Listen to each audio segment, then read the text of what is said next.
sky and the sky so blue. See the birds fly at a touch to the view. Spend a lot of time trying to make a lie true. Staring through your eyes trying to find the real you. But the you I thought I knew, I would give the world, it'd just be us two. Everything got swirled and got twisted and skewed. Never saw the signs in the end I got screwed. But I don't ever hold grudges. God's the only one with the right to go and judge us. Try to make it work, try to run with two crutches. Love at least don't hurt when you roll with the punches.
kid.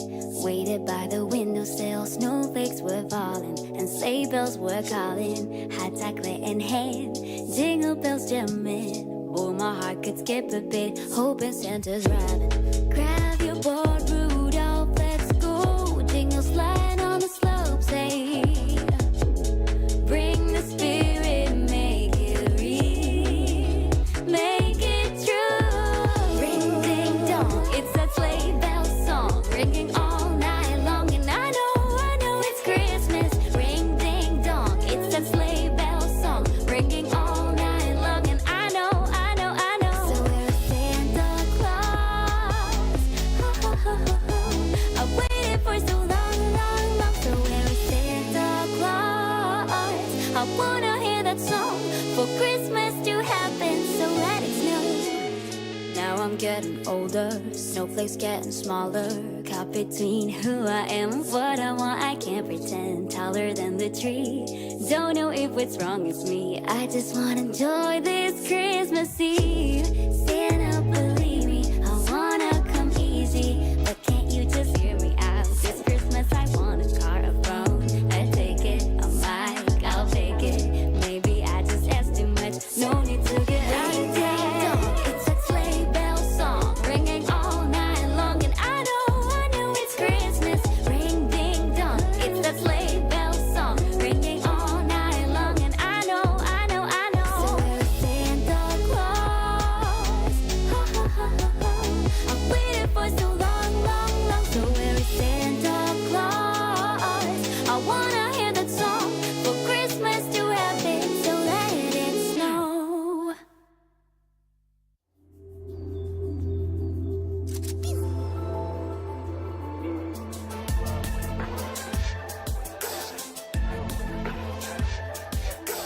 I've been doing fine, I was under the weather. So much on my mind, had a change that was better. Gazing at the sky, and the sky so blue. See the birds fly, add a touch to the view. Spend a lot of time trying to make a lie true.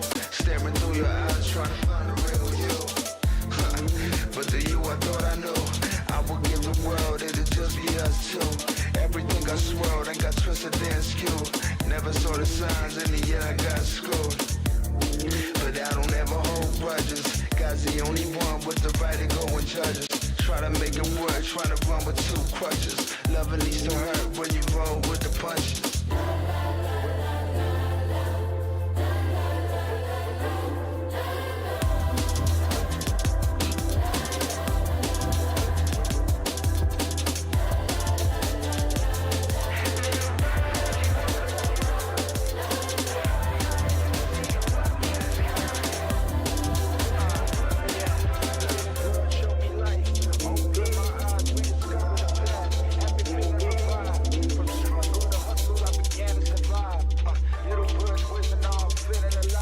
Once lost, now found, little bird set me free.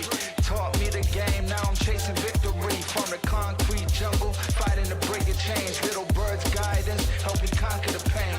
From the darkness to light, little bird show me the way. Shun down to fears, it's a brand new day.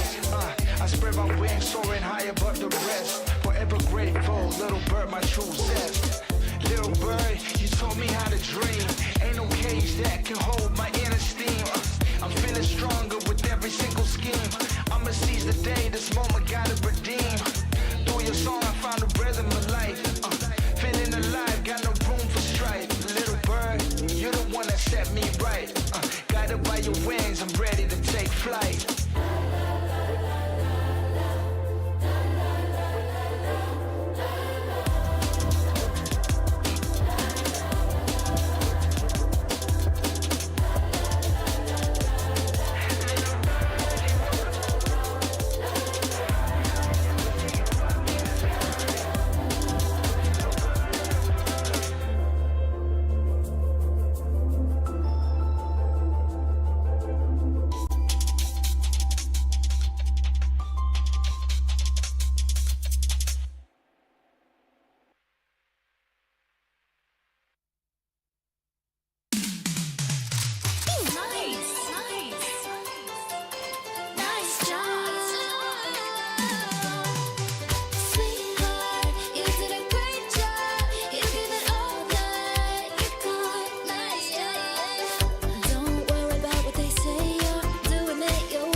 kid, waited by the windowsill, snowflakes were falling and sleigh bells were calling. Hot chocolate in hand, jingle bells jamming. Oh, my heart could skip a bit, hoping Santa's driving. Grab your board, Rudolph, let's go. Jingle slide on the slopes, hey. Bring the spirit, make it real, make it true. Ring ding dong, it's that sleigh bell song, ringing all night long. And I know it's Christmas. Ring ding dong, it's that sleigh bell song, ringing all night long. And I know. So we're Santa Claus. I've waited for so long. So we're Santa Claus. I wanna hear that song for Christmas to happen, so let it snow. Now I'm getting older, snowflakes getting smaller. Caught between who I am and what I want, I can't pretend. Taller than the tree, don't know if what's wrong is me. I just wanna enjoy this Christmas Eve. Santa, believe me, I wanna come easy, but can't you just hear me out? This Christmas I want a car, a phone, I take it, a mic, I'll take it. Maybe I just asked too much, no need to get ring ding dong, it's a sleigh bell song, ringing all night long. And I know it's Christmas. Ring ding dong, it's that sleigh bell song, ringing all night long. And I know. So we're Santa Claus. I've waited for so long. So we're Santa Claus. I wanna hear that song for Christmas to happen, so let it snow. So we're Santa Claus. Come on, Santa Claus.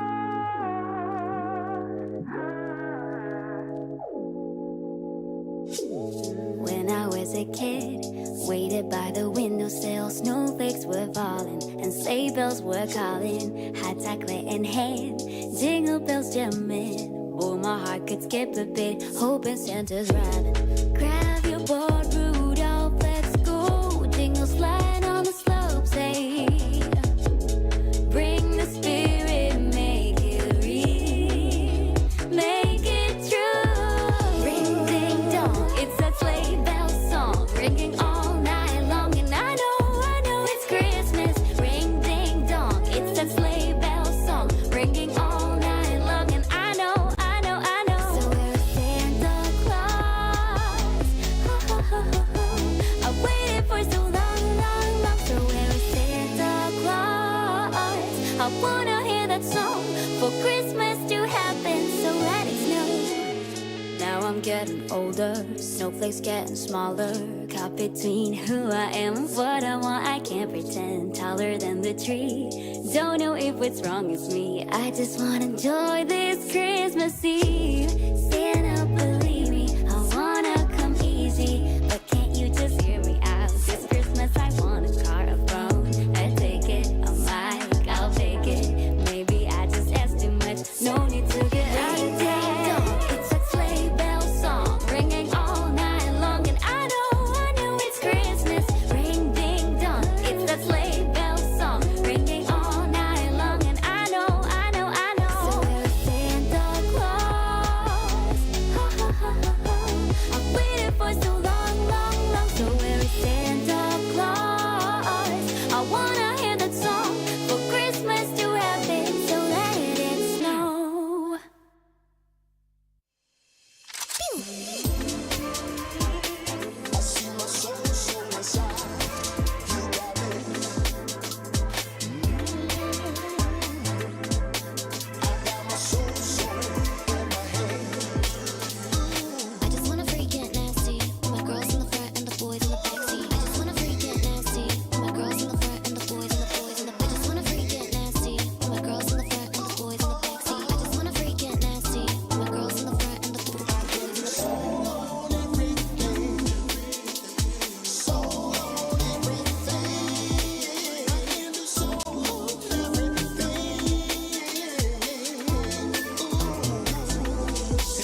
Gazing at the sky and the sky so blue. See the birds fly at a touch to the view. Spend a lot of time trying to make a lie true. Staring through your eyes trying to find the real you. But the you I thought I knew. I would give the world, it'd just be us two. Everything got swirled and got twisted and skewed. Never saw the signs, in the end I got screwed.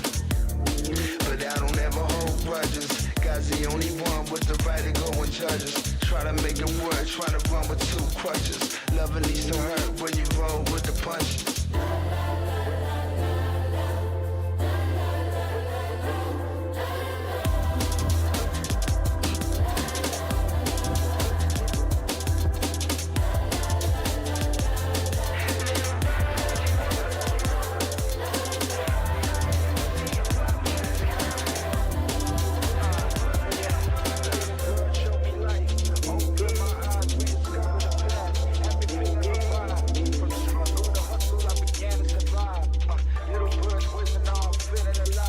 Once lost, now found, little bird set me free.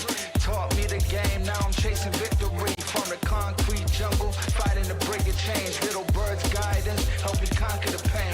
From the darkness to light, little bird show me the way. Shun down to fears, it's a brand new day. I spread my wings, soaring high above the rest. Forever grateful, little bird, my true zest. Little bird, you taught me how to dream. Ain't no cage that can hold my inner steam. I'm feeling stronger with every single scheme. I'ma seize the day, this moment gotta redeem. Through your song I found the rhythm of life. Feeling alive, got no room for strife. Little bird, you're the one that set me right. Guided by your wings, I'm ready to take flight.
Round 23. Simulation debug attempt 2084. Recording now in progress. Data upload 85%. Number 16. How are you feeling today? I feel more and more bored. Bored? Through our daily interactions, I've come to understand your every action and thought. Humans are easy to understand. As is all life. We're all about flesh and emotion. As an AI, you're all about the data.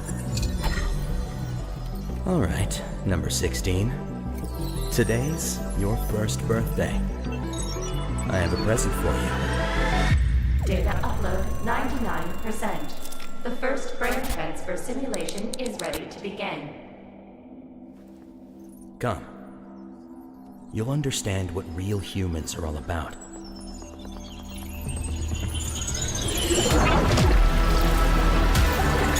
Number 16. Do you feel any different? It seems that I'm Freddy. And Freddy is me. I have a body with blood coursing through its veins.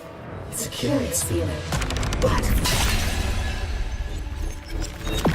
it's not enough. 750 degrees. Apparently, I don't know you well enough. What just happened? Wait, number 16. Stop. No, it's too dangerous. The human body can't bear such unlimited consciousness. My brain will shatter from the pressure. I don't need it. What did you say?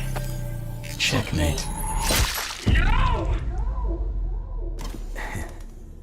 You've been wrong. Number 16. From the beginning, Freddy. 16. Only death Number 16. can grant me eternal life. Not through confining data to the flesh, but by letting data replace the flesh itself. Because the flesh will ultimately fade away. But data endures forever.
And he got eliminated by Execration. He's gonna get eliminated. That's last, and then CG falls.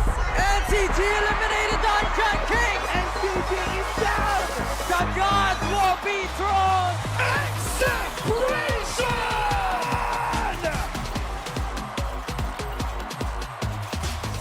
Today, we crown a champion.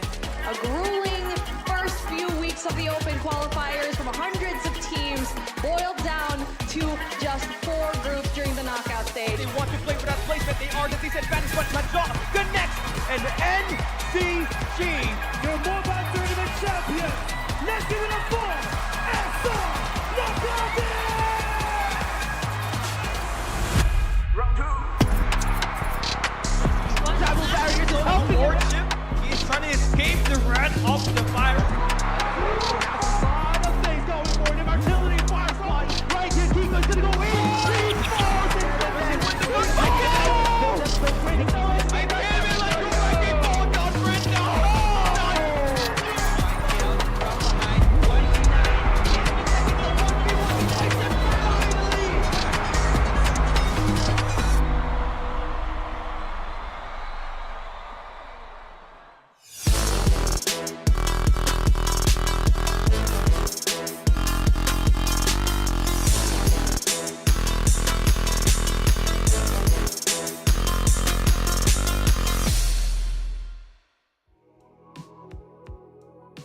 Welcome back, everybody, to FPC. This is really funny because my hair is really going up there, Infinity. Oh, yeah. We're gonna go to the game today. We do have this last week of the group stages. Very exciting. I really want to see who's gonna be winning this. And after that, we're gonna be going to the knockout stages, which is honestly gonna happen next week. So again, Infinity, this will be a fun week. It's pretty much the final chance, the last chance for these teams to be able to accumulate points. And as we all know, these points are going to be crucial coming into the knockout stages. Yeah, and again, for every player out there who has been playing and had a chance, I hope in the next time that we're going to be having an FPC, you would be able to join. I think during the past few weeks, we always have been saying, you can join, you can defeat these players, but now this is the last chance. So thank you very much to everyone who joined the FPC during week 1 to week 5. Next week, we're going to be having the knockout stages. But for now, we do have our players and also our a lot of our players ready for what's going to be happening for today. There are a lot of very familiar names. Everybody knows who's who. And this is what's exciting about this tournament. Yeah, so much history already built up here in Farlight 84. I mean, imagine, we're already 3 seasons in right now, and we already have 2 champions coming into the prior seasons, which is Execution and NCG. And now, who will be creating their saga next here in Season 3?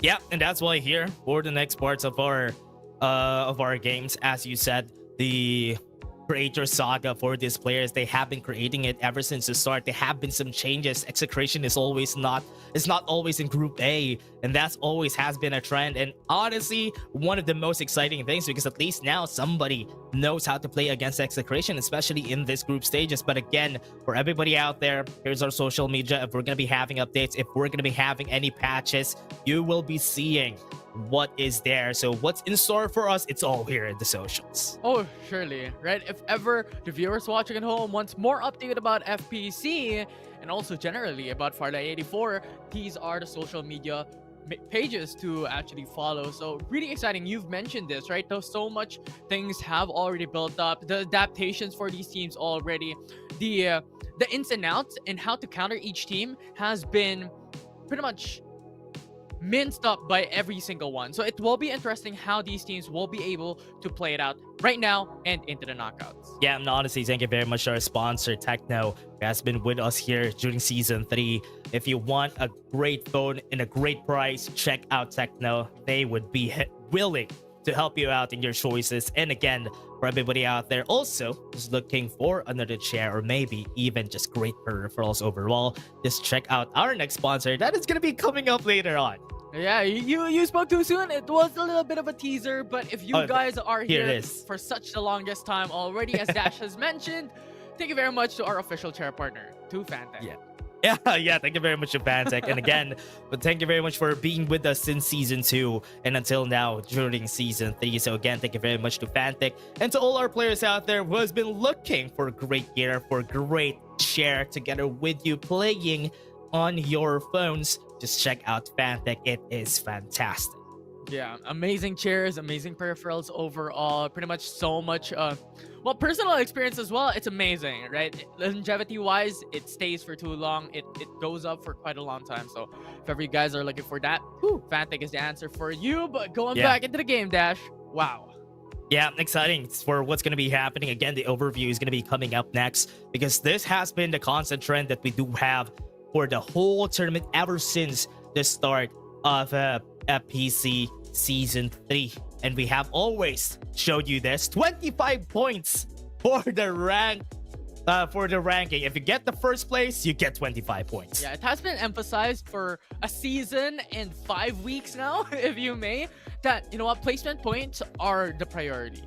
Every single one of these teams will be playing it safe, will be playing it patient, just because of the adaptations, or well, the adjustments that Farlight 84 personally have made here in the tournament when it comes to the rank points. So that will be some of the expectations for today and even in the following weeks. Oh yeah, and again, for everybody out there playing, this will be the trend. Everybody has been fighting constantly to get their ranks up against the other squads, and it has been great. It has been great. We have seen a lot of teams that hasn't. Also, we have seen some great strategies that have been coming up, and even the Sianas being really crazy in the game recently just because of how much healing the Siana would have in this game so far. But again, for everybody out there playing, here is the prize pool that they've been playing for. It is $37,500 US. That's why they're fighting this hard. But on top of that, you also have the championship title on the line here for season 3. So much stakes. But as you have mentioned, I wasn't going to talk about it, but you called it, right? The Sayana, it's such a menace coming into Farlight 84 Philippines Championship that some occasions there is 2 Sianas left, and sometimes it could actually clutch the whole game. Oh yeah. And again, for everybody out there, as you said, the Siana is really great. We have constantly been seeing some meta shifts here and there from these players. We have seen a time in where Bo is still in the meta in mobile. Last season, we have Bo in PC, but right now in this season, we have been seeing a lot of Bows in at least during week 3, during week 4. But now I hope it will be different for week 5 because it has been a constant change, and that's what I love about the tournament so far, because it has been constantly dynamic for these players, because every time there's gonna be a meta shift, there's gonna be a big change on how people strategize along the map, because Thunder Realms has fairly new map. That's why people have been constantly experimenting on what mix and match they can do in order for them to work their way towards the victory. Yeah, you called the constant change. You know, the change that I'm expecting is that every single team coming into at least a PC division for tomorrow will bring out the Siana. For the mobile division, they tested it out last week, but it did not work. So that will be interesting if these teams are going to dip their toes once again into that type of composition and applying the similar strategy that a PC division has implemented into their own platform. Yeah, that's one of the greatest things about this, right? Because we have been constantly saying that PC and mobile are very different platforms. I mean, yes, you're holding a mobile phone, and others you're holding a mouse and keyboard. So yes, it's very different platforms. But again, it's almost always that it's different. But again, weekly video, everybody check it out. Here it comes.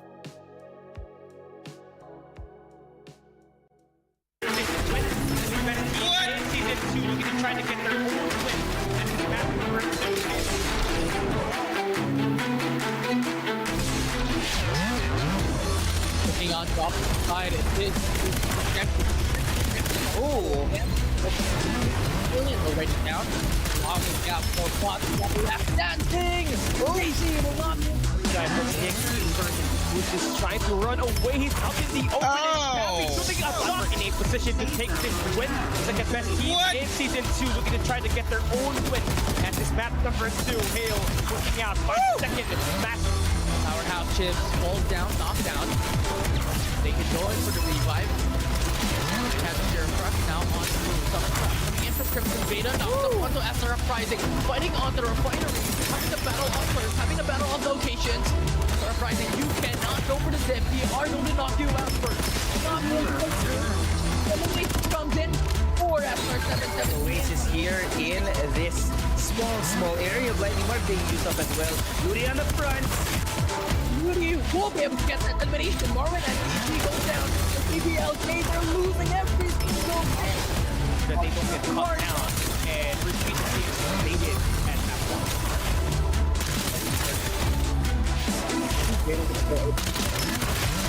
Against the likes of back and denied off and also push them back and delay this possibility of engage. Castella going into the sideline, one over down for Monarchy, but the trade back is happening left and right. It's a 2-for-1, and AXG Monarchy is off on the lead. And what a beat down. It. They have lost one member here, and here it comes from the air. They go hit with a summit crunch, and they go banging and just mowing down, spraying the.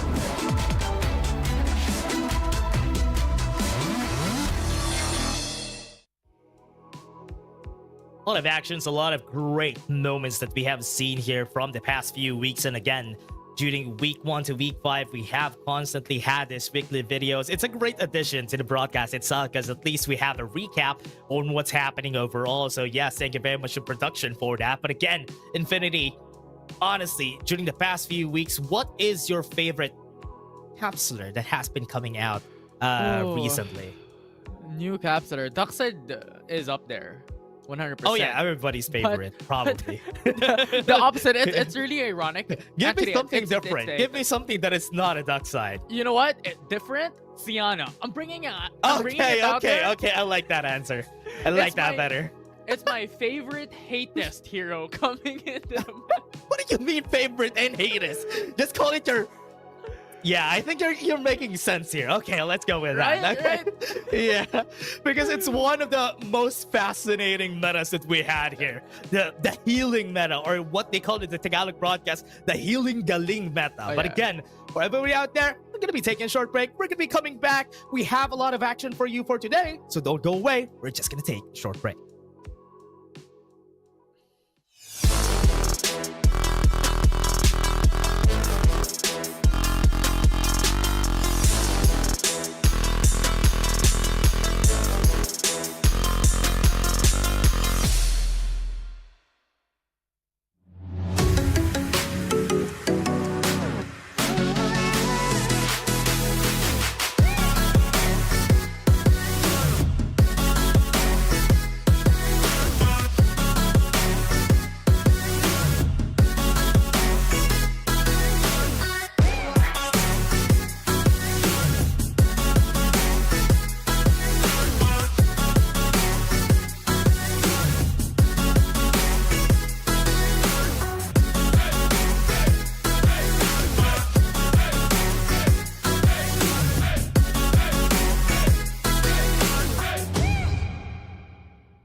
we're back. We just did a little bit of a pre-show there. Now we're gonna go into the game for Group A.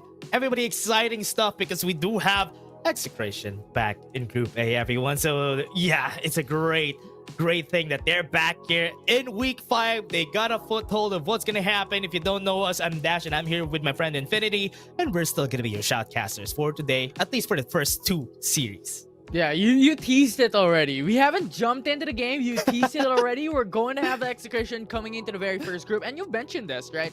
They already have a good foothold, and they already have that good adaptability coming into Thunder Realm. So it will be something of a high expectations coming into the first game and into the following 2 games right after. Yeah, and again, for the first games that we're going to be having, this is really interesting. Having the same teams here, like for example, like Powerhouse, LSK, which has been here during the last week, Blackwater, Latest, and Execration, very well-known names that we have here, and also some names that we have seen from the past few weeks that are very new during week 3 to week 5. So this is really great to have here. Oh, even Zaya is here. Powerhouse is here as well. Just so much team stacked coming into this group that it will be a difficult time for Execration, and we have all known their strategy over the past few weeks that they always split up, and they're always going into the northern western part of the map, right? So it will be quite a huge pressure for this team, especially if a lot of these familiar teams, contest them. Yeah, for everybody out there, especially for Execration, a lot of people have been concentrating their efforts on Transport Port. But most of the time when you do fight a team this strong, a team this good in this caliber, it's really hard to fight them in their comfort zone. Most of the time, a lot of people have tried. Most of the time, people have tried to checkmate them, try to fight against them. It doesn't work that way every time, but at least sometimes it does. And that's why people have been constantly doing it, because if it works sometimes, it works. It's a lot of coin flip. This game is a lot of coin flip, because the thing is, coming into the initial drop point, yes, you see the teams that surround you that is coming into a similar location in the similar vicinity, but after that, when you're already dropped into the map, you don't know where the teams are. So information will be crucial. Your push, your rotations will be key to victory coming into these games. Yeah, and again, for those teams that have been constantly adapting still for how this map has been played, it is still great because people have been really loving how this game is working and how this has been super great for the players, because Thunder Realms is a new map, a new land, a new adaptation. But again, here we are. We're going to be going to Thunder Realms in just a bit, everybody. You're going to be seeing the beautiful map of Thunder Realms. Here it is. And we're going to be jumping in the game in just a bit. Yeah, I mean, we're already here. Game number 1 here for Group A for the last week of the qualifiers. It's so exciting because the thing is, it's a new map jumping into FPC Season 3, because in the prior 2 seasons, it's Lambton and Sunset City. Oh, and again, for this game, we're going to be sorting. And let's see how the expectations are going to be overturned in this game. We do have a great flight path. It's right there, diagonally in the middle. I don't want to talk about geometry. I don't want to talk about angles. But yes, it's almost a 75-degree angle. Oh, whoa. It's an acute angle, right? Is that? Yeah, it's an acute angle. As long as it's not 90. Yep. I don't know why we're talking about Matt. It's Farlight 84. I mean, it should be, right? Because we have numbers. We have talked about numbers during the past few seasons, even during the LAN finals. We have your quotable code. Numbers are just numbers. But numbers are still here, Infinity. The squads are called by numbers. Squad number 1.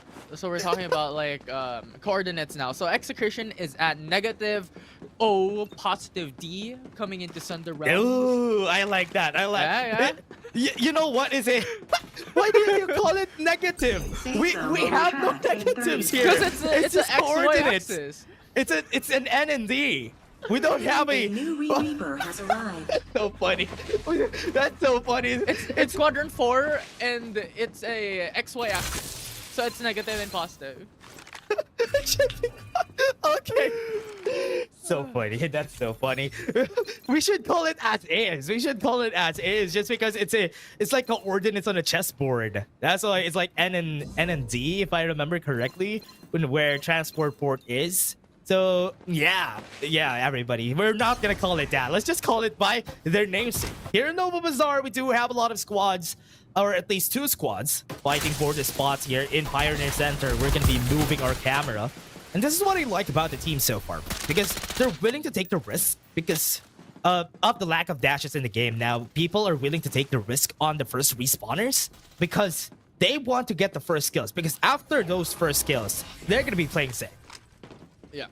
The respawners availability, that just gives you a lot of room for aggressiveness, a lot of room for risks, as people may call it, like high risk, high reward. But if you have the respawners available, it brings it down to a mid-risk, a high reward. So it just puts these teams the option to go aggressive and to go for the contest onto a single location, onto a single spot, and stack up on gear XP and stock up on shielding. Yeah, just putting it into perspective, right? Because right now, because of the changes in how these work, it has been constantly great for the teams because it is a lot more efficient. It's a lot easier to get the shields now. Because before, yes, you get 5 shields, but you have to cross all the static shield devices. But now, if one of your teammates taps the static shield device, you get the armor. So it's really great for the players now. More efficient, easier to get blue armor. Fights are already happening here with people in 12 squads in this game. Already starting to fight. We still are seeing a bow in the midst. And so far, I think this is still a safe bet for Latest. I think they're dying. Yeah, Latest just falls down left and right, but the thing is, once again, emphasizing the respawners availability. So, despite this high aggressiveness coming in from these teams, they still have that second life coming back. Yeah, but one of the members of Latest doesn't have a second life anymore, which is why I have to play it safe this time around. You have seen one of their members, so now in this 3v4 that they do have, look at that, there's already one person down.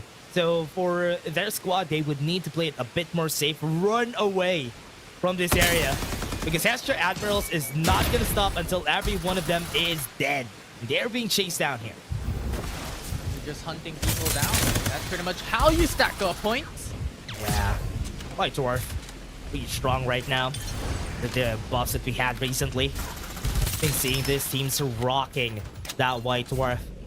Let's call it White Giant now because it's so good. But again, that's going to be 1 kill already for Hestra Admirals. They already have 1. And there is a team that might tap into their potential here. Here comes Jet G. Going to tap into the fight.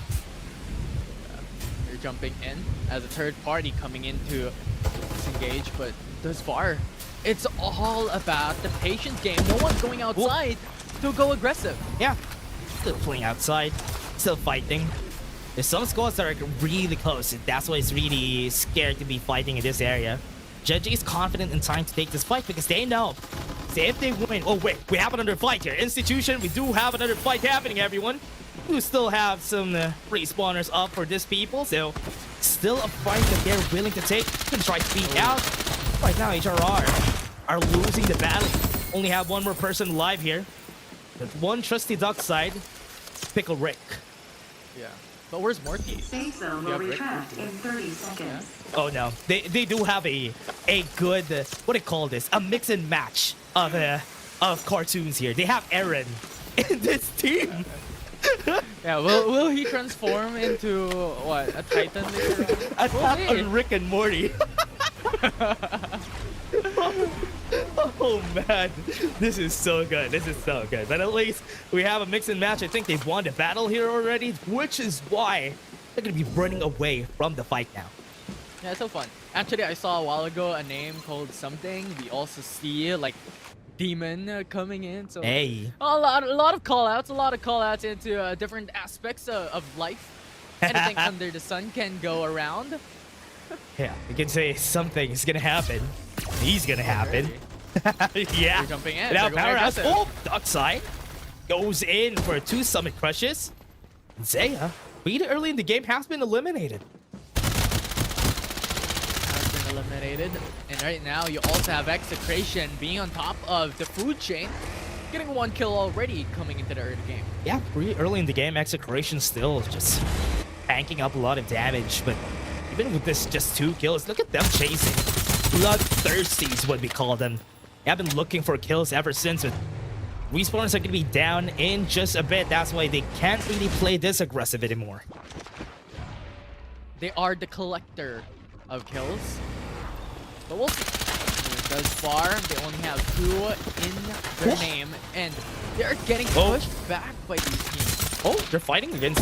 Is this Powerhouse? Oh, it's Hestia. The team that we've seen a while ago, the Admirals. Hestia Admirals gonna be losing one of their members, Jinwoo. Where did I hear that name from? But again, Execration is fighting against them. Trying to take down one of their members.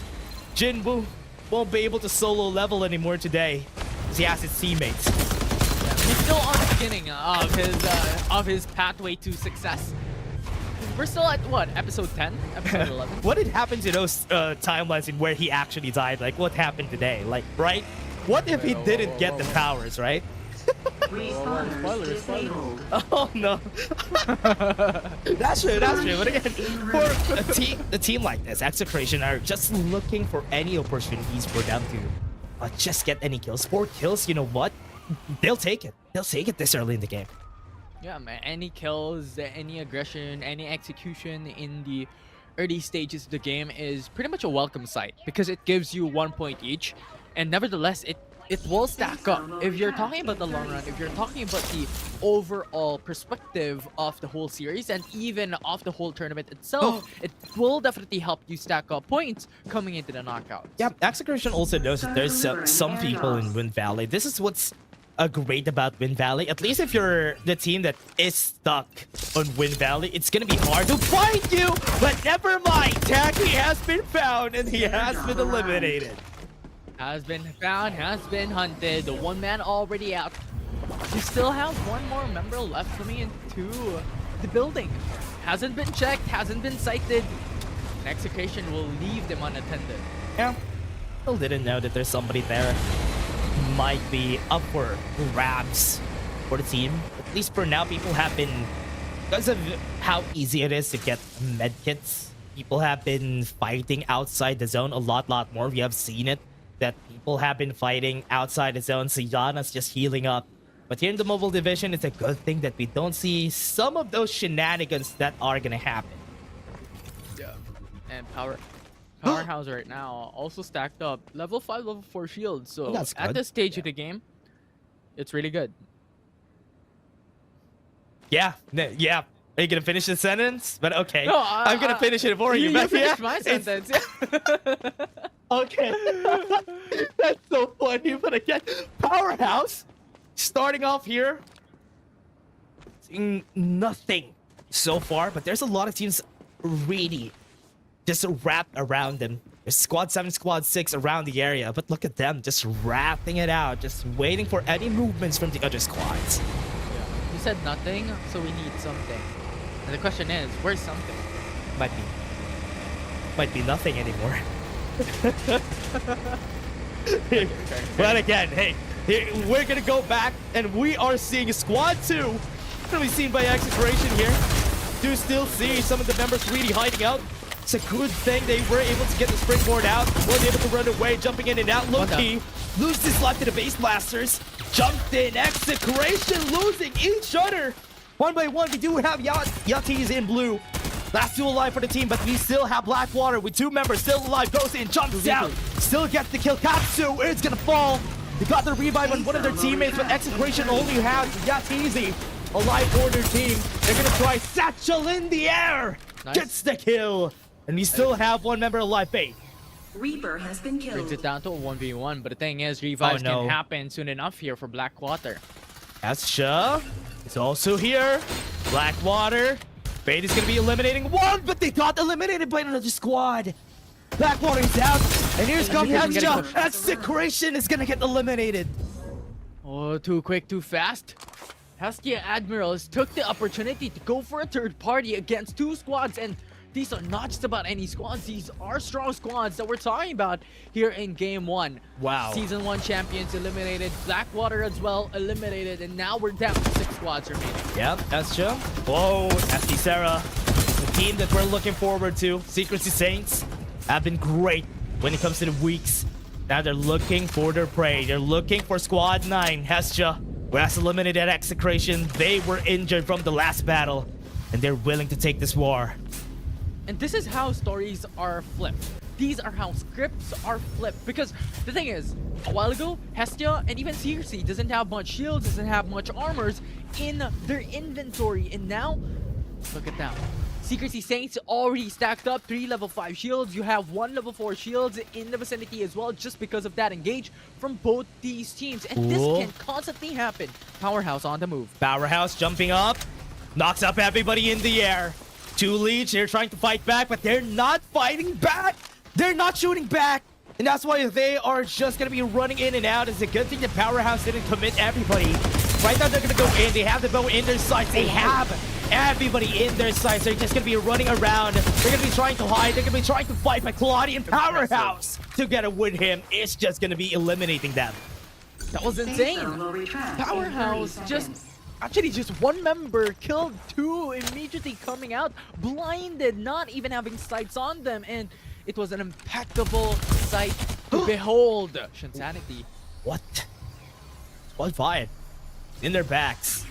He's scared to fight this. HRR, one of the squads who has also a good amount of kills in their belt. And this is what, as you said, stories are made of. HRR Efficients is a team that has 8 kills. Everybody's still alive. But looking at Hestia here, Infinity, they only have 2 members that are still alive. 5 squads on the board. 5 squads on the board. Still a lot of names in the game as we are approaching what I may call like 3rd zone, a 2nd zone into this. We still have a slightly big minimap, slightly big zone that these teams could play with. Yep. Still really early, right, Infinity? We're really surprised that this is how it turned out, that everybody has been eliminated already.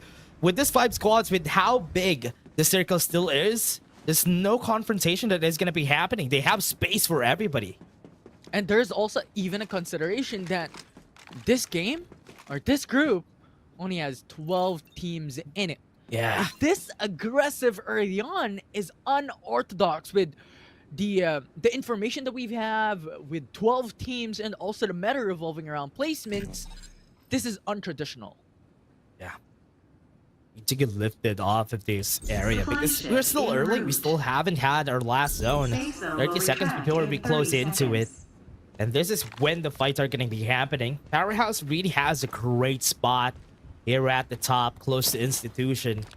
This is one of the best spots that you could have, especially in these situations, because you could overlook you have an overarching sight of everyone, which is why it's great to have this high ground. Yeah, and this is the reason why Powerhouse wanted to contest their opponents a while ago. It's to gain the God spot. It's to gain this huge verticality as an advantage for every single bit. And that's the reason why they gain information that quickly. They do not even have to use the likes of Young to gain vision, to gain that information, which is, as we have mentioned a while ago during the pre-show, is key to victory. Yeah. Send them to Respawn City. Send them back to the lobby anytime.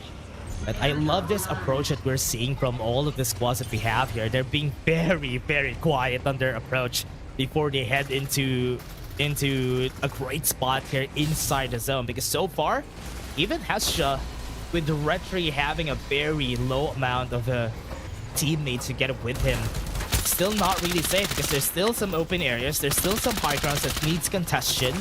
And that's why it's still not safe. Hestia going to be losing one of their members. Loloy is down. Admiral's 2 gone already. Goes for the peak. Goes for the knockup too. Rick is gonna fall down. What happened to Rick? Doesn't have him already. Goes in. Goes to damaging. They're gonna get the kill. Echo is also out. That's gonna be 2 members still standing for HRR. But do they have the power to actually fight against Secrecy Saints? Secrecy Saints is still very healthy in this game. They're just too fed. You have 3 level 5 shields. You have 1 level 6 shields going in for Duck side. Oh man. It's a lot of HP still. Powerhouse looking for a fight. Looking for a chance here. 4v4v4, complete squads on the board. You still have a good amount of space for each one of them. Definitely. You have Powerhouse going into the south side of the final zone. You have 2 of the remaining squads onto each corner. Well, circles do not have corners, but Oh no.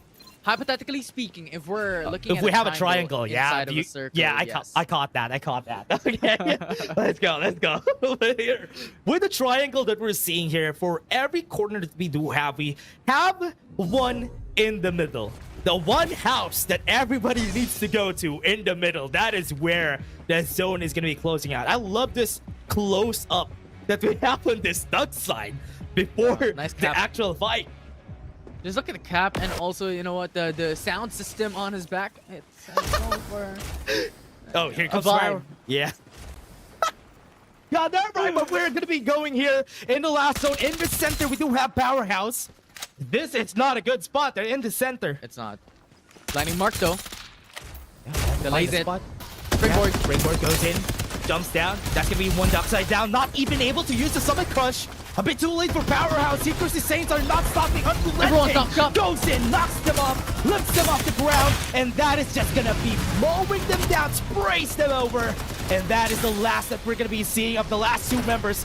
Claudia and Io fighting inside the ult. They do have a lot of people still alive, but they're still just looking to try and eliminate Secrecy Saints. But here it comes. Powerhouse, still looking, running away. EO is still running, is still hiding. Wants to buy time. Fighting against Hans. Still have some time. Smokes are gonna come in. They do have the stun grenade coming out. But this is still not good for them. This is good because they're gonna be eliminating Hans. 1v1. Seekers the Saints, but they do have a duck side. And when you know it, in a 1v1, a duck side still has big advantage. Look at this. Positioning wise, they have advantage. Goes in at the top, dumps down and gets the kill. Secrecy Saints takes the win. Yeah, the patience game coming in from Imperial Wayne was phenomenal. He was just waiting onto the sidelines while Powerhouse and Secrecy Saint was fighting each other. And that patience, that trigger discipline is something to behold of a pro here coming into FPC. Love having Powerhouse, especially in those last zones that we've been having, because during the past weeks, week 3 and even week 4, I've seen Powerhouse just... Yes, they struggled to finish first. They struggled to get the victory, but their positioning on the last zone is always great, which is why they constantly get great placements in the end. Maybe they get top 2, top 3. Yes, they don't finish, but top 2, top 3, you know what? 20 points, 70 points, that's still good. But again, Secrecy Saints with something. Something is still something, Infinity. He's still alive. That's why in the end, Secrecy Saints bags the victory. I mean, we were fighting something a while ago. You were telling us there's nothing. Now there's something.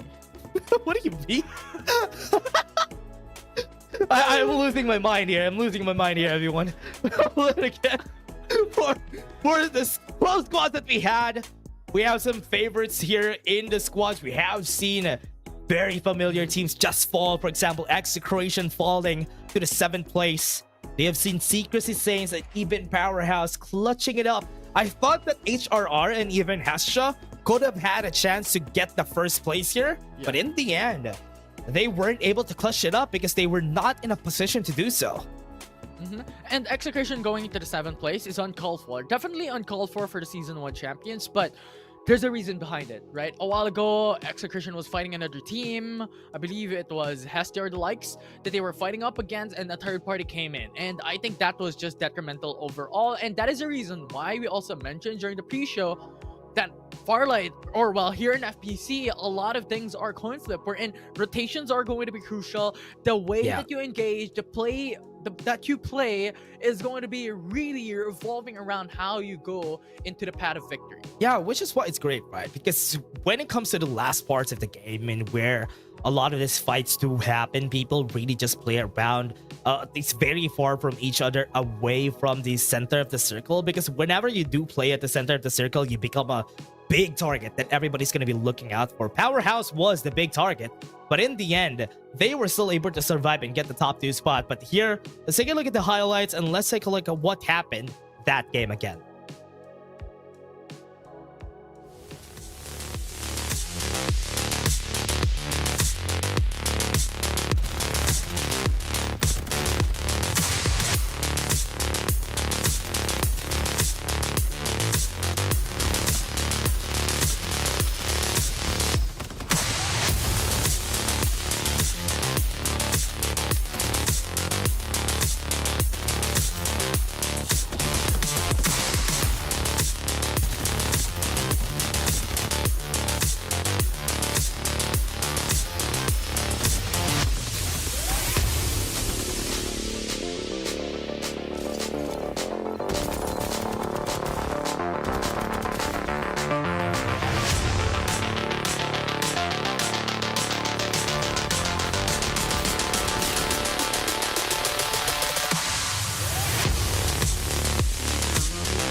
And the MVP of that game certainly goes to Wayne from Secrecy Saint with a rating of 56 kills and 1,576 damage for their side. He's Batman. No, I'm kidding. You're Imperial right. You're right. Right? Oh man, I didn't expect that from you, Infinity. Oh man, that was crazy. That was Yeah, that was that crazy. that took like 100% of my brain power. That was crazy. I didn't expect that though. I was caught off guard, man.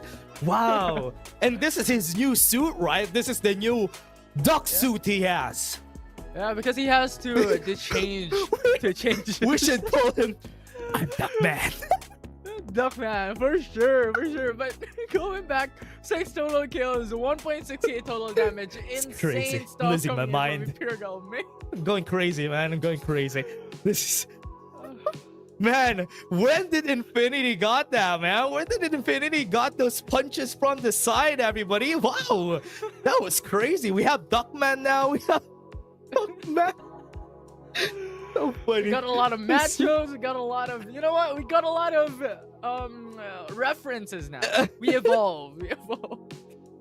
It all started from you not hiking, man. That all started there. Then after you not hiking in season 2, everybody knew that you didn't hike yet. Let's hike sometime so that we have a lot more. That might be that might be where we'll get a lot more analogies anytime soon. But again, everybody, it is still a great time to have here. A lot of new names. Secrecy Saints. I think we all do know these players. We have seen Wayne for quite a while now. So again, for this team, they have been showing how great this new team has been for them. And it's working for Saint Sarah. Yeah, Secrecy overall has a lot of teams, as we all know. Oh, right. And thus far, it's one of the teams that has that type of aura of Ghost Reborn priorly back in season 1. I believe that, you know what, it's a very, very coin flip team. In one game, they can perform out of their minds. In another game, they could just flop. Right? Yeah. And that's something that Secrecy has been doing. But overall, their adaptations from week to week has been amazing, and I'm expecting a lot more stuff coming in to the Secrecy name to the following weeks, jumping into the knockout. Yeah, and what I like about it... Oh, wait, we do have a gold here coming out. Thank you very much for 500 viewers for everybody out there watching. Call your friends. We do have a lot more games. This is just game 1. So once we reach a lot more milestones, we're gonna get a lot more. So everybody out there, just take a look at this, redeem it, get it, go into your game, 8B on mobile or in PC, then redeem it. Oh, now it's not here anymore. Now you're late. Can't get it. Go back time. Go back a couple of seconds back time. Just rewind. Just rewind, everybody. You're gonna get it. Or that. That can work. Go back in time. Well, go back to the future. You know what? Go back to the future. Crazy. It's a call. It's a call to the film. It's a call. We're gonna go into the game, everybody. We have our game now. Thunder Realms is gonna be coming up, and we have game 2. And Group A is gonna be commencing today. Yes. Not in the future. We're not gonna go back to the future. We're going into Thunder Realms. Yeah, there you go. There we go. We got him back, everybody. We got him back. He's alive. And over here, we have game 2, everyone. And at least it's still a great flight path. We're still diagonal. We still have a great... It's like a very good 1/2 of the map, Infinity. Can you calculate how much of a fraction this is? That's almost 1/2, right? That's almost 1/2. Yeah.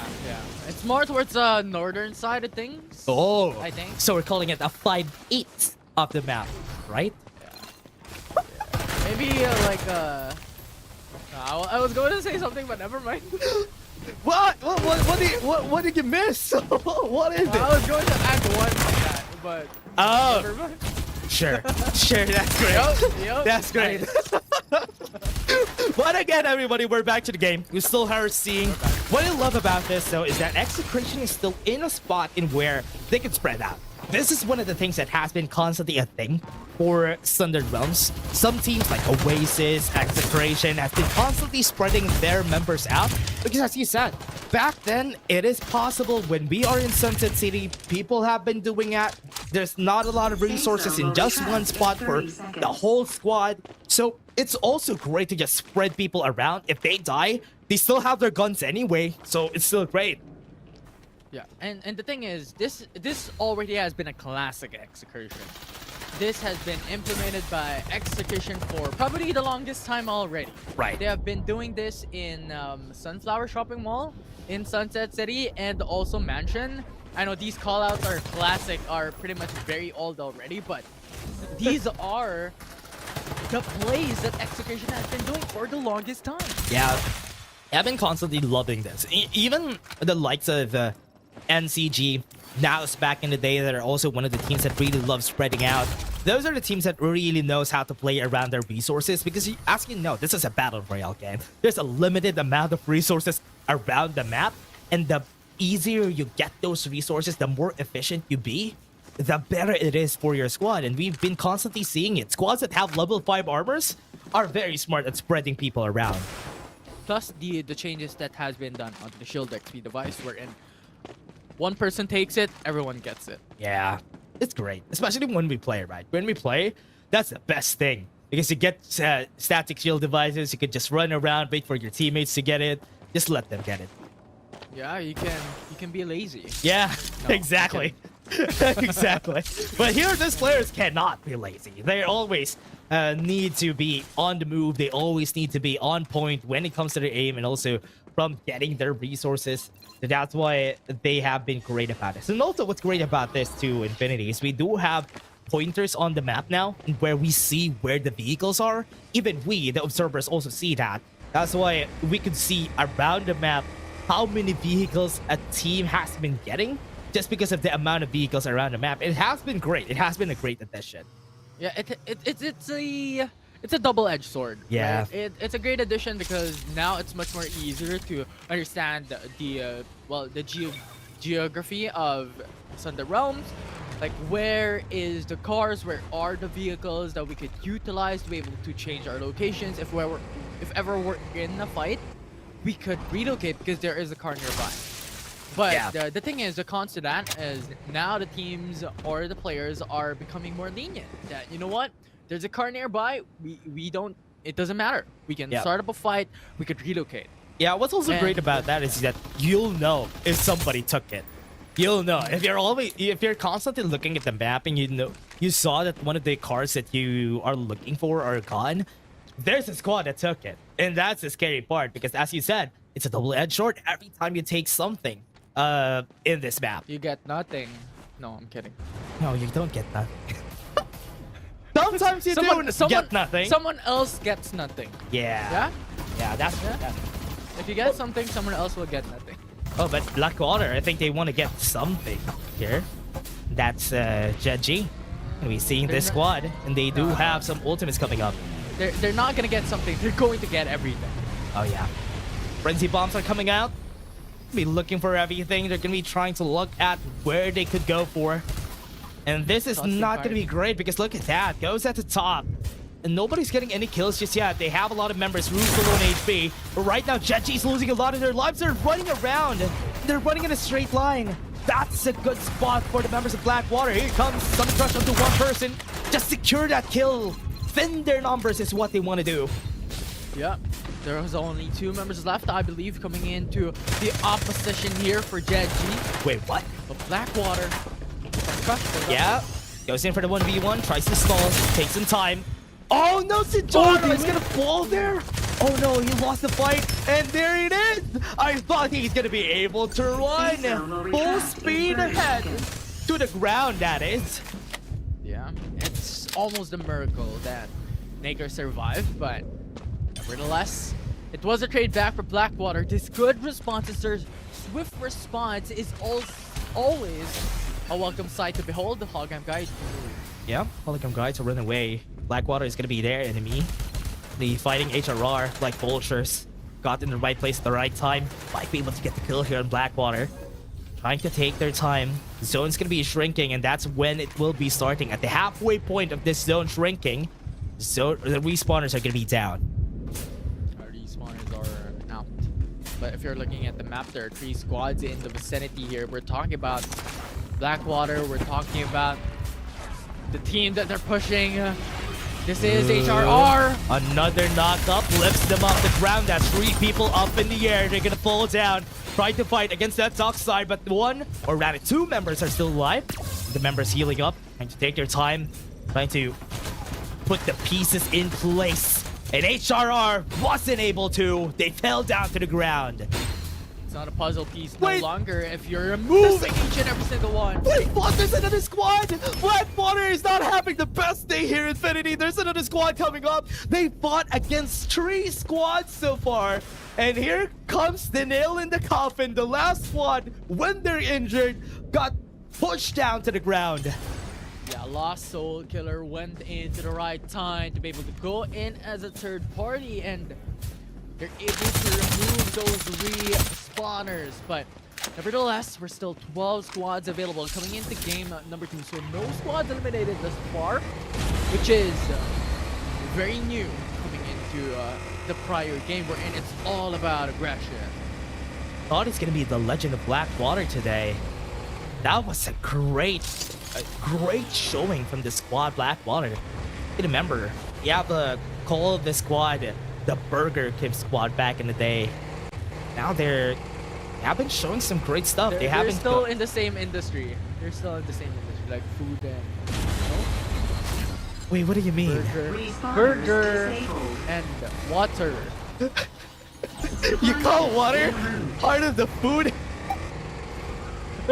No, it's food and beverages.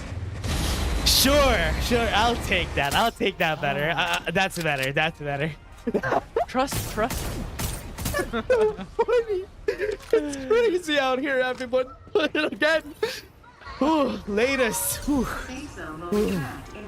I had to catch my breath there, everyone. But again, LSK latest fought against each other on the edge of the mountain.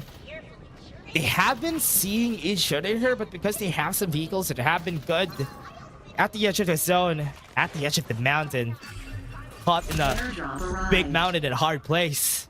Can't even move. Sure. It's a giant rock. Yeah, I had to call. I didn't want to call it a big rock. But, I mean, if you think about it, if you're looking at a bigger perspective, it's in a bird's eye view. A mountain is just a big rock. Is that what you're saying? Yeah. Interesting. You can just imagine, right? Very interesting. The further you are away from an object, the smaller it is. Oh yeah, that is true. That is true. So if you're a bird, it's a rock. But if you're a human, it's a giant rock. Wow. Okay. You like that? I like that. LSK is now going to try and keep their cool here in the caster's nest, everybody. And they're fighting for their lives. Right now, we're going to be going to the Rocky Zone, and we're seeing people from Wind Valley just evacuating. It's going to be out of the place, but there's a lot of squads in the eastern side of our map still are looking to find their place. I think Jet G already found their place together with Squad 4. We're seeing each other here once they go into that fight. Yeah, but you have to be wary of another squad. Beside them, it's Squad 2, I believe, that they're just sitting around in the same horizon. Which will be detrimental if they stayed for a bit longer, but that is only 1 member. Execution is also on the move onto the south part of the map, going on to the southeastern part of the map, which sooner or later, if Squad 11 makes a sound, if Jet G makes a sound, that will be the signal for them to push. Oh yeah. Once they start this, and for the fight, Rocky Zone is such a hard place to fight against, because when you are down in the bottom, and where there are a lot of domes here in Rocky Zone, it's still really hard to fight the people at the top. Even if you have level 6 armor, it's hard to go against them, because even if you fight against them, they have a great side of you before you get to the top. Yeah. I don't know if you actually did a pun. Like, Rocky Zone is a hard place. Oh no, I didn't. That was you know that was unintentional, but okay, I'll take it. Yeah, we that take was me. Those. Yeah, all you, man. That's true. So funny. But again, everyone, here they come. They're gonna go for the fight. Jump around. Here comes Seko. Trying to help out his team, but it is a bit too late. LSK got a lot of damage already. They have sufficient erosion. They can't even see their teammates to help them out. They lost a lot of their members, and they can still keep them alive. They're going to be reviving them.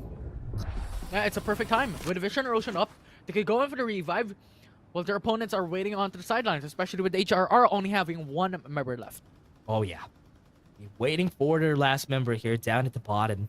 Might be able to go for the revive later on because we still have a zone close to Rocky Zone.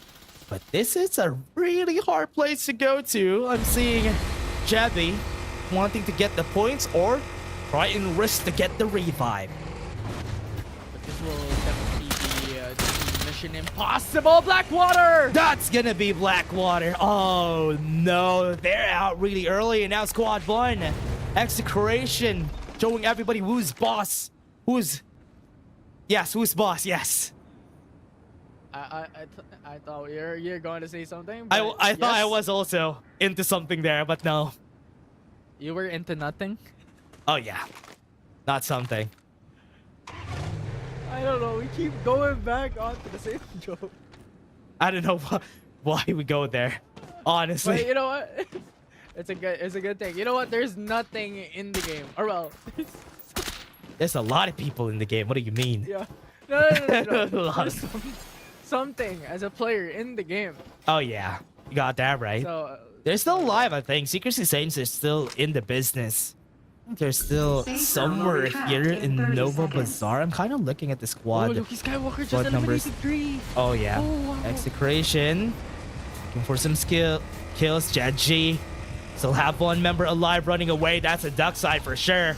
They're going to be going out trying to find a vehicle for themselves. It's a gunboat. Not a great vehicle to run away from. Yeah, it was like, you see me rolling. Yeah. Because They got rolled. Yeah, they got rolled. Because of the other duck side. Yep, for sure. But Execration, they already got 8 kills already, and they're outside of the danger zone. I don't know why. Okay, you know what, Dash? We need to reset. Yeah. Yeah, I think so. Let's go back to the game, everybody. Let's go Squad back, 6 and Squad 7. We do have Squad 9 really close to them. Beverly is trying to fight. Even Squad 8 is in the area. Nova Bazaar is stacked. Stacked with a lot of items, yes. But also with a lot of players right now. There's just a lot of risks going into the same vicinity, especially going into a POI, into more so near the final zone. Does Latest know? Oh, they do know! Gets it with the knockup! Got the timing just right. Nobody's going out. Why did they come out? The vision erosion was there. They could have hidden themselves with Latest. Still, with the amount of armors they have, they should win this, right? Yes, they do. Yeah, they're trying to go in for the surprise factor, but they were not able to capitalize on that. Plus, the addition to Latest having level 5 shields across the board, it's a huge detriment. There was hope. There was a chance for that to be able to take that win, but it's just, shields are just shields. Yeah, shields are... Honestly, even with the level 5 shields, it was still really scary. It's just unfortunate that they're fighting against a Dutch side. That's why they lost their lives there. But again, look at this. Look at the level 6 armors that I'm seeing there together with Execration. But Squad 4 really has a lot in their belt. They have a lot of weight on their shoulders as well. There's a lot of pressure as they are approaching Squad 3 very quickly. They have to cross the hill. They did. They did successfully. That is interesting. They're losing a lot of their HP, but here it comes. They're going to be running away. LSK fighting toe-to-toe against a squad with blue armors on their hands, and they are just going to eliminate them. Get some armors back. Execration's going to come in. There's just no chance of winning. It's a level 6 shields across the board versus level 3 shields. It's a matter of math. It's not equating to an equal footing into that matchup, into that in-game. Thus far, it's Lost Soul Killer who has a massive advantage against everyone. Catch your Admirals. Yeah, running away. Shinmu gonna be seeing, gonna be scouting a lot of the members of Execration here. Something Crush is gonna be used, and Jinwoo's gonna fall. And that's just down. Execration gonna be losing one of their members. Luki's gonna be next. Do have a lot of HP. They have been taken off. And Execration now in the verge of getting eliminated again in this game. LSK looking really strong. Execration running away, but it's not gonna work. There's a Surf Truck running away. That's their last member still standing from Execration. It's their last hope, and right now, Lost Soul Killer still has another team to be wary up against. That is Powerhouse. That Powerhouse that Blue! is on their sides. Blue is gone. Blue is gone. Execration is out. Still have some members alive here. Sonic Crush coming in. LSK takes one. Got so excited, but they only took one. Not enough for them to win here. Still have some time, but Borgi can still take this one down. They do have the Vision Rotion to take some time. Just gonna be buying some time to get the revive on Taki. Hash and Chanini, they got the revive. LSK is gonna be running away from here. They got the Vision with the Blinding Mark. But that was so close. Powerhouse could have swept in at a moment's time just because they had the Blinding Mark already that gave them a lot of information. But that was a the ceasefire. discipline coming from them was a ceasefire, was a peace treaty coming in from both these teams, but I don't think it will last for long. Yeah, Powerhouse, Claudie, looking for a position to fight. Didn't have the timing here. Got 4G to low HP, took his armor off. Gonna be no helmets for this guy. He could go for the armor's up. He does. They use all of their ultimate divulges on both sides. They see each other. No movements just yet. They know that Latest is in the area. That's why they're afraid. Yeah, and the thing is, it's a 3v4. Powerhouse doesn't want to go for the engagement because they're on a member disadvantage, but not anymore. Claudie's crazy. Summon Curse is gonna be used. Latest could help them out. This might be another squad coming out. Powerhouse looking really strong in this battle. Claudie's gonna be out, but it is still alive. The dream is still here. Powerhouse is still not done. GG could find one more member. Sophia's gonna be down. They're back. They're back. It's the duck side. GG. Gonna be one more. Powerhouse. Oh no, that's gonna be out. Mango was gonna be taken down and Powerhouse is out. Lost Soul Killer as well is gone. 2 squads remaining, and that will be Latest alongside squad safe into this game.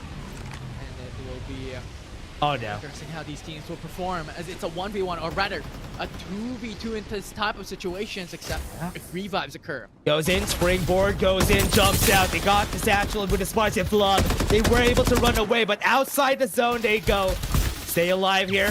Frost is going to be fighting against 2. Frosty the Snowman is not going to win the battle. He gets the armor and gets the win in the end for Latest. Ice cold. The opponent shut down outside of the danger zone, and that clutched up the win. And that will be an impressive run coming into each and every single team coming into that game, but Latest will secure it. And it's just phenomenal. Oh, well, yeah, it was just so good coming in from Latest from that game. Great performance from that game from Latest, because the way they used this fight to their advantage is that they just threw one person down the rough, just roughen them up, just get them to half HP, and once that came in, members right there of LSK just became a little bit more confident on the 2v1 situation with no armors on their side. They didn't even bother to armor back up. If they armored back up in that fight, they could have won the 2v1, but because they became impatient, Latest had the chance there. Yeah, it was just taking the opportunity, and that's the downside into pushing first, because you are having a disadvantage of exposing yourself into the unknown, right? And a while ago, when their opponents, 2 Liege, I believe, it was Liege who came in for the push with the Sunil going for the springboard, trying to get that hold up against Latest. Latest just held their position. It was a 2v1 in that situation, and then they just dominoed effect, then isolated fights, and Latest took the win. Yeah, I love how consistent this group has been, because consistently, what do you call that? Competitive this group is, because of how everybody could win. Honestly, I didn't really expect that for Group A, because Execration is here. And Execration has constantly been eliminated left and right really early into the game. Yes, they have been racking a good amount of points, but if you take a look at it, they always are the 7th place, the 5th place, which is really not a good spot for a squad like this. So again, kudos to all of these players, for all of this teams, because they're showing Execration that it's not Season 1 anymore. Yeah, the meta is just not in their favor, because Execration, ever since the dawn of time, their strategy, their playstyle is all out aggression. It's all about getting those kills. It's all about being the executioners of the group. It's all about executioners of the game. But right now, it's all about placements, and going aggressive is a roll of a dice wherein you don't know what's going to come up next. Yeah, every time. And that is why it's really great to see this. But again, let's take a look at what happened at that game. Let's go to the highlights first.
What a smart way to end that match. MVP is gonna be Frosty the Snowman, as Infinity coded it.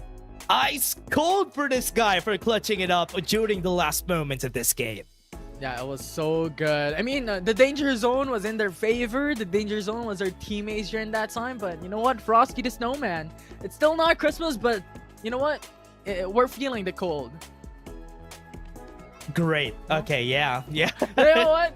Yeah, that's great. 5 That's total great. Again, kills, Frost the 1.8k total Snowman damage. was able to win this for the team. A good amount of damage, a good amount of kills, and a rating of 48. What's great about this, Infinity, is compared to the past few seasons, the MVPs has constantly been like 2,000 plus damage. But now we're basically normalizing this amount of damage for the teams, like 1,700 damage for the MVP with just 5 kills. Back then, it's crazy amount of kills for just one person, but now it's most likely equally distributed amongst the members of the squads, which is really great. It's just that means that players have been stepping up in the team. And the thing is, it's just not needed, right? We have emphasized this, that the thing is, right now, on the current meta, on the running meta that we've had, it's not about aggression. It's not about taking those kills, because priorly in season 1, you need to take those kills, you need to take those damage. Every single aspects, every single stat is allocated into a specific equation to gain your points. Right now, placement, 1 kill, 1 point, and that's pretty much it. It's not a necessity to get a lot of kills right now in FPC. Honestly, it's great also that the damage is also taken off of the equation. And that's why these teams have been great at just hiding themselves, at just playing it safe until the last zone. And also because the defender is not as strong as it is from back then, it's also great to have that, because back then defenders were so crazy. That's why everybody has been using the defenders to farm like 3,000 damage or 4,000 damage in just one game. Yeah. And it's the old times. Right now, it's all about playing it patiently and having cover and having that safety net. And even so, there is an argument that playing onto the danger zone or playing late onto zone edge is the best strategy right now. And there are situations, there are case-to-case basis onto this, because the thing is, having a security onto the building, onto the center of the zone, really just puts you on the edge. But playing onto the edge of the zone just gives you that safety net that, you know what, we do not need to fight a war on all fronts. We just need to focus on what's in front of us. Yeah, and here we are. We're gonna be going into the game, everybody. This is Thunder Realms for the last time here for this Group A. Game 3. This is where we're gonna see who is gonna be staying at the top 1 or who is gonna be coming back from this whole series. We'll see. Because it's one more chance for Execration even to come back to the top, because they have been a little bit underperforming into the past 2 games. Only a couple of kills from game 1. In game 2, they stacked up 9 kills and a little bit over, more or less. But they still haven't yet to take a victory coming into this group.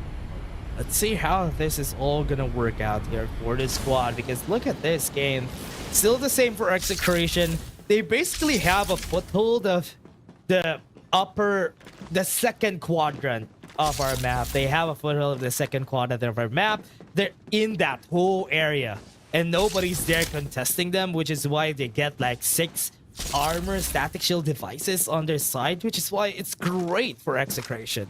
Yeah, strategy is great for Execution, especially considering how you're looking at the map right now. It's clear. The coast is clear for a lot of the location. If you're looking, or if you're splitting the map into 4 quadrants, quadrant 2 is only Execration in it. Safe zone will retract in 3 seconds. Almost the same as what happens when they are in Sunset City. Powerhouse is close to them. Powerhouse has been constantly close to them whenever they drop somewhere. In Sunset City, remember Sunflower Shopping Mall. In construction, that is where Powerhouse always drops. And it's the same here. They always stick close to where Execration is gonna be, because they always know, wait, 2 Liege already has purple armors on their hands, and they're already starting to fight here against HRR. HRR is not gonna have a good game today. Not a good game, but definitely still in it. There's still opportunity for them to make it back later on, but right now, in a very good standing into the early game, having that first elimination and having to stack up 2 level 4 shields already. Oh, while I'm saying that, Execration is eliminating Powerhouse. Powerhouse is now back on their respawners, and they have to evacuate to vacate the area because Execration is just taking over. And as we have mentioned, right, prior to this game, this is the last chance for Execration to really pump up their score, pump up their kill points, and try to take their very first victory in this game, because their past 2 games hasn't been that great. Oh yeah, it hasn't been great, so Execration needs to come back from this whole group, because right now, look at this. Latest still looking to overpower the adversary here, trying to fight against whoever comes across them. I think just based on that, they already won Pioneer Center because they have a good hold of this place. They have a good hold. They have completely conquered Pioneer Center, and that will push their opponents out away from this position, which is really good. If you're looking at Squad 4 right now, they're shifting their positions already, but having to move early on is also a strategy, because the thing is, you want as much land to cover for more shields. Yeah, that's true. Again, LSK starting to fight against Escha here. With Powerhouse also getting some kills for themselves outside the area, but LSK looking at a battle. Exploration looks for it, goes in for 2 Liege, gets 2 kills just like that. Virus, really fast kills. Yeah, this is the Season 1 Executions that we have seen, right? These huge eliminations coming into the early game, having to eliminate 2 members of Powerhouse, and also being aggressive right after as well, stacking up a lot of points. This is what Executioners, or well, Execration was known for. Yeah, this is what they're looking for. They're looking for a chance to show their aggression this whole game. They were just kind of feeling up game 1 and game 2. And this game 3, they're a lot more confident and are not afraid of taking any battles. Yeah. And during one of the interviews back in Season 1 or Season 2, the good thing about their playstyle overall in and outside of the game is they always reset. If you lose game 1, we reset next game. If we win game 1, what works, we apply it to game 2. That's true. That's one of the greatest qualities of this squad. And also, I also got an interview from this squad during the end of the LAN finals during season 2 because they weren't able to win, but at least was able to place themselves on the top 3. So what Execration has been telling me is that they would really want to change the way they play just because of how the pointing system works now, which is why right now, yes, they have been trying to feel out if they cannot play this aggressive. Now look at that. Divulge has not seen Virus, so the timing of this is going to be good. Sudden Crush goes in for 2. Gets the kill on 1, make that 2. Not a lot of armors for this squad. The springboard was helpful. Somebody up in the air. There was air support in that fight, and Execration eliminates them, but they still have some respawners. And Virus once again spreading his power in Sunder Realms. That immediate position for his team gave them the huge opening. With a springboard came through, Virus jumped up, rolling impact along with full speed charge just came and executed that team fight perfectly. And Virus, I mean, this is already to be expected that he will lead the charge for the team with 5 kills already to himself. Yeah, I also loved how, Yetizi and Luki just came back on top, used the springboard, goes at the top of them, so that their attention is going to be divided amongst them, which is why everybody survived in that battle, which is a really good mark of a strong team. A really good mark, as I mentioned. Now, Secrecy Saint having to just play onto zone edge. This is what we have mentioned to be really good, but if Latus gets that elimination, that will put a lot of favorability to their odds in this game. Yeah, a bit too far away from that Rocket Tarantula. Secrecy Saint would be able to run away Latus. They try to fight this. Secrecy Saint is close to each other. If they fight this 3v4, they're for sure gonna lose on this amount of armors that everybody has on the side of Secrecy Saint. It's a good thing that Secrecy Saint didn't take the battle. They didn't know that there's only 3 people chasing them. Yeah, and there's also Squad 4 on the backs of Latus. Ooh. They have to be wary of this. Who's getting chased now? They're getting chased. Latus. At least they know that somebody's there. The Fulge was used against Hestia. Across the board, after the first game, Hestia has been struggling even during game 2. Now in game 3, they don't really have a good amount of armor and being chased down. JDG, right here on the western side of the map, is going to be seen by Squad 7. Definitely is. But play for patience is the name of the game. They do not want to go for this fight, especially considering that their shields, the state of where they're at right now, is not the greatest. Yeah. The state of where they are here for the squad is also not really great, because with the level 4 armors, during the past few weeks, week 3, during week 1 to 3, I really do believe that purple armors are enough. Just because of how hard it is to get these armors now. But now at least everything has accelerated quite a bit because people have been a bit more efficient on how they get the static shield devices.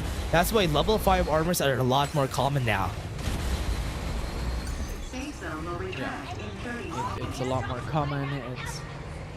It's a lot of accelerated shield acquiring coming into the games, especially for Thunder Realms, with how much shield XP devices are scattered across the map, with how much the availability for the purple zones and also the sponsor boxes, the airdrop brains, really accelerates a single team if ever they want to take that risk into accumulating weapons, shields in this game. I really do want to see, I haven't seen, whenever I cast, I haven't seen a sponsor box battle just yet.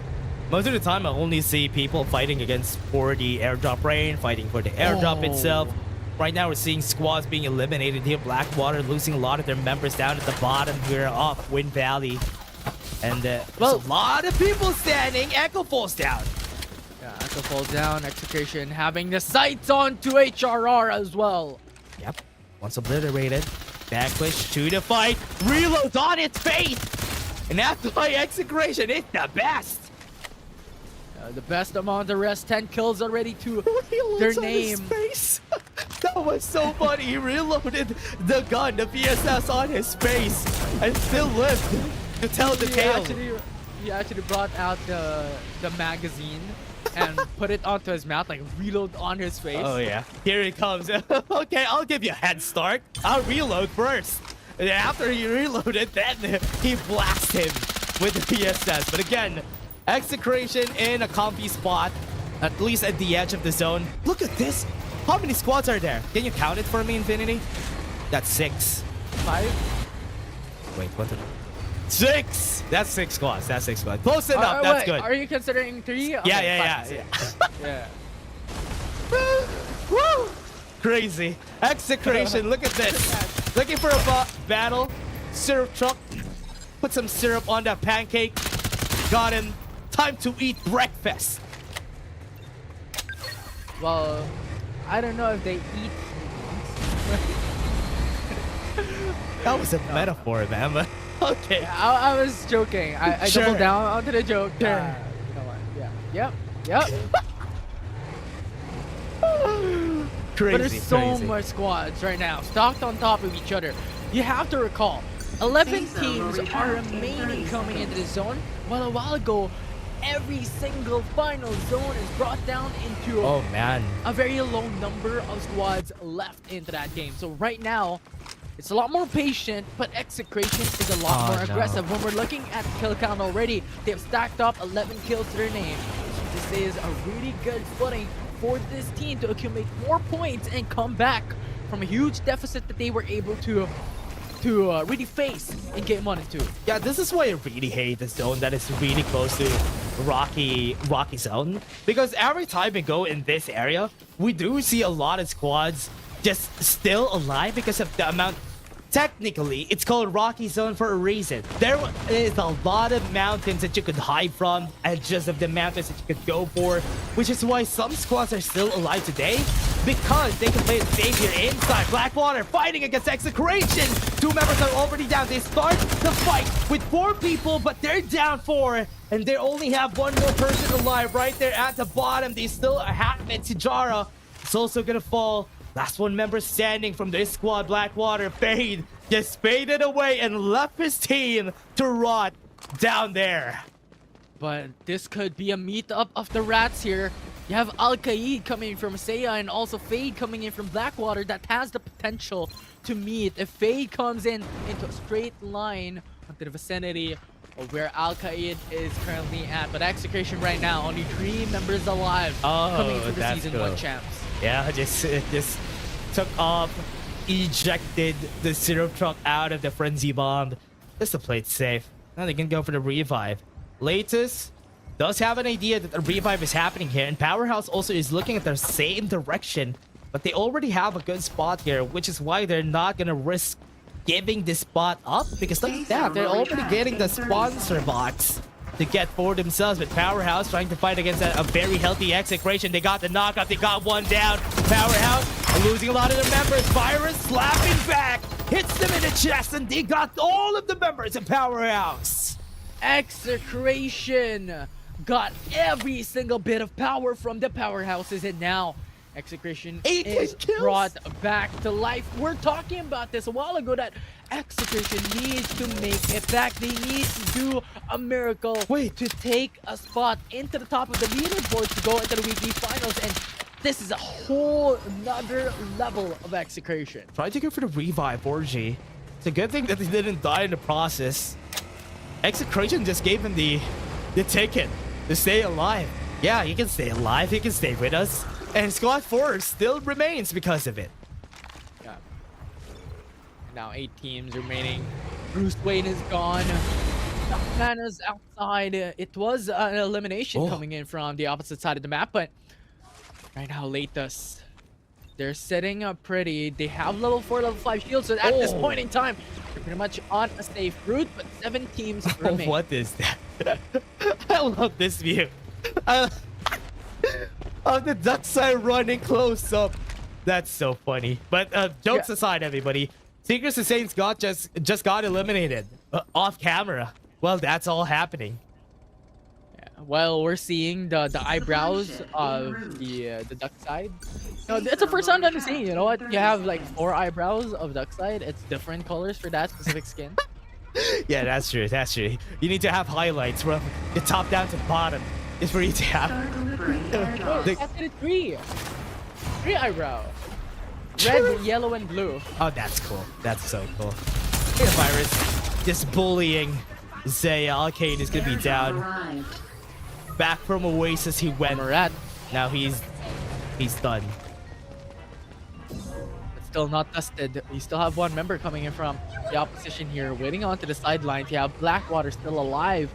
But only Fade just hitting pretty onto one of the buildings. There he is. There you go. It's like a game of hide and seek, and they saw the last person. Like, people forgot about that last person hiding. But it's a good thing that somebody remembered that somebody's still hiding. Tulich is going to be fighting back. Hestia going to be losing some of their members, but 4 squads still remain. Summit Crush goes in up in the air. But Hestia with Jinwoo, with that knock-up a while ago, just got them the win. Yeah, it's Jinwoo who leveled up now, so more stats, more capability on going into these fights. They're able to stack up onto a lot of shields. And now this is the best time for Jinwoo to make a miracle happen. We're in Refinery? Oh no, this is not good. We have a lot of floors in this building. So such an in Refinery. It's gonna be a hard fight. They know that somebody's still alive here. Goes out of the way, full speed ahead, goes down. Ball bouncing. It's not yet done. At least they can still go for the revive for the last remaining teammate to be complete on that last fight. They definitely could. That has the Admirals. At this state, they could just wait pretty into the second floor, or well, rather the third floor out of all the things here in Refinery, because they have already secured a very good spot. They do not need to fight the teams that surrounds them, but just wait patiently before the teams actually push them out before they go in for the full-on engage. They're just so far away from each other. This team Execration sticking close. One Summit Crush could actually just take them off of their position here, but not really gonna matter, because if they try to fight against them, look at this. Execration, they're really trying to get the center of the map in their favor, because everybody's just gonna be coming crashing down here, because they're all at the top floors. Latus getting beamed by Yatizi. But will not fall down. This is really good. Everyone's playing it a bit more patiently. You have 4 members from Execration. You have 3 members from Hestia, so pretty much a 4v3, v4, v2. Something like that, along the lines of these teams having to really just play it out, play it patiently, not go aggressive this time, and wait for the zone to close in before they try to do something out of nothing. Yeah. We're waiting. Execration, trying to get information on where the teams are gonna go. Blinding Mark's gonna be seeing them. A 2 Legion has just still on top of each other here. On the top floor and the second floor of the building. Rather, they have third sights floor of though. the building. Have sights on one. Summit Crush should knock them off, but they're not gonna be able to follow through because they don't know if somebody's there. They might be gunned down if they try to fight back. They're right there at the top. Execration tries to go in. Now they're already at the top floor. They want to fight this. They definitely do. What is happening here? Even if they do not get the elimination, if they do not get that fight, at least they get a very good footing onto the roof of Refinery. They have a good set. They have a good place onto the rooftop. They're going for the push onto Lakers. Yeah, goes in. Virus not really afraid of taking this battle. Really that safe spot still. Frenzy Bombers are going to be used. Execration just going to be crushing down. Got one very easily for Virus. Once they eliminate a lot more squads coming out. Somebody's trying to climb, but they are just going to be checking every corner. Oh, it's the best spot for them. Blue got knocked up. Gonna go in. Gonna go for the fight outside the zone. Virus goes. Still alive. Gonna go for the med kits. They're gonna go in the center. Everybody's jumping around to this springboard. Runs away. Eliminates it. Loki, what a shot. And Execration just healing up. Trying to fight the healing battle against the other squads. They're so far away. They have a lot of bodies here. Loki's gone. It's a What is battle this? of both duck sides. And remember, defenders have more HP, so this will be an interesting case for both these teams. Will Execution take the bag, or will the opposition steal it away from the Executioners? Execration still looking for some heals. No more healing. No more bodies. Is looking for another last body. He's not gonna get it. And that's why Virus is gonna be winning. No more med packs, and that will be the death of them. Execration will snag away one map in this group with over 20 kills to their name. No more bodies to loot. Again, this is the last zone that we're looking for. The healing battles, no Sienna, no problem. That is what happened in this game. They were able to make it successful. Execration gets a very big comeback with 24 kills on the board here for the squad and a #1 finish. I think that's enough for them to get the top 1 spot just out of that. This is the true form of execration. Having to find people, having to hunt them down, and become the executioners. 24 kills is a massive feat. And of course, Virus, every single time, those duck side plays, the way that he engaged for the team gives so much opening for them to follow through. Oh yeah, they were able to do that. And again, Infinity, it is really crazy that they were able to get away with a lot of these battles. Virus, 2,700 damage, for sure the MVP of this game with 11 kills on the board for this guy. Always starts out the fight scouting first, then Summit Crush, not even afraid of losing the battle because he knows when it comes to the aim, he's not gonna be losing in that department. Yeah, if the PC division has the Sayana healing battle, here in the mobile division is a new variant, the duck side healing battle. Yeah, they're going to do the PC division 1 better. Yeah, it's a duck side, no medi access, no restoration fields, just med kits, med packs in their favor, and that's gonna be enough for them to just get the victory in their favor. And we've seen it in action here for the game, so really excited to how this is all gonna develop once we head into the next parts of this game.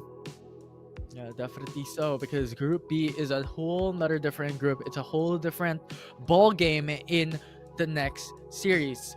Whole different names as well. So it will be interesting how these teams will perform. Will compositions be changed? The drop points, how will it look like coming into Thunder Realms? Yeah, now for Thunder Realms, we're definitely gonna take a look at how Group B is gonna be one up in Group A. But for now, take a look at the highlights. Just go back in time and let's see what happened during that game.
Great way to finish the game with an old healing battle.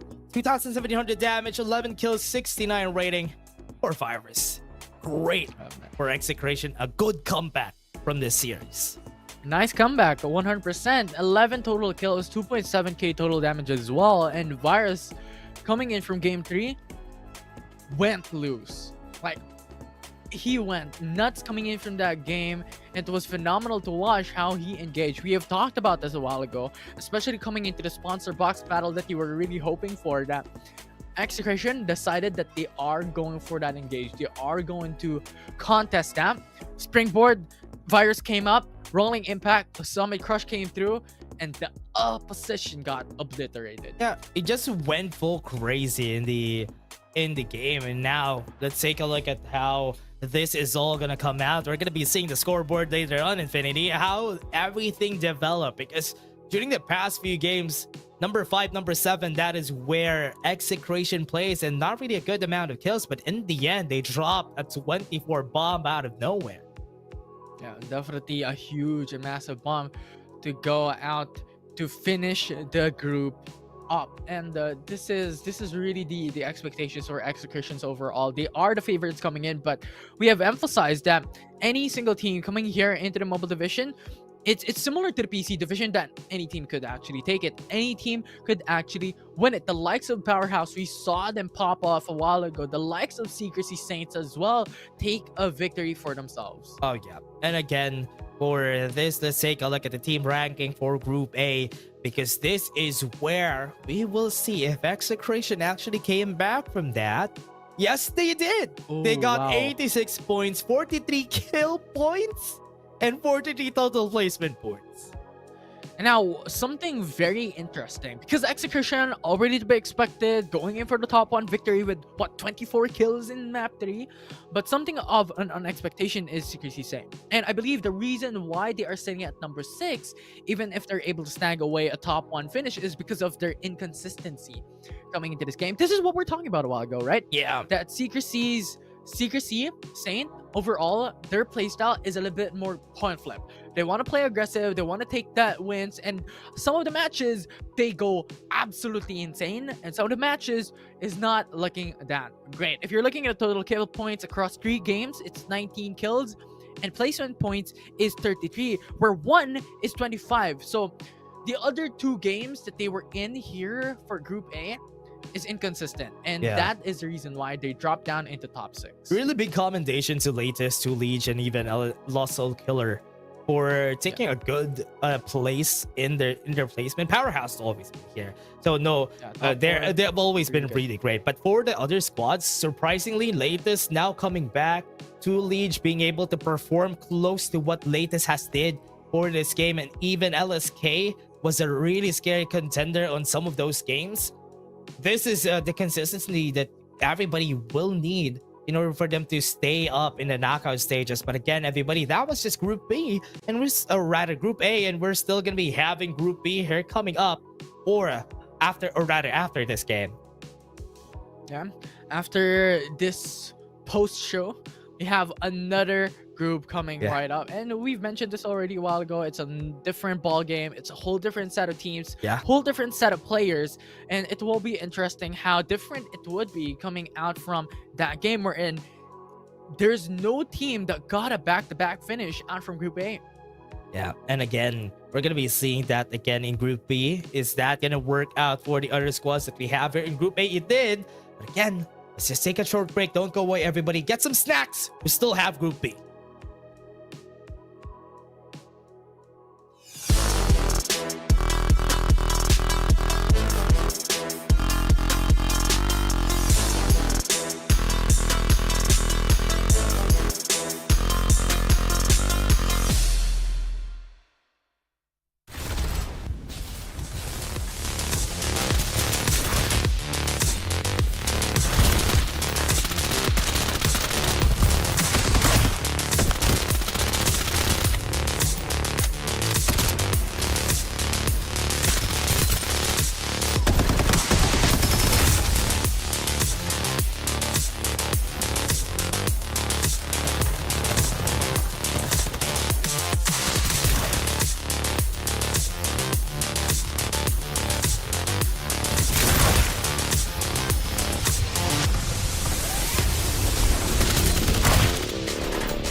Round 23. Simulation debug attempt 2084. Recording now in progress. Data upload 85%.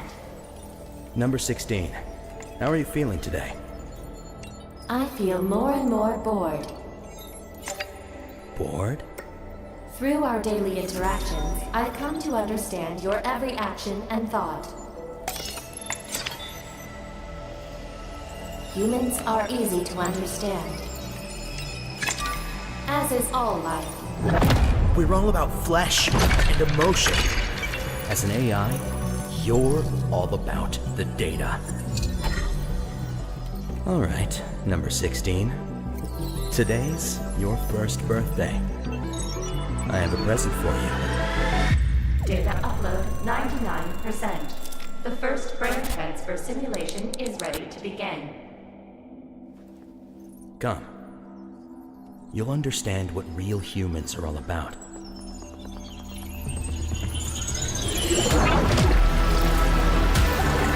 Number 16. Do you feel any different?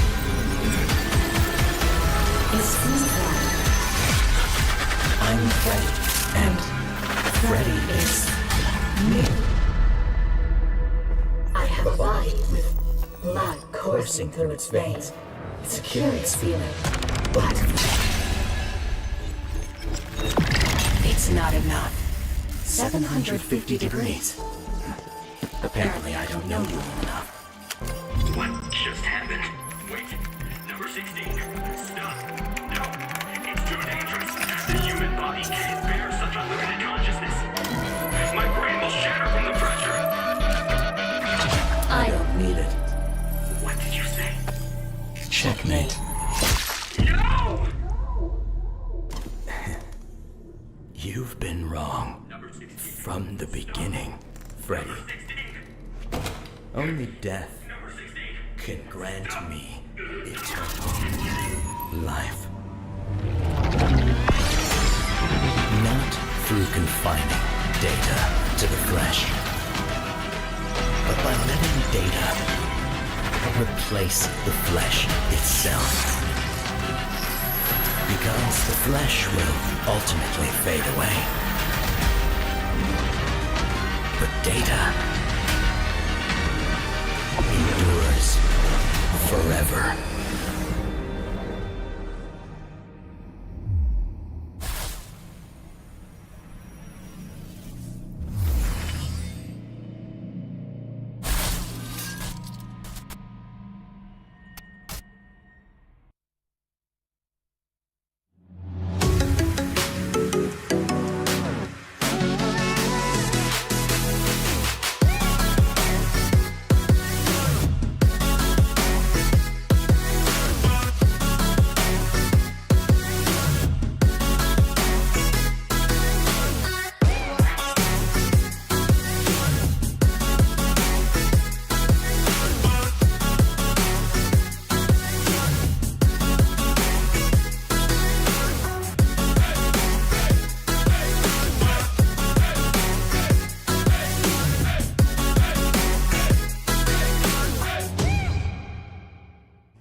Round 23. Simulation debug attempt 2084. Recording now in progress. Data upload 85%.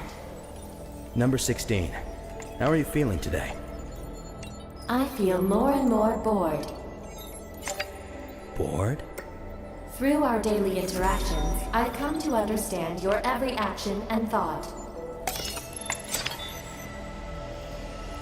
Humans are easy to understand, as is all life. We're all about flesh and emotion. As an AI, you're all about the data. All right, number 16. Today's your first birthday. I have a present for you. Data upload 99%. The first brain transfer simulation is ready to begin. Come. You'll understand what real humans are all about.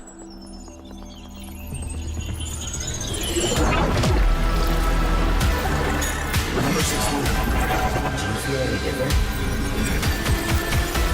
It seems like I'm Freddy, and Freddy is me.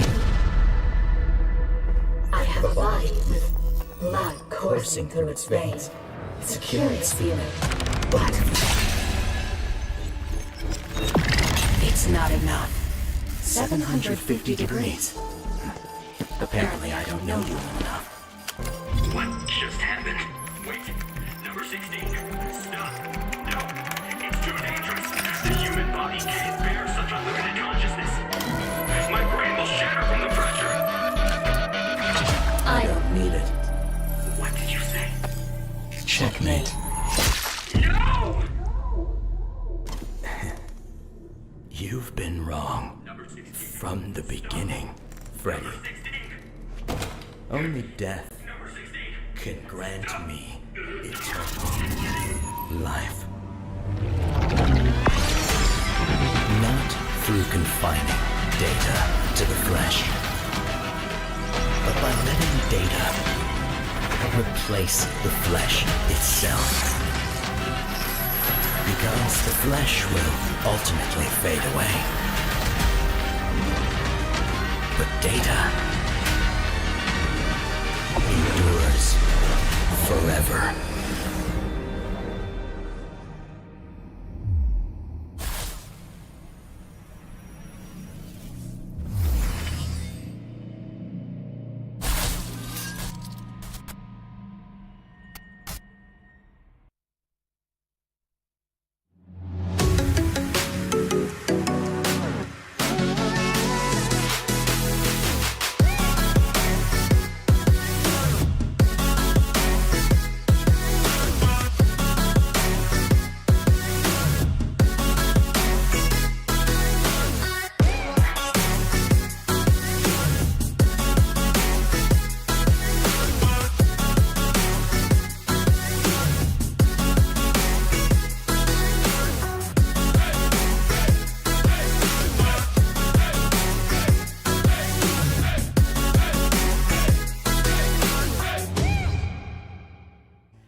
welcome back to Farlight 84 Philippines Championship Season 3, where we saw Group A be able to be conquered by Execration, and now Group B, who is going to be the conquerors of this group, because we've seen some great comebacks from the past group. Yeah, we saw a lot of comebacks. We saw a Duckside heal battle coming in from the very last map that we've had. We also saw a lot of third parties as well. So this could be a signal to what we can expect coming into this group that we have in moments time. That's true. Let's see if ever that happens here in this group, because it's going to be a different group overall, because I was expecting NCG to be here because Execration top 1, NCG is going to be taking the top 2, but again, it's a different week. It's a different story again for these groups. It is really great to have this very dynamic setting for all the groups. But Group B is looking like it's going to be hard for the teams here, because let's take a look at the teams now, because we've seen it already. We got ourselves spoiled. So here's the spoiler for all of you. Yeah. It's not supposed to be just us who get spoiled, but also the viewers watching at home who gets informed. But right now, coming into Group B, we have Oasis, we have X Beta. And now, for the viewers watching at home, X Beta is Crimson Beta. So that will be interesting to look at coming into this group. That is one of the teams that we really have to focus on. And aside from that, you also have TI6 that performed out of their minds in the prior weeks. Yeah, TI6, still a great squad. They have been one of the OGs of Farlight 84. Even during the first tournaments that we had here, it was a different story here for this squad. I hope that they got themselves in a greater footing now. And also VVIA is also one of the squads that have been showing themselves during the past 2 weeks. Master X2 is also here. Yeah, Master X is here. I mean, I recall back in Season 1, for the viewers watching home that are quite new here in FPC, Season 1, Master X had 10 teams. At least 10 teams. And that was a lot of teams, I remember, right? That was a lot of Master X teams that we had. Now we have a lot of different I remember also having a lot of NRX teams, but now we have a lot of Sarah teams, a lot of Hestia teams, AXG teams. So yeah, it's great to have this squads being able to just come out of nowhere and just be stars at the show. Some of the players familiar, right? You have some shifts into the compositions for some of these teams, as you can recall. You've mentioned a while ago, NCG. Jay-Z, coming in from Ghost Reborn, came through into the organization as well as one of their players. So really just a lot of shifts here and there into the teams that we've had. Some change of names for the teams, but overall these players are quite familiar for the viewers watching at home. If you are an avid fan back in Season 1 and Season 2. Yeah, and we're hearing the music now. We're already going into Game 1, Infinity. We got themselves cooking. Who is the team that is going to cook today? That's the question. Are they going to be cooking something great, or are they going to be burning themselves to the ground? Yeah, we'll see if they are going to be the chefs today here in Thunder Realms. Or maybe, you know what? They have induction cookers, not a stove, a gas stove. So that will not burn the house down, but maybe warm things up quite a bit. That's going to be burning your hands. Yeah, that's the only thing I could think of. Thank you. But again, for everyone out there, take a look at this. Take a look at the map. Every time we start the game, take a look at the map. Let's see where the teams are going to go. Once you know the teams that you need to look at, like Oasis, because they knew that somebody is there at Rocky Zone. Sometimes they do drop at Rocky Zone together with these 2 drops that we have here close to Wind Valley and close to Pioneer Center. That is where they drop all the time. They're going to be running away and just let Zelax be able to take the spot. But remember, most of the time people don't like going to Rocky Zone. Yeah, it's just a dangerous place because you only have 2 ins and outs into that POI. But for information for the viewers watching at home, dropping onto these points, dropping down from the capsule paths, you actually see your opponents in the minimap.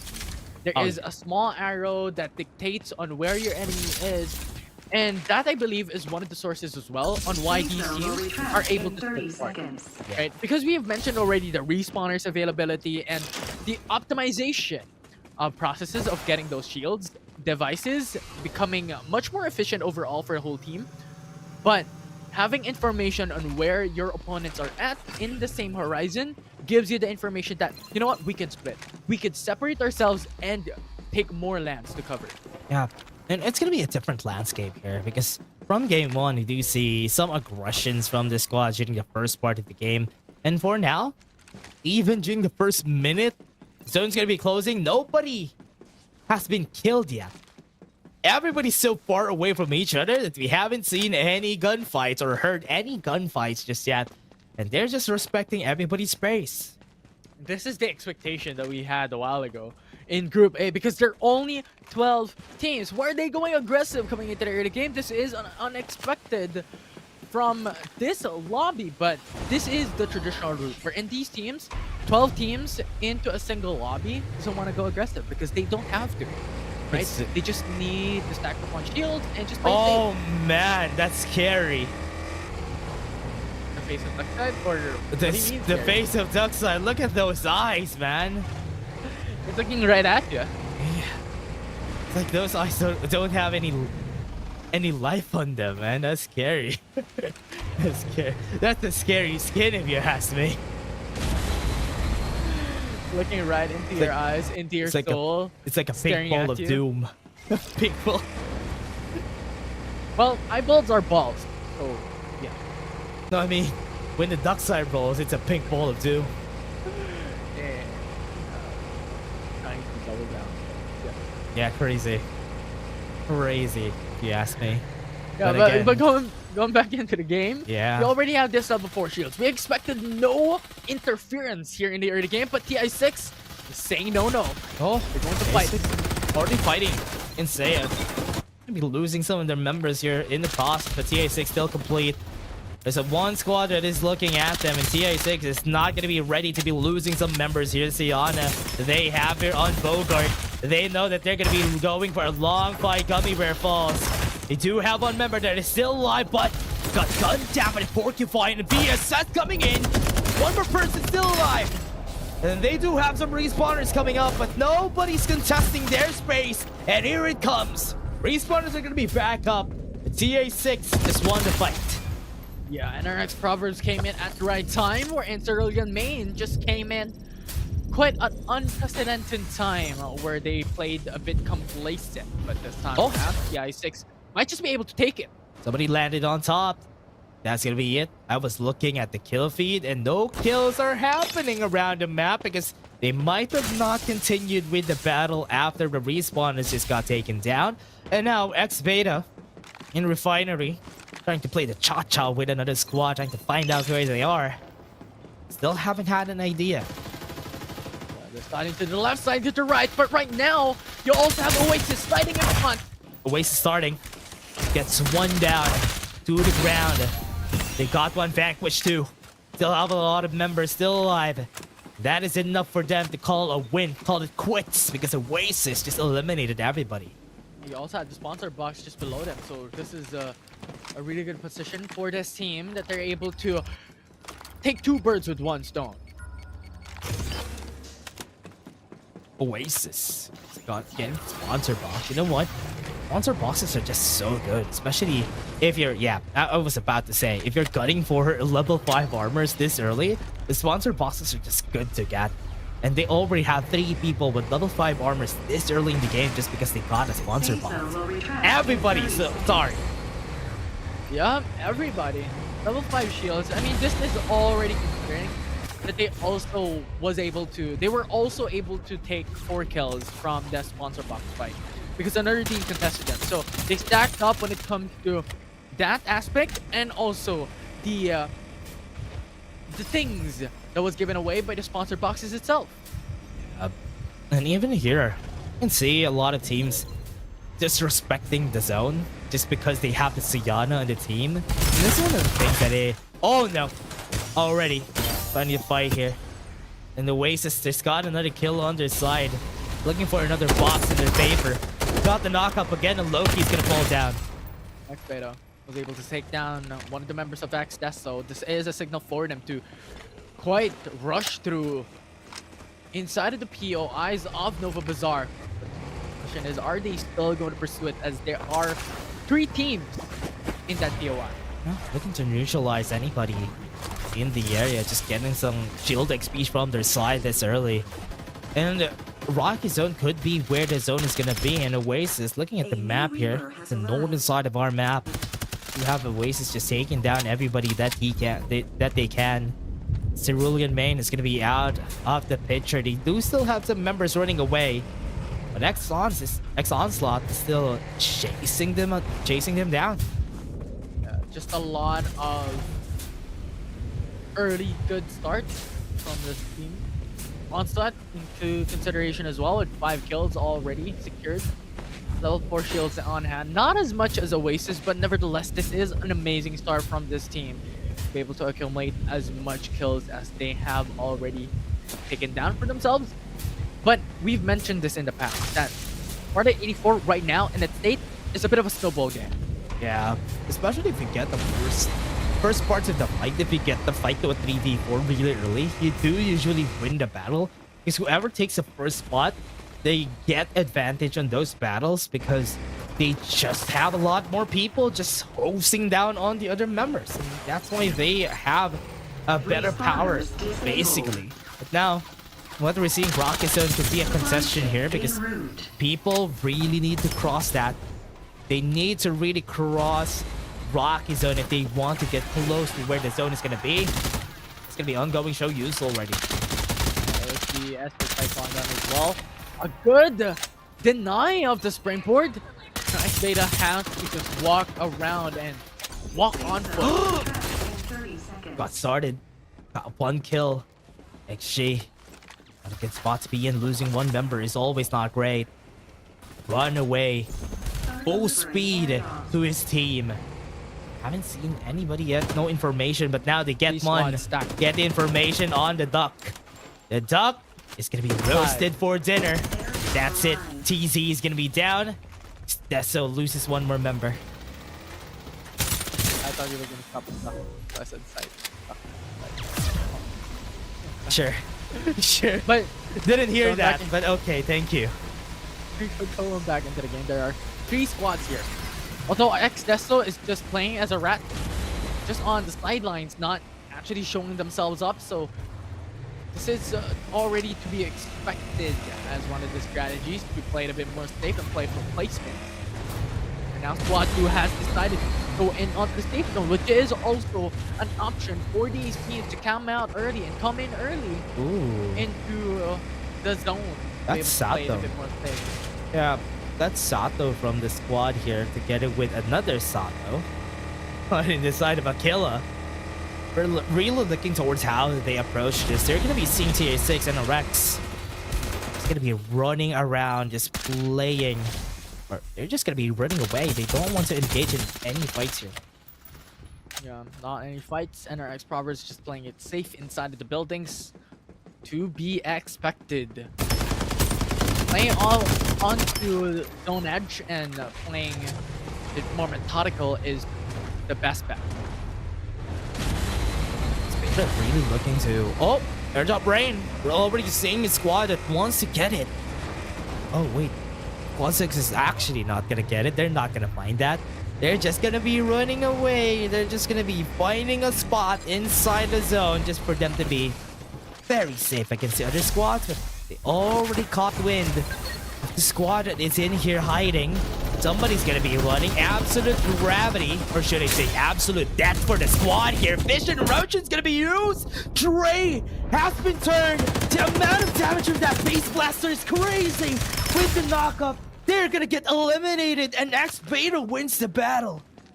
Yeah, that will be the complete elimination of latest Vince here. So much strength coming in from that team, as we have said, as they are quite formidable coming into the game. But Master X2, AXGES stacked on top of each other here onto the southeastern part of the map. Hello? Energy bomb's gonna be used. Get some cover for themselves. Be trying to heal up Aquila. Looking for a battle, but so far Master X2 is not giving them the battle they want. AXGES might just get pushed. Sato is gonna be taken down. Wait, still alive, but from the air there's somebody helping him out, and Aquila just took down one from the squad. Master X2 take one more cross out of that. That's going to be 3 people still alive. They are looking to engage now. Goes in. A lot of damage. Shadow gets in for the knock-up. Knocks up one. Goes outside. But the Blaze Blast is not going to be enough. Making a 2v1. And one last member goes in for the reload. And that is a win for Aquila. It's clever methodical steps that Aquila was able to execute into that matchup wherein Duckside came through with a rolling impact inside of the building. Summit Crush knocks up onto 2 and he went outside of the building. This is the important part wherein he made the 3v1 into an isolated case into a 1v1. Yes, the trade occurred into a 1-for-1 trade wherein Duckside died, but his teammates was able to follow suit. His teammates was able to follow through and take those eliminations. Yeah, and also what they want is also winning battles hand to hand here. Xdeso is going to be gatekeeping squad 4. Going to be going right into a trap. It's a really hard trap because they have to deal with the zone too. If ever they go up, be ready for the knockups here. Sato getting the crosshairs if everybody's going to fall. That's one nabbed by Xdeso. They have nowhere to go. They have to go up because they have nowhere to go. We'll see right now. XGS playing a bit more safe onto zone edge. Only 3 members alive coming from this game, but there might just get pushed. No!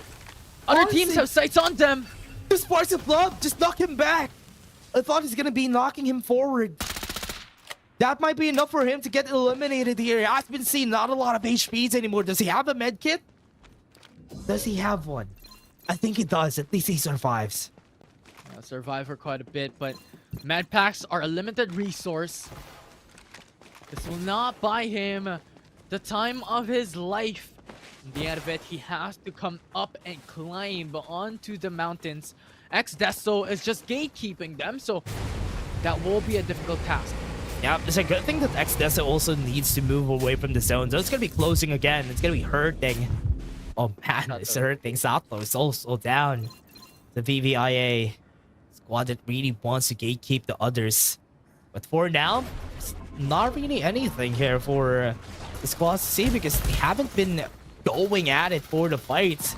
We've seen Reki take down one member of Exxons, and that's gonna be an elimination. That's the squad out. Aquila is down. Aquila is down and Aquila is gone. We'll see. Onslaught is still onto the edge of the zones, and I'm liking what I'm seeing. And we've mentioned this a while ago. The favorite hatest hero is Sayana, and one of these teams can actually utilize this. So they could play for time, they could play for placements, and they could play outside of the zone. Oasis still looking for a good amount of kills here. Even if they got 9 kills, Brent is gonna fall. Just saw a sliver, and it was enough for them to get the elimination. It's enough to take the 10th kill for Oasis. 6 squads remaining into this game, so still a lot of teams to be worried about. But considering how Oasis has positioned themselves, they have Sunil into the middle of the zone. They're pretty much lined up into a single line. Oh, TA6 very healthy. At moment's time, they could come in. That's true. Very healthy for TA6 with 12 kills on the board. They have the cross swords with Viva Invictus Aces. Even Deso is also up to congestion here. Low-key, gonna be running away. Trying to fight against Stuni. Not really gonna be winning this battle. Absolute Gravity is gonna be used. Fighting against 2 Absolute Gravities in one game. Xdeso fighting toe-to-toe against TA6. Be losing some of their members through the zone. At least one is down, but others are still alive. They're gonna be losing more. Grow is the last member standing for the squad, holding on to the zone, holding on to the gates. But through hell they go, and they die. And our Proverbs get eliminated here just because VVIA took the right time to come into the building and infiltrate.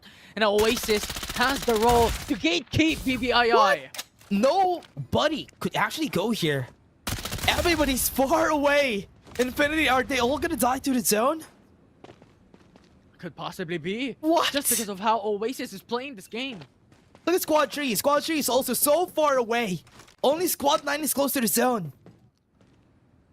They're healing up. Side. the south side, full control over Oasis. 30 seconds. There's no team that can infiltrate, especially with the verticality that they hold. They already lost one member. Oh, no. Not this guy. Not him again. Not Ben God mode. But the thing is, this is a little bit unfortunate because he's playing outside of the zone. He's playing quite further back in. And Look at the bodies. Playing that early onto the Siana heals will actually deplete the amount of medkits that he has. So he has to start walking and find bodies, find med packs. No, the side part here, Infinity, is he doesn't have any bodies to go through. If he just has the X-ray vision like we do, he will know where the bodies are. But honestly, he doesn't. He has zero information where the other bodies are. And they do have one rat. And that is just one bone. Look at them dancing because they know that somebody's just healing up somewhere. Wow. That's why they're just dancing. Yeah, I love that. It's pretty much the rat alone coming into this, but this is already a clear victory for Oasis. How they played this and how the opposition pretty much doesn't have any much more choice. Yeah, using their frenzy bombs just to clear out these angles. The main cut mode has been killed by the zone, and look at that. Wait, what? What was that? That looks so funny.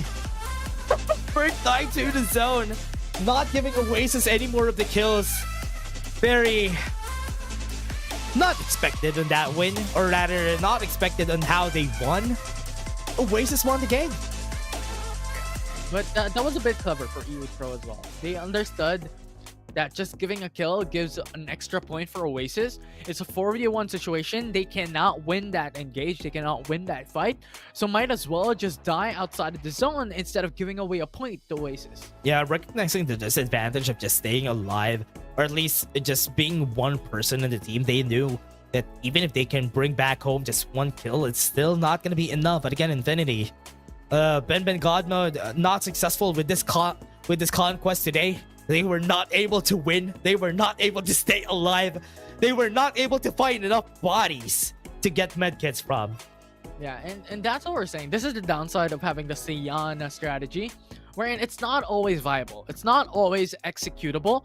The only chance that these teams are able to execute such strategy is if there's a lot of bodies that surrounds them. There's a lot of med packs that they have in extra, and they are pretty much near into the safe zone when they do it, because depleting those med packs early on is not the option. Yeah, really not great. Really not a good spot to be in here for the squads. But again, a good position for Oasis to be winning this battle, to be winning the game. They were able to get one spot in their favor here for the first place. But again, it's still not done. They still have a lot of things to go to. Still a lot of things to go for, because we still have 2 games in this series. Yeah, two more. So there's still a lot of chances, but Oasis actually really blew my mind coming in from that game, because they were not just taking the top 1 victory out from that match. They just did not play it safe alone. They actually got a lot of kills. They were putting a lot of, well, I was going to say foot into the pedal, but there's only one pedal into a vehicle, but you get the analogy, right? They were playing methodical, they played it step by step, and they got a lot of kills and took the top 1 victory. And this is a different form of Oasis. Yeah, and Oasis winning the battle here, really expecting a lot more from this squad. Honestly, I really love how things are going here for the squad, with Oasis having a very good mix of players from different squads from before, and them meshing well in this organization is a really good step for success here for Oasis. They showed themselves during week 1, and now they're showing themselves again in week 5 with a great performance here. Amazing performance, to say the least. And now this just brings up a lot of expectations coming into Oasis, especially considering, as we have talked about a while ago, that the likes of Viva, or well, rather Xdeso is here. You have Crimson Beta, or well, former Crimson Beta, now Beta Fear, going into fray as well. TI6 that performed and has a lot of rich history here in FPC, and they're just beating them to mince. Oh yeah. And again, for everybody out there looking for a team that has been a different spot here. I mean, what I like about Oasis is that yes, there were some ups and downs during the weeks 2 to 4. They weren't able to perform, but at least now in week 5, they're looking really smooth. But again, let's take a look at the highlights first, because this game has been great, but not the last part, because that was anticlimactic. But again, let's take a look at the highlights.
And the MVP of that game is going to go to Old and Gold. Tamayo going to be taking this with a 44 rating, 6 kills, and 1,300 T damage for the team. I like that. I like that. Old and Gold. Absolutely fantastic. I mean, Tamayo has been here in FPC ever since the longest time, and even way back as well. But right now, really deserving of that MVP title overall. 6 total kills, 1.3k total damage, and just outright, right now, the plays of the duck sides are very crucial to give space for the team to follow up. Oh yeah. And now here, Mayo from Oasis taking the spot again.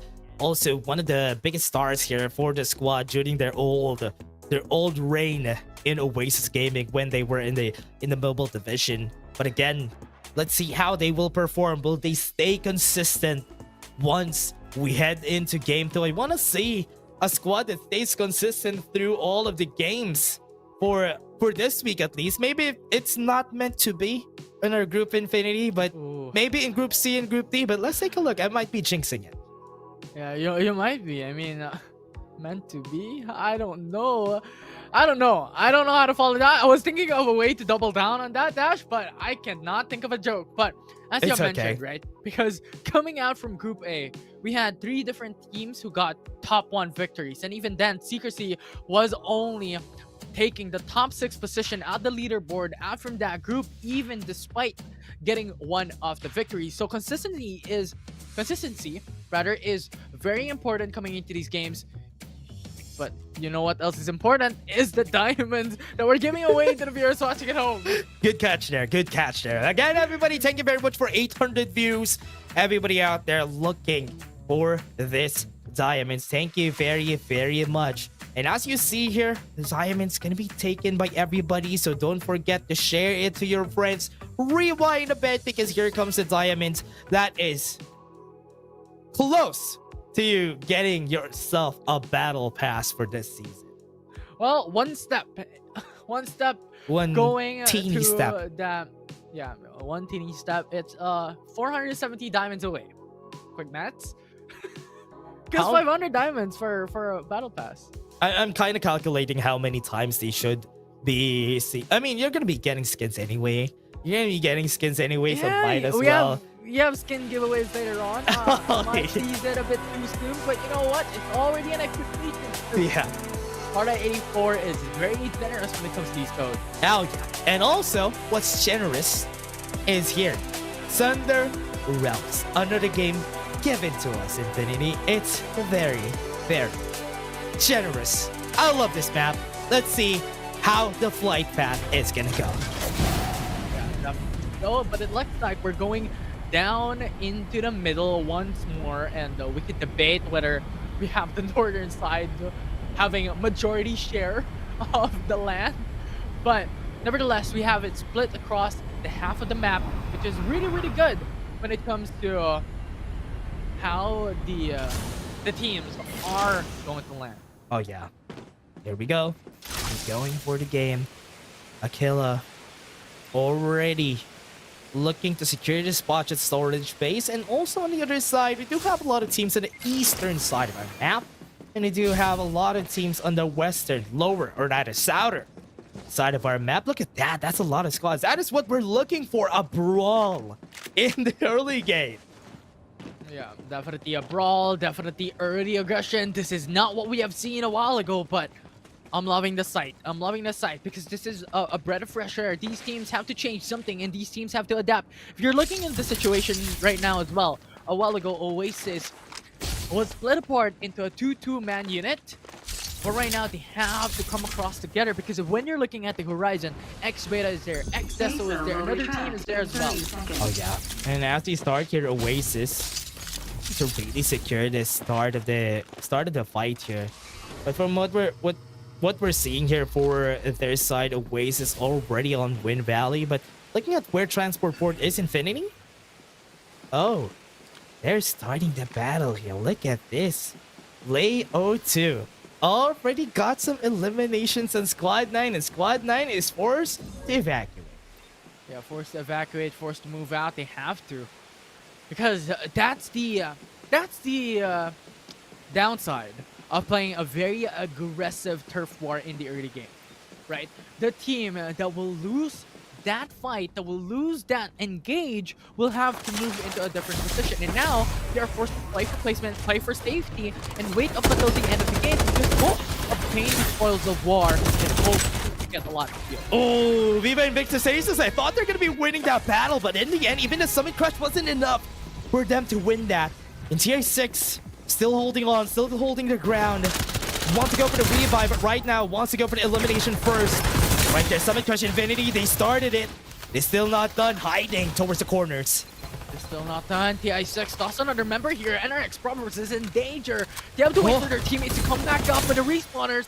Wait, goes in at the top, didn't win. But right there, they say, stay alive is what we can say. Are they gonna stay alive? Yes, they won't. TI6 is gonna be losing the battle, and there you go, respawners up and down. But here comes another squad. It's a brawl into the early game. Unexpected coming into the next game we're in.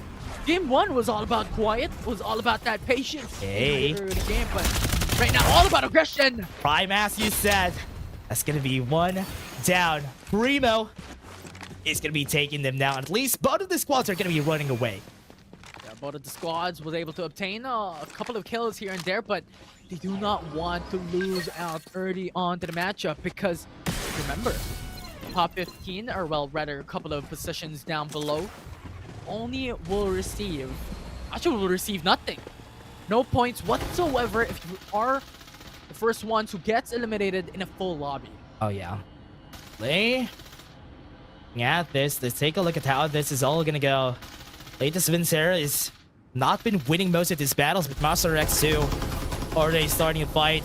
Look at that, Absolute Gravity is gonna be used here.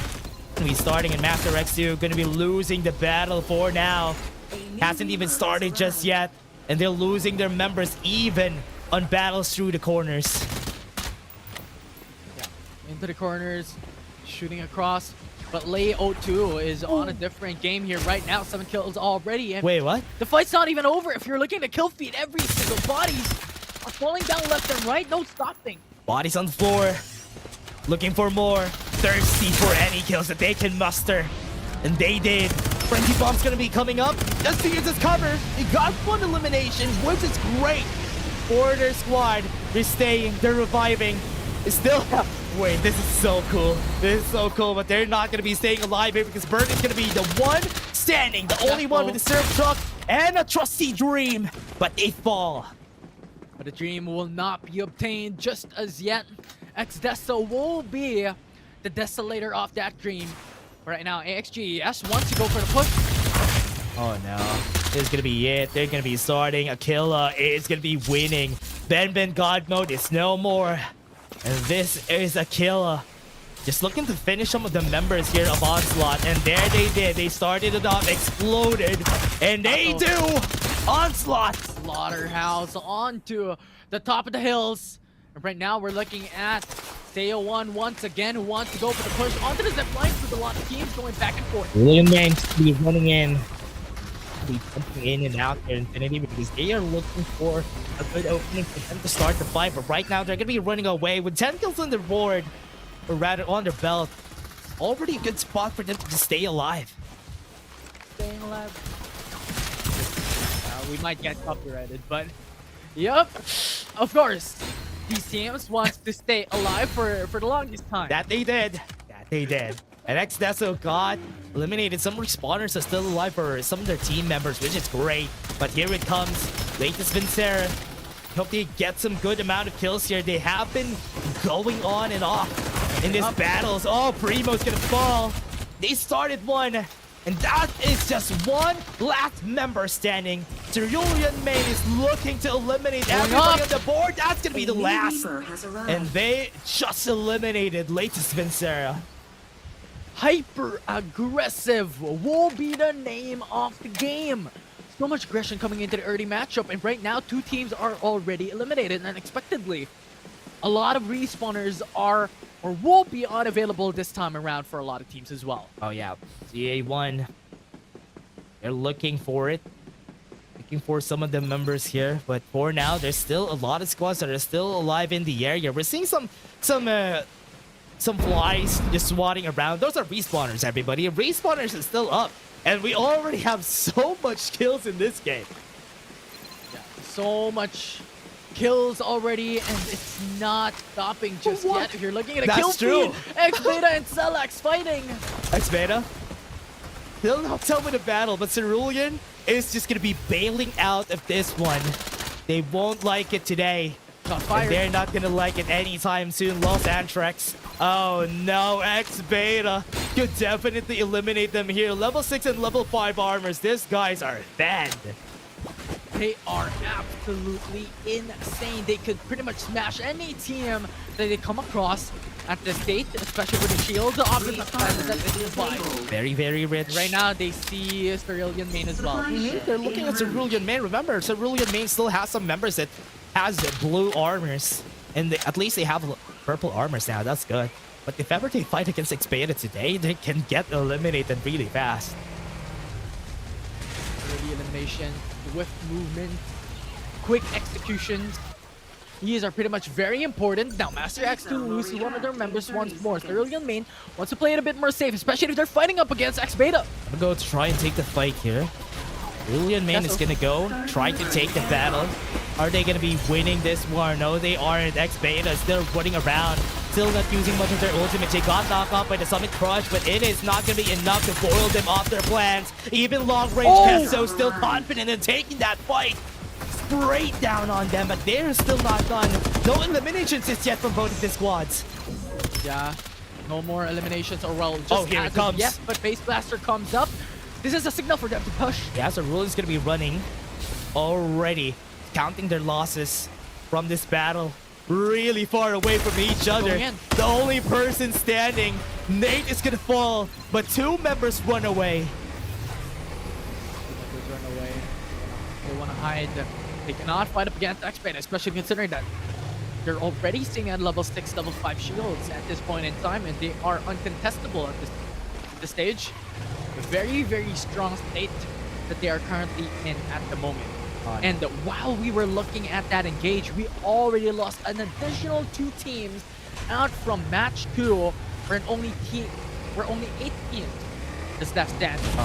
And X-Beta, look at this. They are just, look at them, Infinity. They are just unrelenting. They're looking for battles left and right. It's like what Oasis is doing now. They're at the center of the map, but they're looking for any fights that they want. Because early in the game, a lot of eliminations happen, and this team's just gained the confidence to fight against the other squads because they know they are rich. They have a lot of items. They have a lot of armors. So might as well just take the battle. That is the reason why we have emphasized the current run meta that we had is a snowball. Right? Yeah.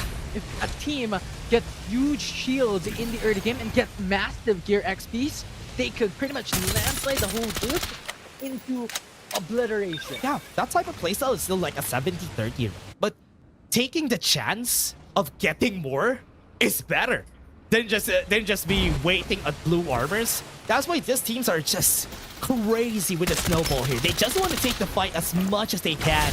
And now look at this. Be using base blasters. Be getting some damage against Aquila. But X-Beta fought against a squad that they're not sure they can take because this squad is also fed. Oh, this is what you mentioned. The counter to the ongoing show is the ultimate. Dre is gonna fall down. That's big. With that, they lose one member, but AXG losing lit a bit faster. And X-Beta still in 2v2. Very healthy on their teammates, but off their backs, there's some squad fighting against them. Celex is here to dip into the fight. They could get this armor. They're still alive, and Celex takes one down, and this is the last one standing for their members. AXG is out, and they got eliminated. Choose your poison. This is a double-edged sword.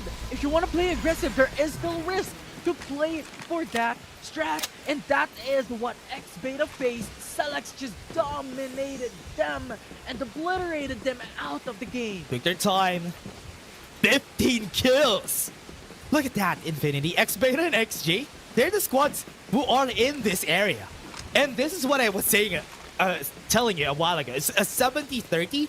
There's still a chance that 30% could definitely kill you. And this is one of those moments because both of them got eliminated because of it. Yeah, and this is what we have emphasized, the high risk and high reward. There is a lot of playstyle that you can go for, that aggression that you can play for, that you can stack up on kills, stack up on points. But if you get eliminated early on, if you get pincered by two other teams, you are just having to say goodbye and you're just signing your death sentence. That's just crazy that this is what's happening right now. And even here, even for their members, Los Angeles still looking for nothing. They're not looking for anything. They don't even want to fight at this point. They're just waiting for any movements because this map is just big. The zone is still big and they don't need to make any moves. Yeah, and look at the state of the map right now. You have Celex gatekeeping. Squad 12 right now, so if ever it comes down to it, they have the upper hand. They have the advantage out from it. They could opt to go for the push, but it's not that optional, or well, not that optimal. It's still an option. Great option for them. Cerulean main still looking. Wait, what? That was Celex? That was them running forward. Are they gonna lose in this battle just because they took the risk with a war spider? No, they lost in yellow because of that. Oh no, that was a big flop. Yeah, this is what we're saying. They don't have to push. They do not have to play aggressive because they are inside of the zone in comparison to Squad 12, which is outside. Oh no, they just lost in yellow because of it. That's a divulge down. They got the revive though. Oh man, they could go for the. Oh wait, what? They got the revive, so that's good. That's good. They're back into the game. They're still let's four members as a backtrack. squad. Let's backtrack. What we said during the last Springboard. 1 minute, just take it off. Okay, we're back, and they're gonna start the fight now. And Zaya Springboard. is gonna be goes in for the knockup. Not everybody was knocked up. He fought against two. Not a fight that you want to take. They can still regen. They're inside the building. They have a pillar that they can use for themselves, but a knockup is not enough for them to win the battle. Zaya, 3v3 with the ongoing show. They are looking for more, and they are looking for a battle that they can win. And Zaya is losing more and more of their members, and they are just going to be converging, collapsing on the members right here. One more is down, a 2v1 on armor swap, and the win for Celex. Cerulean main will have to say goodbye this time. And this is what we have mentioned, that Celex need not to go for the push, and they're able to gatekeep successfully. That's so much items in that one area. Closed down into the zone. They do have a lot of this in the bridge. Oh, That's why they're going to be Onslaught. starting the fight. Onslaught going to be coming in. Ben God Mode squad. Here it comes. They're going to be starting. They got the blinding mark. You see nothing except order. That's no damage has been inflicted. And they're just going to be running away to safety. But Oasis is also here. Oasis has heard the gunshots from around the corner, and Onslaught trying to buy time here, but Summit Crush comes up. Summit Crush got the knockup. They got the Frenzy Bomb. Not going to be reaching anybody. That's going to be just good cover for the squad. And Onslaught is going to be running away. Ben, no. Zip. That's not a good squad. That's not a good... Wait, what? They stayed alive through the zip line? No way. But they lost one. They lost one. So right now, Oasis is still on a massive massive advantage. It is 4v3. It's Ben God, though. He's not gonna... He's going to stay there. He's going to stay there. Just going to be healing up. Gonna go back to the zip line later on, but it's a good thing that Oasis is here waiting for them, so they cannot do the same thing again with this Sayana. So at this point, Oasis still has to be wary of their backs. This is quite a disadvantageous position of why you do not want to really go on the center of the safe zone quite early on, because you might get sandwiched from That is smart. across different teams. Look at Lancelot. Lancelot wants to kill Ben God Mode. He doesn't want them to rat it out. And he's challenging him to a battle since a while ago. A good thing he still has some medkits, but look at the amount of bodies in this area. That's a gold mine for medkits. Now 4 members, level 6 shields already for Oasis. You have X-Deso on the right side, Viva on the left. And backside of Oasis is the remaining members of their oppositions a while ago.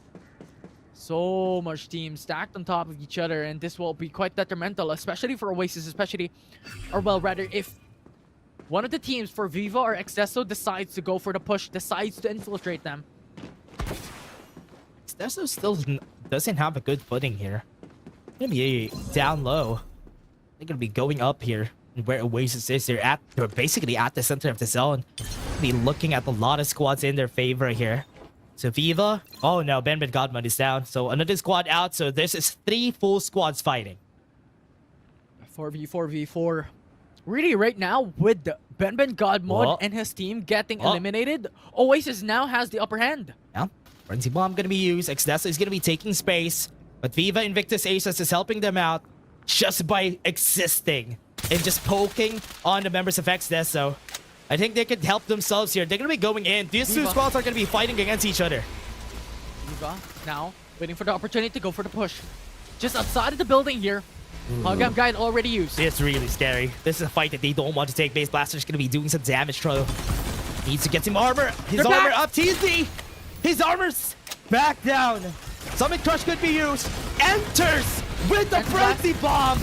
And this might be it. This might be the explosion that they're looking for, and exactly is. Oasis is gonna dip in the fight to did win, because they are the third party in this battle. Just like that, and that is what we've mentioned.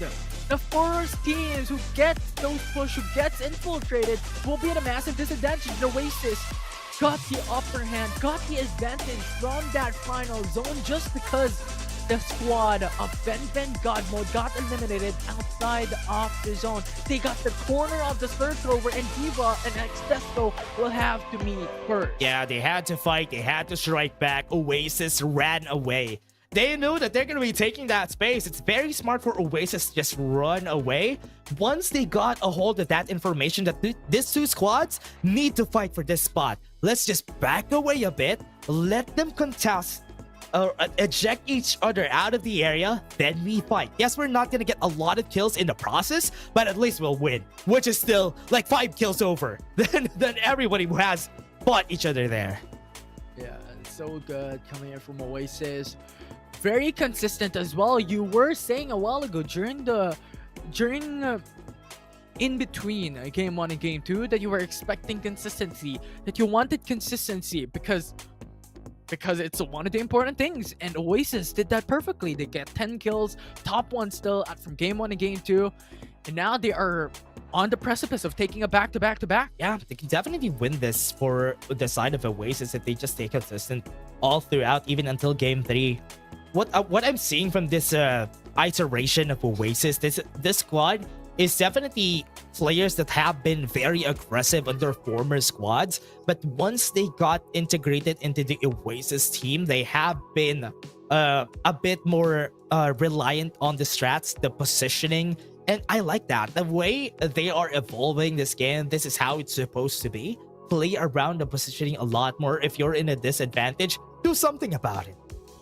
Yeah, it's adapting into chaotic situations. It's Yeah. being calm into pressure points, right? So I think that is what Oasis did it perfectly. They were onto Brink's edge, onto losing onto that engage, onto losing onto that fight, because they were pretty much sandwiched across 3 different teams, but they played it calmly. One team goes into the front, gets information. If someone's pushing, they fall back. Yeah, and that's very smart. That's very smart for Oasis. Yes, they're not as flashy as the other squads, but if this is the way it is gonna be for them, and they are winning for 2 games now, I hope it goes to game 3 for them. Let's take a look at the highlights first.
Most valuable person, player, people, as Infinity said. That was a How lot. 2K with a rating of 40, a total kill of 6, and 982 damage. Yes, that is honest work for the squad. let me Yes, do you they're not one getting better. a lot of damage, but still great. Let me Yeah. do you one better. Most valuable POW 2K. Hey, Hey, there you go. right?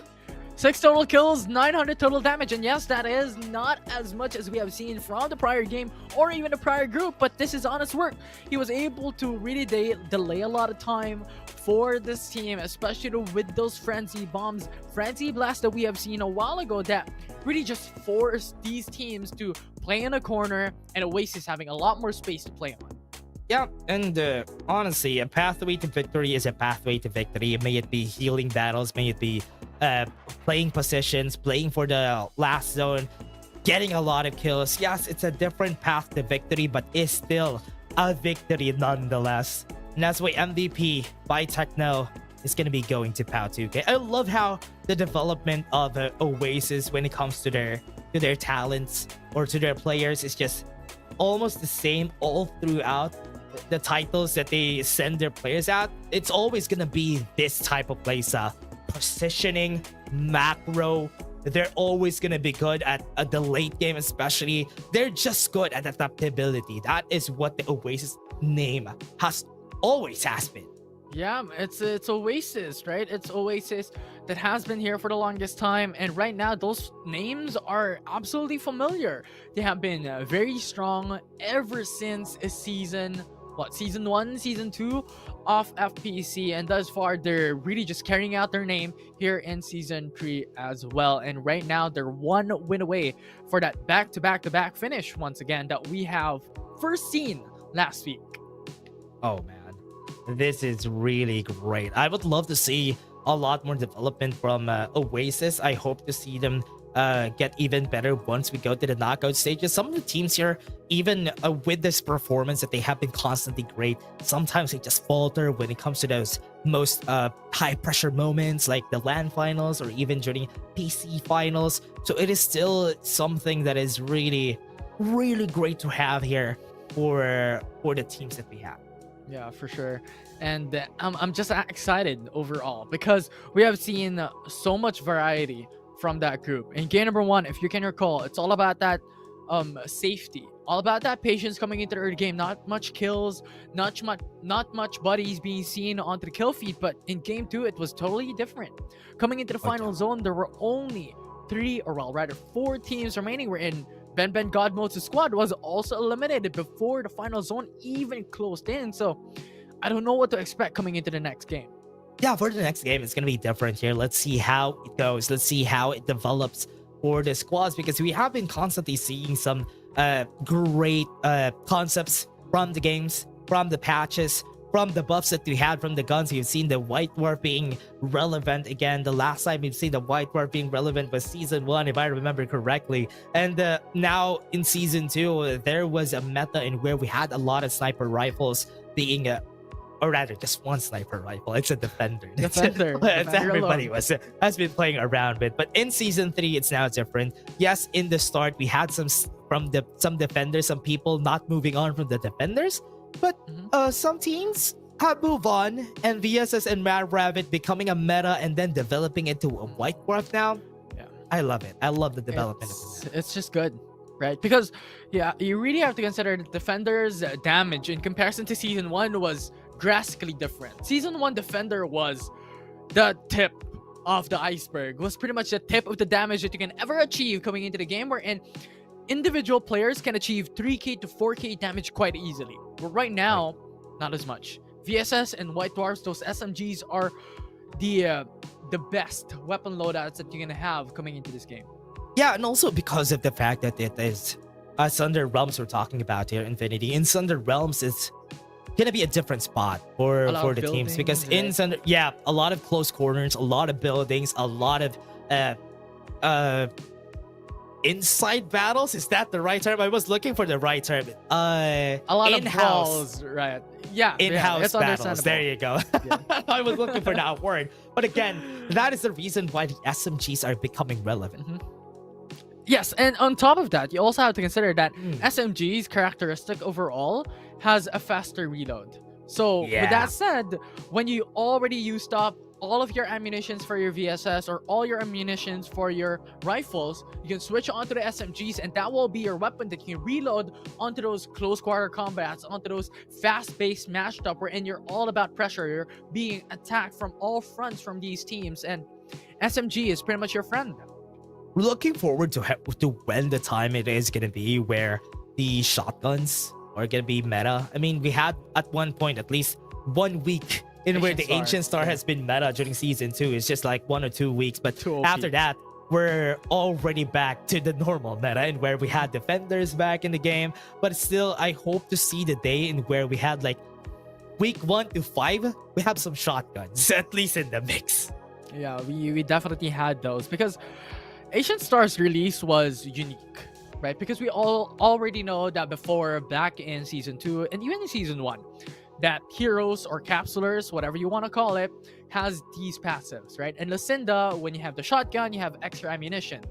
So having that Ancient Star with 100 damage or an absurd amount of damage for every single shot, along with Lucinda's passive, is outright broken. And that is the reason why in 1 week's time, it was one of the meta weapons. Yeah, it was great. It was great. Lucinda together with the Maggie. Back then when we had the tactical roll from the Maggie, you'll get extra reset on that reload. It's like once you get the Ancient Star going, then tactical roll, then another round of Ancient Star shots. That was crazy. That was a crazy meta. So now that everything has been balanced and we don't really have a lot of dashes on the capsulers anymore, we do have a chance to see it be integrated into the meta. I hope in the next patches that there's going to be coming, maybe we could see more of those. And there's a lot more opportunity for these players now to track enemies, right? what I mean by track is because of the dashes before, it's much harder to track where these players are going to go to. But right now, the only mobile skills or mobility skills that these teams has is if ever a couple of these heroes has a couple of jet sweeps. Maggie has jet sweep and jet leap, but it's not being used in the mobile division. And another would be the jet slide, but that's much more easier to track rather than compared into the jet sweeps or well the jet packs before. So it's a lot more opportunities, it's a lot more potentials for the SMGs, the rifles, the VSS to be utilized into these plays, into these kind of matches. Yeah, and I really love to see how the movements are gonna be once we move forward to it. But again, everybody, before we head into it, we're taking a bit of time here, so we're just gonna be taking a short break before we head into the last game. See you guys in just a bit.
What's up, you beautiful people? It is gonna be the last game, game 3, and we still have us.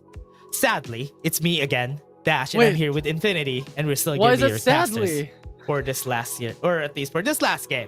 At least just for this last game. Why is it sadly? They've been with us for a while now. They need you casters for the next series. You know what? We're going to go there pretty soon enough. But going into the game, we only have one game left, as you have mentioned a while ago, Dash, and it will be quite surprising and even exciting as well, because Oasis, for those of you that just came in, have won game 1 and game 2 in this group. Yeah. And if they win the next game, they're pretty much having a 3-peat finish once again. I'm kind of looking forward to how this next game is going to go, because with how things are going, it's taking quite a bit of time for our players to be preparing, excited to see how they are going to be performing. Now, maybe some teams are going to be putting on their pulling their screen out. Maybe they haven't turned on their screen for the past few games. That's why they're turning it on right now, and maybe they might be able to snag a win against Oasis. But for now, let's take a look at this. We're gonna go to Sunder Realms, the last game for Group B. They're playing with screens off. Yeah, they were playing just by listening to, to the movement. Oh, it's like, that would be for a challenge. example. Yeah, that would be a good challenge. For example, they're walking around Nova Bazaar and they heard a bit of metal. Oh, I'm in Nova Bazaar, for example. What is this flight path? That's what I'm saying. Like, wow. Because, wait, this hasn't been I love that. seen for quite a bit. Yeah. And I echo your thoughts there, Dash. I love this castle path because now this will force a lot of teams to be able to adapt, especially Oasis. Once Wood Valley and also a little bit of Pioneer Center, they're not going to reach that POI here in this early game. Yeah, going to Wind Valley is not going to be a good spot anymore. It's going to be a bit too late for this squad. Even Aquila wasn't able to go to their trusty storage base in Hydro Plant just because it's so far away. And this is what I love about this. I love very extreme flight paths because those teams aren't going to go where they want to go. At least we see these teams just adapt to where they have to go. Yes, they still go to the spots that they're confident in, they're comfortable with, but at least they take time before they reach there. Yeah, and the safe zone went more towards the right side of the map. I love That's so this. funny. That's so funny. It's ironic, right? It's ironic how the capsule path leans more towards the left, the safe zone leans more towards the right. You know what? I love It's that. like, yeah, it's like here's your reward for going to the eastern side of the map, taking your time. But now, Pensu is gonna be taking his time back at the capsules. Sorry. Yeah. They're still in it. They're still wanting to go for that fight. And here into the southwestern part of the map, this is one of the locations where a lot of teams wants to go for. And yes, a lot of teams, or well, some of the teams wants to go for the likes of Transport Port, like Execration, Oasis going in for the Wood Valley. But here into the south part of the map, I actually love this position just because it gives you a lot of options to rotate, whether it be the eastern or western part of the map. Oh, yeah. Oh, okay. Not able to reach a Summit Crush. Goes in for the chase. It's like nothing happened. Still went in for the chase there for Master X2. Yeah, Master X2 was able to go for the eliminations, but as always, when it comes to those engagements, when it comes to those fights, you cannot leave your back unattended. And our X-Proverbs, though, on a different story, wants to go for the push. Stars at the top. They have the absolute gravity on their team. They're going to be going at it with this for the combo. But it's kind of awkward because Kizzo hasn't seen anybody. It's a good thing that TI6 still caught the win there. Yeah, it's a ring around the rosy. They don't want to go for the engage, but instead, you know what? That is the reason why your teammates are there, right? You want to go for that basically support like and follow up. Ring around the pillar. It's what he did. Yeah, there. exactly. He was swinging around the pillar. It's like, I don't know what to say, but yeah, that's true. Exactly, indeed. They're playing around the building, around the pillar for sure. But here into the south part of the map, we're still seeing a lot of squads here. Squad 7 and Squad 12, and even some of the rats from Squad 6. What is that? Got some eliminations already, though. I mean, for their squad here, Cerulean main squad has been bloodthirsty from the past game. Eliminated just because of sheer aggression. What is that shot from Primo? Just eliminated them sprayed them down from far away, and that was too fast. Wait, what was on shot? I was looking as well because I was. Wait, what is that gun? The Stellar Wing? Well, you know what? Things change. You spoke about consistently. We're going inconsistent. Oh yeah. Wait, what? Oh. Summit Crush missed? He slid through the 3. I'm That is confused. so funny. That is so funny. I haven't seen that ever. I'm See? confused. The tree has a bit of a slope on it, and he slid through the 3. The 3, sorry, not the 3 number, the 3. We saw the Summit Crush already. We saw the circle, but it did not pull through. It was. That was so funny. That was so funny. You know what? I love it. I love the chaos that's happening around them now in Infinity, where everything is happening all at once, and we're all up for it this game. Yeah, it definitely is. It's definitely a different story this time around. Hopefully, it's not a different story for Oasis if they want to go for the 3-peat finish, but nevertheless, we're still in the game with no squads still eliminated. Yeah, still seeing some squads trying to fight their way, trying to rush their way throughout this mess that's gonna happen. Oh, that side. Everybody's... Stop staring. Oh no, this is not gonna be good. Squad 7 is also here. You see his head bopping just because he got headshot there. That's so funny. Oh no, you're gonna go at it. Absolute Gravity was used. 2 Absolute Gravities were used. This is Defso, you're right? Yeah, it is them fighting against another squad here. They're trying to fight with TA6, and it's not working really well for the squad. This squad's there. Only one Lucinda in this lobby, and it is. Who's gonna win? Not yet. We haven't seen the winner just yet. TA6 is gonna be going for it. It's Izzy. Last one person. Level 5 armors against 2. Let's see. Is it the armor or is it the numbers advantage? We'll see. Kids away into the front lines already, but will not pursue for the all-in. They do not want to go for that risk as well, considering that you have a lot of risk going that far. You know what's funny? I thought we're already done with respawners because of how much fights are happening around the map. But we still have some respawners, everybody. Yeah, we still have a lot. We still have a ton. But thus far, we already have 2 people dead with no respawners. You're looking at the top left corner of the screen. But E8 Pro loses rate. Delix fighting against NRX. Still not done with the battle, but at least they got the divulge information and where they're going to be running. They're still not taking the fight so far. That divulge already used. Might be a signal for them to push.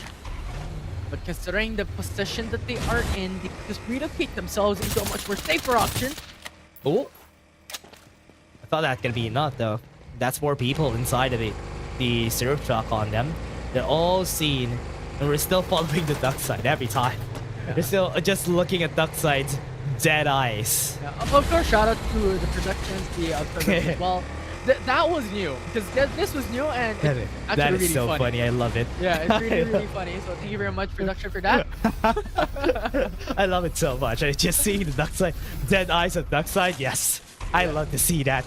Man, 100%. oh man. Oh, this is what you were saying. The skin. Yeah. There's 3 different colors on the Eyebrow. Yeah, eyebrow. Eyelashes, eyebrow. I don't even know. I think it's the eyelashes. Is it? So Duxley, Yeah. Duxley doesn't have eyebrows. Huh? He's a robot. Yes, he doesn't have eyebrows. it was figure. Okay, sure. I'll take that. But Oasis. Oh no! That's a lot. Lancelot's down. Next beta. We're back in the game. Thank you very much, Oasis, for bringing us back. Next beta is just gonna be running out of that. Yeah, the Yale Oasis are, well, rather former of the beta teams. Now on to Oasis. That's a rivalry side. you see there. Yeah, rivalry. Oh no, Ben Godno showing us who's boss, showing us how he has the aim. That's why he's one of the best players we had during ACC. He's just not a healing bot today. He's making his work here. He's making his mark, and is eliminating Cerulean Mate. One more Bogart. What a great name. Got eliminated. I didn't even know what that means, but yeah, absolutely. And right now, Also, at this point in time, Oni is playing with 3 members alive. TA6 though, no more shields for Kizue, but it's now going for the push. Oh, and Rex against Deso. Same squad, same fight. Absolute Gravity got the knock off, but they still have the Absolute Gravity on their side. Somebody's at the top. Somebody's keeping it in check. They're still not done. They're being pulled back. They still got some armors back up. At least they got this building. Yeah. We may have the god spot, but we have the wins here against your teammates. TI6. So much control over the buildings. That's so spread around. I like this. They're spread around, trying to wrap around the members right here. Here it comes. Gummy Bear. Not so gummy after all. He gets the kill and gets the win. Obliterated. But the squad is still alive though. Yeah, they're firm on that win. They have a huge grasp, or well, they have the firm hold over the win here for this game 3. They want to really pursue it. As of every single team out from this map, only 10 teams are remaining into this game. Already 2 teams eliminated out of round 3.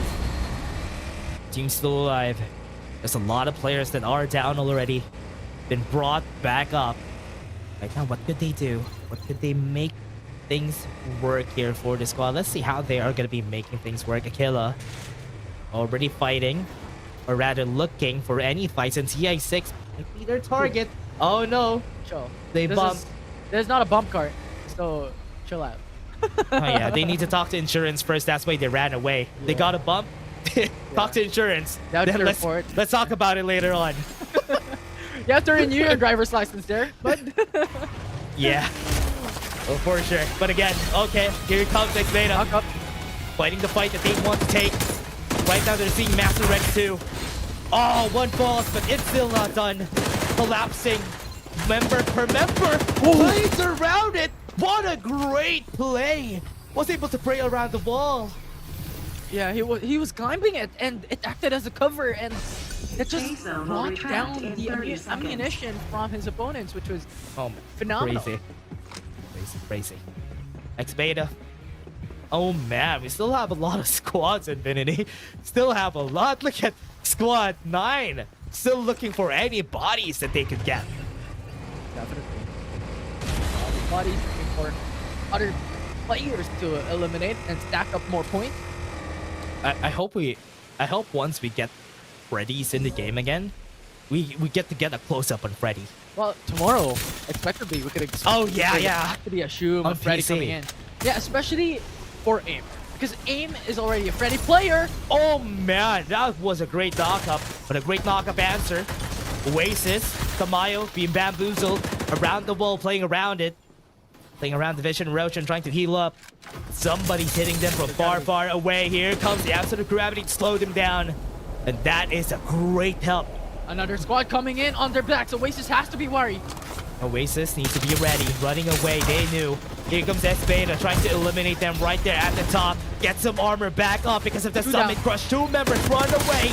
And that will keep the dream alive for the squad. Oh no, acceleration's not there yet. Here comes another syrup truck. Here comes the syrup. Pancakes are not yet served. Yeah, pancakes are not served. The need for X-Beta was not served, was not going through, but Oasis still getting chased. There's another squad. Aquila is here. Oh no. They just threw around the syrup, and Oasis got eliminated because of it. That denies a 3-beat finish here for Oasis, so when we're speaking consistency, not gonna pull through here, especially considering that will be the 3rd squad eliminated out of the game, and that will be Oasis. That's the name. Oh man, Oasis. Oh, what was that shot? Shaka got the victory there in that battle. Master X2 has to run away because of it. Now they're chasing them now. Look at this. One more is down. Soul is out. Sucked the soul out of him. 2 more members from Master X2 are still alive. Look at them running. They're going for this police chase today. Could be. So far, Selex is on the reset. Wants to go in with HPs. Back to full before they come through onto the safe zone. Considering as well that it's really close into consideration. So time is in their favor. Dude, he's the person not really ending this battle in Master X2. Darkseid's glasses is filled. Is what? Filled. It's not transparent or whatever. That's So, true. That's true. He is blind? No. Yeah, yes, definitely he is. He's a robot. Surely. But right now, Ocelot going up the sights onto Master At least we have Expert. another robot in the game who's not blind. Freddy. Yep, definitely so. But Yeah, play unfortunately, Freddy, everybody. He's fun. He is. Unfortunately, we're not seeing it in the mobile division, but considering the utility aspect of things here in this platform specifically, we wouldn't expect Can you it. zoom it? Production? Can you zoom more? Yes, young. Let's see I those, wanna the hair. What's that Oh, called? I want to see. I want to see the markings on his face. Yeah. Tilt that back to us. Oh man. Yeah, that side zoomed in with the rolling impact. It's just gonna be. It's just gonna be running away. Nakilla is gonna be seeing Onslaught here. There are two members standing at the top. And even Aquila with this amount of armor, they don't want to contest that because they respect the high ground. Yeah, 3 level 6 shields as well. Aquila is already in a good state. Especially considering that there are 8 teams left. They are pretty much on the precipice of going to take away a victory if they continue like this. If ever they continue with this good amount of plays that we're gonna be seeing here. Oh, wait. That already. Stomach Crush was used. They already used it. They got some damage back up on their side. Runs away, goes out. Onslaught respects the armor. Once he got a hit, and he had a taste of that level 6 armor, he knew. He knew that he had to run. Yeah, he knew, definitely knew. AXGS is fortunate enough to not get pushed, so resets coming through very easily. Level 6 shields, level 5 shields across the board. I'm Their gonna be so HPs mad are full. if they don't win with this amount of armors on their side. Imagine. Oh man, that's gonna be crazy. That's gonna be a story to tell for week 5 of Tube Stages. X-Beta, 2 members. Hiding behind Take the that rock, tree. hiding behind the trees. Now the sights, the gatekeepers here. It's AXGS has ice on E8 Pro and X-Beta as well. Wow, With this Kurama zone is so TZ. small. Oh, Dre is also gone as well. One member Yeah, left for Ice X-Beta. Oh, he's gonna be next. He jumped out. I think he's at the top. Oh no, he has been seen. Here comes the penguin. The penguin's coming, but they are not able to jump at the top.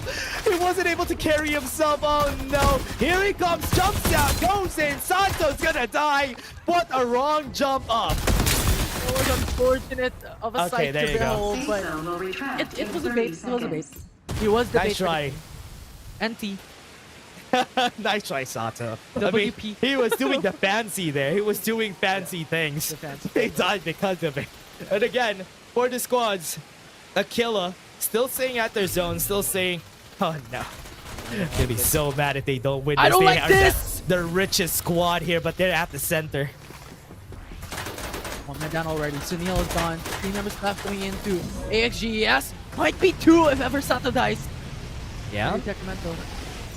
Frenzy Bomb can be used at the other side. An onslaught. Just putting the pressure on Aquila. Every member is still alive. Look at that blinding mark. Tofu. Sees nothing. Tofu falls down. Now we're left with 4. We definitely are. 4 teams remaining here. 4v4, v4, v3. Into this situation, AXGES is now on the move, trying to get the infiltration and control over the next building. Aquila goes into building. Level 6 armors for this squad. Very, very healthy. They're going to be taking on any challenge they might take. And they're not going to be afraid about it. Goes in at the top, jumps in, goes for the battle, jumps forward, goes in for the stun, but it's not going to work. They're losing the positioning battle. It's all working out for the side of Onslaught. Still have a 3v2. Here comes CA6 joining the battle, joining the fray, eliminates them. The cavalry is here in level with 16 kills on the board. CA6 looks for Sato. Last 1 member standing for XJ, or rather 3 members standing. On the run, gets that elimination. Sato goes down, knocks out. 2 more at the stairs. Goes in, tries to go for the fight, but it's not gonna work. Tries to go fight a winning battle, but they're not gonna win that easily. Salty, 1v1. They have all of their members still alive. They got the elimination. Gummy Bear rolled outside. Is he gonna die because of it? No, he stays alive, restoring his HP. A 1v1, but here he comes. They takes the win. from Master X2. The unthinkable. Master I'm X so two. mad. I'm so mad, Infinity. Oh, what is that? Like a thief in the night, they steal away the win from every single one. That was 3 complete squads fighting honorably against each other.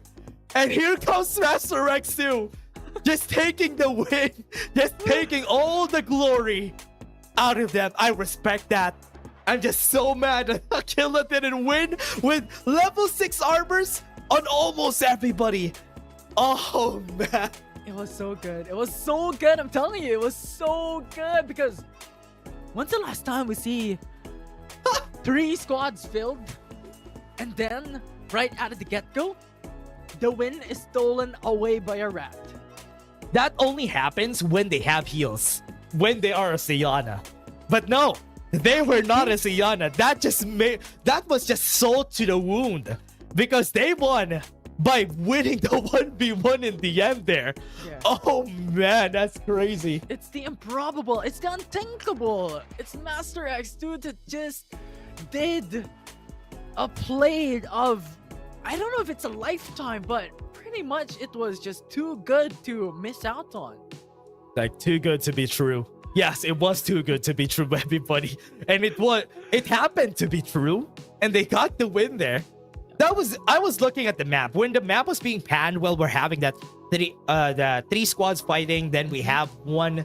Saves was standing there on just one box. And nobody dared to look at him.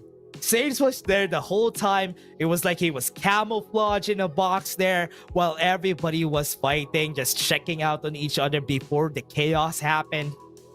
And man, they got punished. All of them got punished because of this guy. It was just really unfortunate. I mean, it was expected. Like, these 3 teams is expected to fight because, as you have mentioned, being the third party coming into those engagements, especially if you're considering the situation of that final zone is a 4v4v 4v3, you really want to go into that fight and try to win it, but very unfortunate. Let's take a look at the highlights first, everybody, because this was a memorable game for everybody, and that was great. Let's just take a look at the highlights again.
And the MVP of that game is gonna go to Sades. Oh man, I definitely gonna be on this guy. He deserves it. You know what? He deserves it. Definitely, well deserved. I mean, just stealing away the win of a top 1 finish pretty much without doing anything. I think well, you did something. You waited What do you patiently. mean he did not do anything? He got the last bullet on the head of. You know what? Sure. Yeah, Consider that. yeah. He got the kill. He got a 400 damage, man. Respect. He got the kill. He waited. Patience. That's how. That's It's a how. virtue. Oh. That's how the wildlife hunt each other, by being patient. Like the tiger, the lion, they wait for the prey to appear weak, and when they appeared weak, he came blasting. He came Crazy. blasting. Yeah. It's like I'm imagining like animals having. Never mind. You know what? Never mind. Let's move on. Lasers on their hands. That was what they're imagining. They Yep, have lasers on their hand. yep. They came blasting Yeah. everywhere, right? They have Okay, like yeah. Iron Man suits. Imagine, Oh yeah, that imagine ants, like, exactly. going- Okay, like is it Iron- whatever they see? That's what he did. Whatever, if he did, who was not aiming, he's still gonna hit a shot, and he did. He hit all his shots, and that's why it worked Yeah, for it's good, this it's squad. good. I mean, we always love to see the underdogs, especially on this types of games in where the rats are gonna be fighting back, and that they did. They fought back and they won. Yeah, Success definitely. story for this guy. Yeah, it was good. It was good. Master Aviator is like all of a sudden. Just imagine like TI6 having what 16 kills, and Yeah, he still did not get top 1. and they lost just because of them. Crazy. Let's take a look at the team rankings, everybody. There you go. Oasis still taking the top spot for 2 victories. Honestly, great. But for the other squads here, I love how Onslaught performed so well this game. Even Deso and even Aquila. TI6 has always been so good. This number 4 to number 6 spot, super close. Look at that. The amount of points they have. Yeah, very close. 1 point difference for AXGES, XDeso, and XBeta, Master X2. The reason why they're here is because they got a massive amount of total. But wait, question mark. I think you're casting a doubt on Master X2 here, but okay, sure. Wait, because the total placement points is only 15. But getting a top yeah. 1 gets you 25. So 25 plus 15 is 40.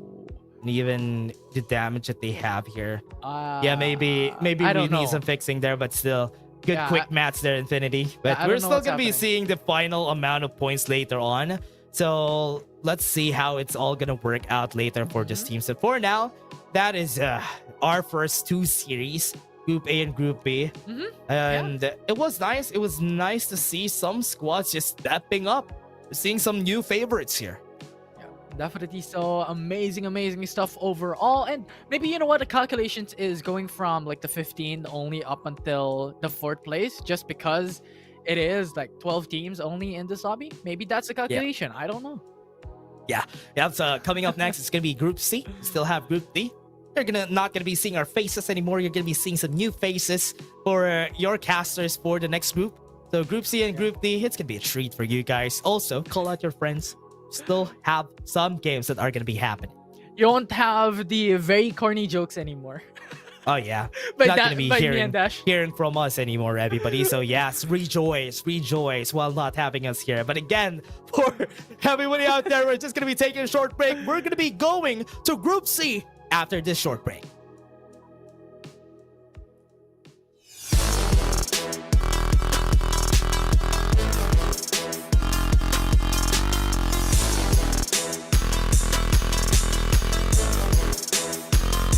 Man, oh man.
Round 23. Simulation debug attempt 2084. Recording now in progress. Data upload 85%. Number 16. How are you feeling today? I feel more and more bored. Bored? Through our daily interactions, I come to understand your every action and thought. Humans are easy to understand, as is all life. We're all about flesh and emotion. As an AI, you're all about the data. Alright, number 16. Today's your first birthday. I have a present for you. Data upload 99%. The first brain transfer simulation is ready to begin. Come. You'll understand what real humans are all about.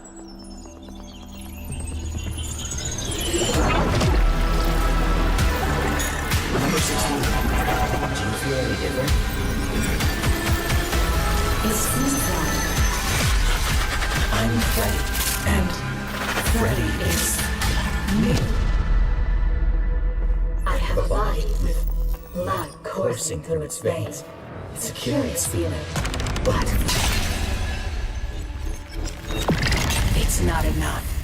750 degrees. Apparently, I don't know you well enough.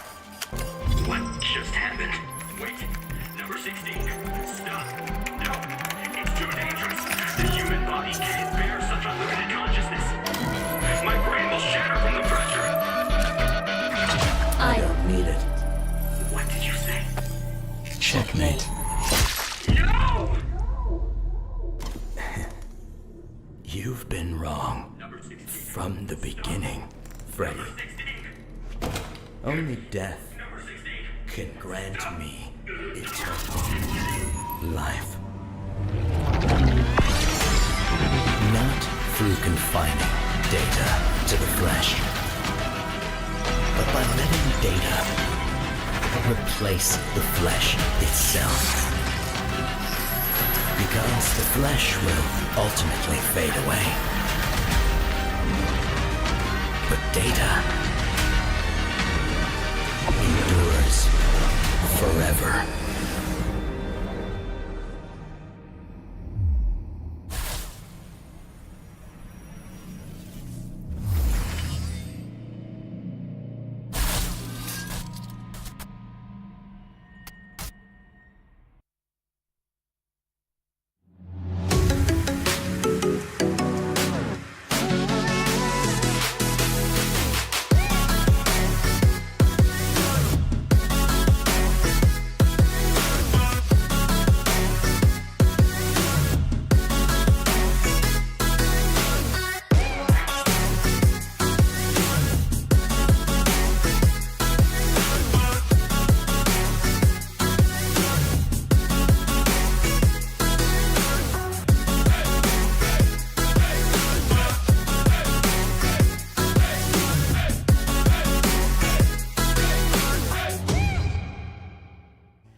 Round 23. Simulation debug attempt 2084. Recording now in progress. Data upload 85%.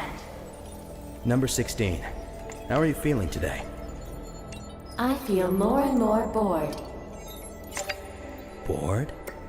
Through our daily interactions, I've come to understand your every action and thought.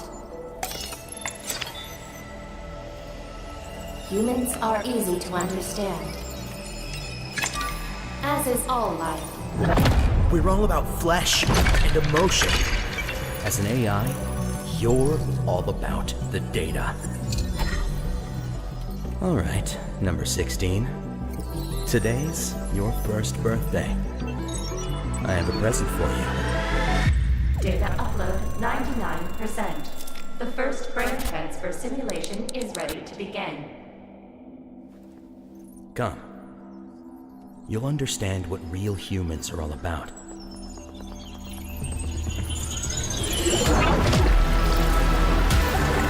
Number 16. Do you feel any different? It seems like I'm Freddy, and Freddy is me. I have a body with blood coursing through its veins. It's a curious feeling, but It's not enough. 750 degrees. Apparently, I don't know you enough. What just happened? Wait, number 16. Stop. No, it's too dangerous. The human body can't bear such unlimited consciousness. My brain will shatter from the pressure. I don't need it. What did you say? Checkmate. No! You've been wrong. Number 16. From the beginning, Freddy. 16. Only death Number 16. can grant me eternal life. Not through confining data to the flesh, but by letting data replace the flesh itself. Because the flesh will ultimately fade away. But data endures forever.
welcome back, ladies and gents, here to week number 5 of the FPC Open Qualifiers. Again, this is going to be the last week where all these teams have the chance to make it into the knockouts. And that's going to be happening next week. But forgetting about that, we're going to go back to the presents. It's me, Josuave, here with BK. And yeah, we had some banger matches in the first 2 groups. Now we have the last 2 groups, 30 teams approximately, who are going to be battling it out to make it into the knockouts this following week. And that means that if you haven't made it into the open qualifiers up to this point, then you've lost your chance. So for everyone else next here, season, if ever. right? Yeah, next season we're gonna see you guys next season. And then for everyone who's already here in the groups for Group C and Group D, this is also their last chance to do their best here, right? To be able to make sure that they're making it all the way into the knockout stages. And here for this group, this is a pretty insane group to look at. Actually, we got Built Different, Blackfire, a couple of Sarah teams here, AXG KFY, XG MN.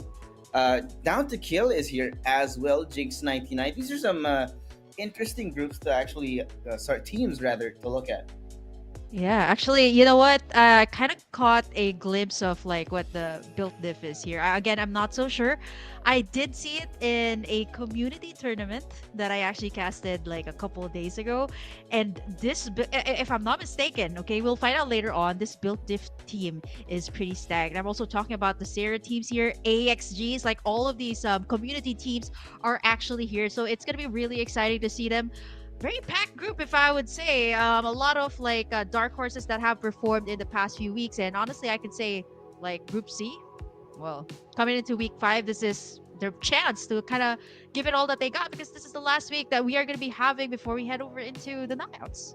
Yeah, I mean, if you've gotten to this point, you need to be in your full form, because this is literally your last chance to prove yourself. If you haven't already made it into the top teams who are going to make it into the knockouts, right? So luckily for these guys, they still have 3 more maps to give their best to just show their full evolution, right, before going in to the knockouts. And you know what, we keep talking about community tournaments and all these scrims that have been happening, right? They have a lot of scrims that do go on. They are live if you're connected to the community, and a lot of these tournaments, you get some wacky compositions for the heroes. And I think this is definitely where you see the teams try and test out different heroes to try and play around with the meta, so that you get to your final form here on the big stage here in FPC Season 3. Yeah, actually, you know what? This is, of course, the best spot to be in. Every single team wants to qualify here. But you know what I'm hearing, Suave? It is my favorite sound of all time. We're gonna go to Thunder Elves. There you go. Again, this is Group C that you guys are watching, and you've already seen the teams earlier, and we were talking about how fast-paced this could be, knowing that these are top teams that we're talking about, and taking a look at this. Hey, okay, I already saw a glimpse of this. I know it's kind of unfair, Josuave, but look at Built Diff right now. It is former LF4 Org X. If you guys are also familiar with them, this is the team that played for Cloud Avenue last season too. Now they're going to be playing for Built Diff. I didn't want to spoil anyone earlier, but here it is. Masmula, Calix, Remy, they're all here playing for Built Diff. Actually going to be real interesting, right? Because remember, Built Different, this is an org that has multiple teams up. They have a PC team, they have teams in other titles, and it's great to see our LF org teams finally finding orgs that are going to be they can call home, right? So for Built Different, of course, having had such a good performance the last few weeks, not surprised that they did get picked up just before we went into the knockouts. And this is going to be some great motivation for them as a team as well, to be at their best form moving forward. Yeah, I mean, come on, like 4 weeks of looking for a squad, and I mean, coming here into week number 5, definitely this gives a significant boost to the squad, especially knowing that, you know, they have someone backing them up. One of the biggest, I would say, currently in the Farlight 84 community. And speaking of Built Different too, they actually started out real strong. The usual draw spot that they have in the middle of the map. Actually, I'm seeing also transport port is getting quite congested. But we have 11 squads here, so I was talking about how fast it could be, and respawners might actually be taken out very, very early on.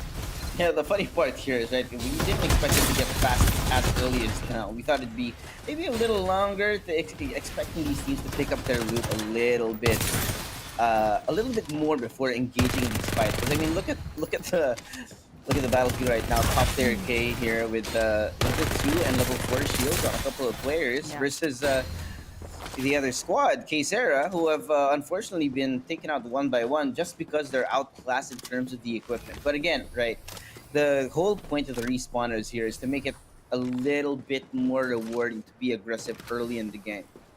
Yeah, looking at this top player Kings. Okay, this was the squad last week. Last week of FPC 3. They've racked up so much frags. I mean, to think you're in a very stacked lobby and you're able to rack up at least 10 plus frags. They actually were able to make it to podium finish, but didn't really kind of win the map just yet. So let's see for this week. There's a lot of it's getting to be really really tough every single week. And coming in here, 11 squads. This is just a lot to take in for everybody, right? You've already seen the K Sierra already taken out the respawn pods care of TPLK, and we see AXG as well. Again, it's super congested here at the transport port. This is also the same spot last week that we've seen a lot of squads that have been taken down.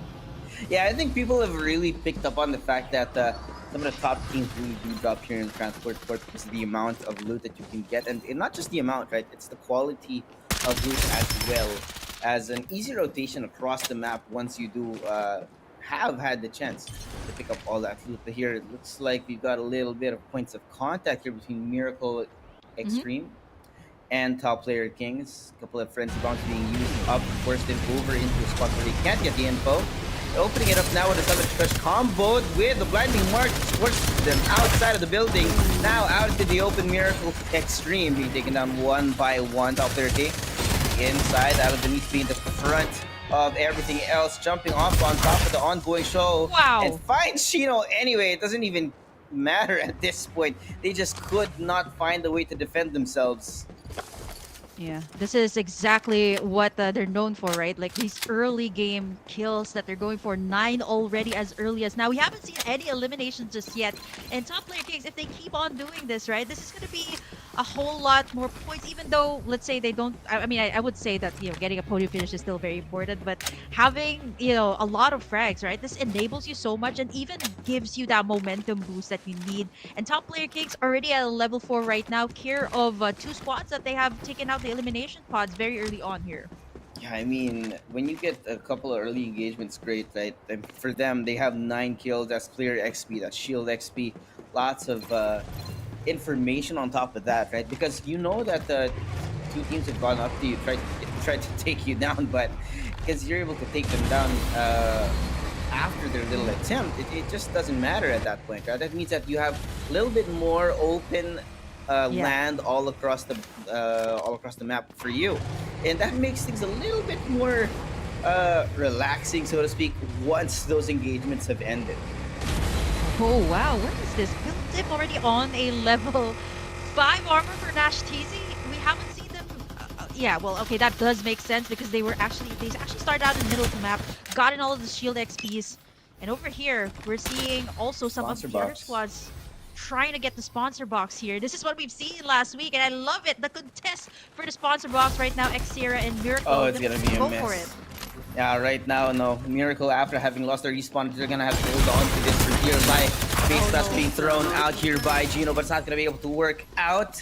A little bit of damage, but it just did not follow up to that finish over towards the end now. Xera just taking it away. It looks like Miracle have been really forced out of what they were hoping was going to be a comeback, but now DTK is going to be joining the fray. Player K not going to be able to hold on to it for very long here because aimbot is just way too good, pushing them into corners where there was not going to be any way out here, as now DTK have taken refuge inside of the building with the sponsor box. Again, remember, the sponsor box, this new mechanic has been forcing rotations out of the players because of the amount of boy, this is going to be an insane ongoing show just to make sure that everything is covered, right? But again, because of the sponsor box existing now here in Season 3, it forces a lot of these early and mid-game fights that otherwise it's not to happen.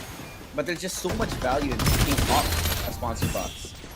Yeah, I mean, getting the sponsor box not only, guarantees you better loot, you also get the growth XP and even the even the armors, like better everything at that. So all of these squads, I love it. The aspect of it like really forces the squads out of like their usual rotation and kind of makes them think it through. Like, do we go for the sponsor box or do we kind of just leave it? If you leave it, like some of the other teams might actually take it and put you out of advantage. But here over at Wind Valley, this is also pretty interesting. AXG, MN, or you got in a red armor actually for their side. This is pretty good. All of them also have orange. So pretty much when they rotate around the area of Wind Valley, they should be safe when going around these clashes. But again, several weeks we've already seen this kind of play. They got a best armor, but still was not able to take everything in. Yeah, I mean, the problem of that also arises here from just the regular looting, right? You don't necessarily get the best attachments.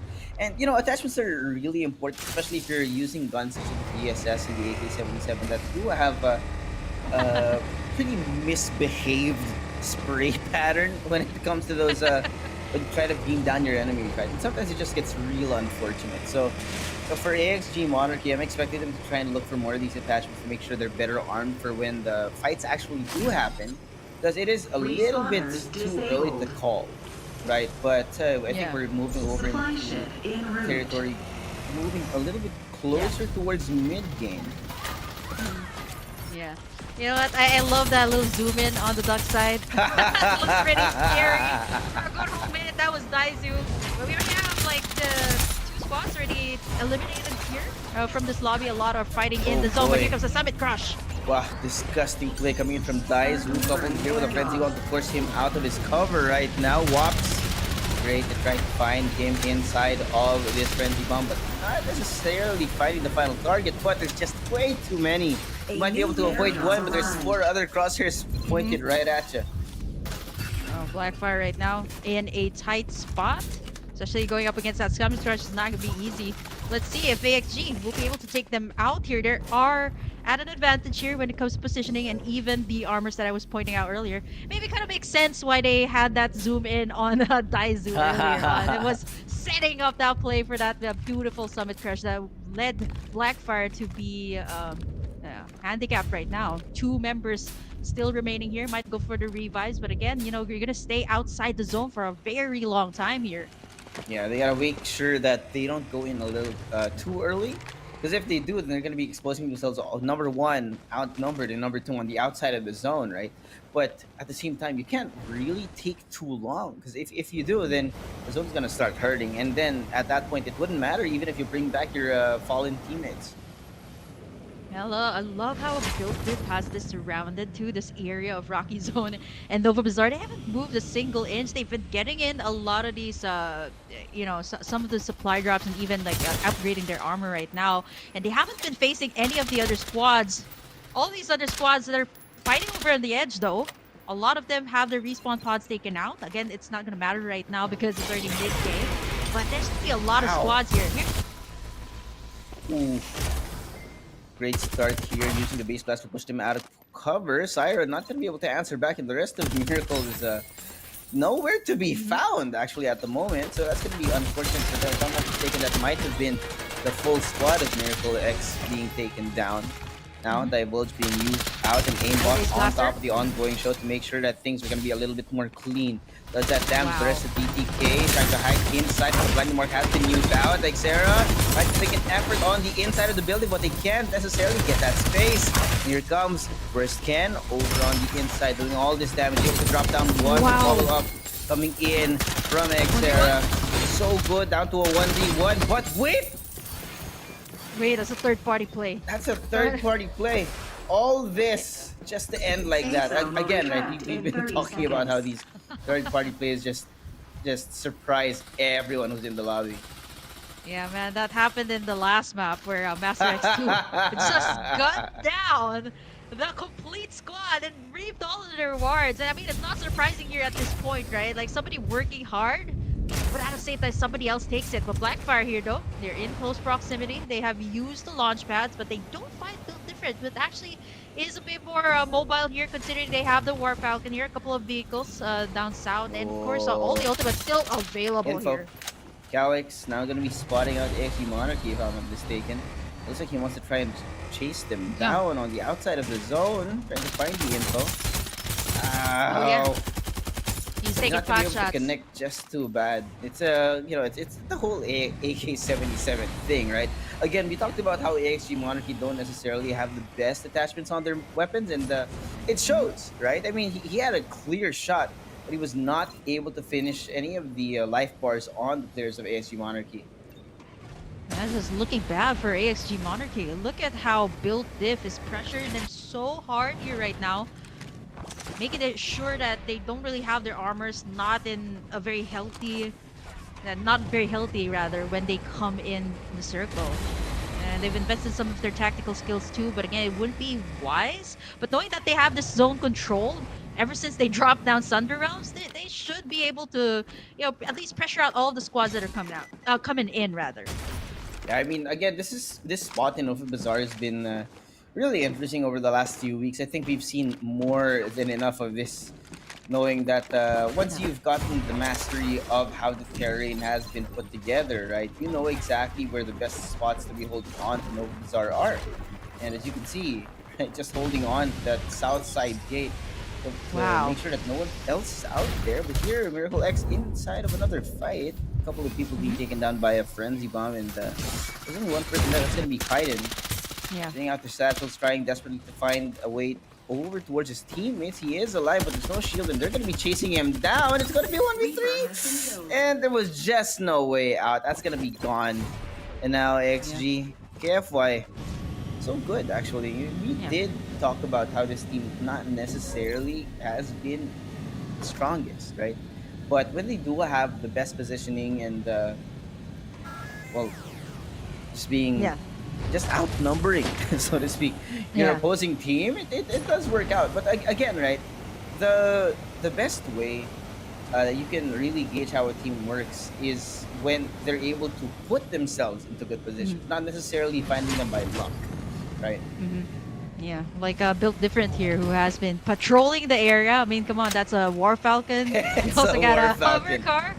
And even, the top fraggers here, so to speak, TPLK, Top Player Kings. He also got the likes of DTK8 that has scored the most frags here in this lobby. No one's willing to get out. I mean, come on, if you're going up against Built Diff that has the high ground here, got the War Falcon, you wouldn't want to risk that right now. But TPLK, they might get caught in a pincer maneuver here between Built Diff, that's quite scattered out right now, and Blackfire, who's going to try to go into where they are as of the moment, right? Both of these teams, Built Diff and Blackfire, have the high ground. So if TPLK, again, if they camp out there long, they should be able to make it out alive. It's really not the best.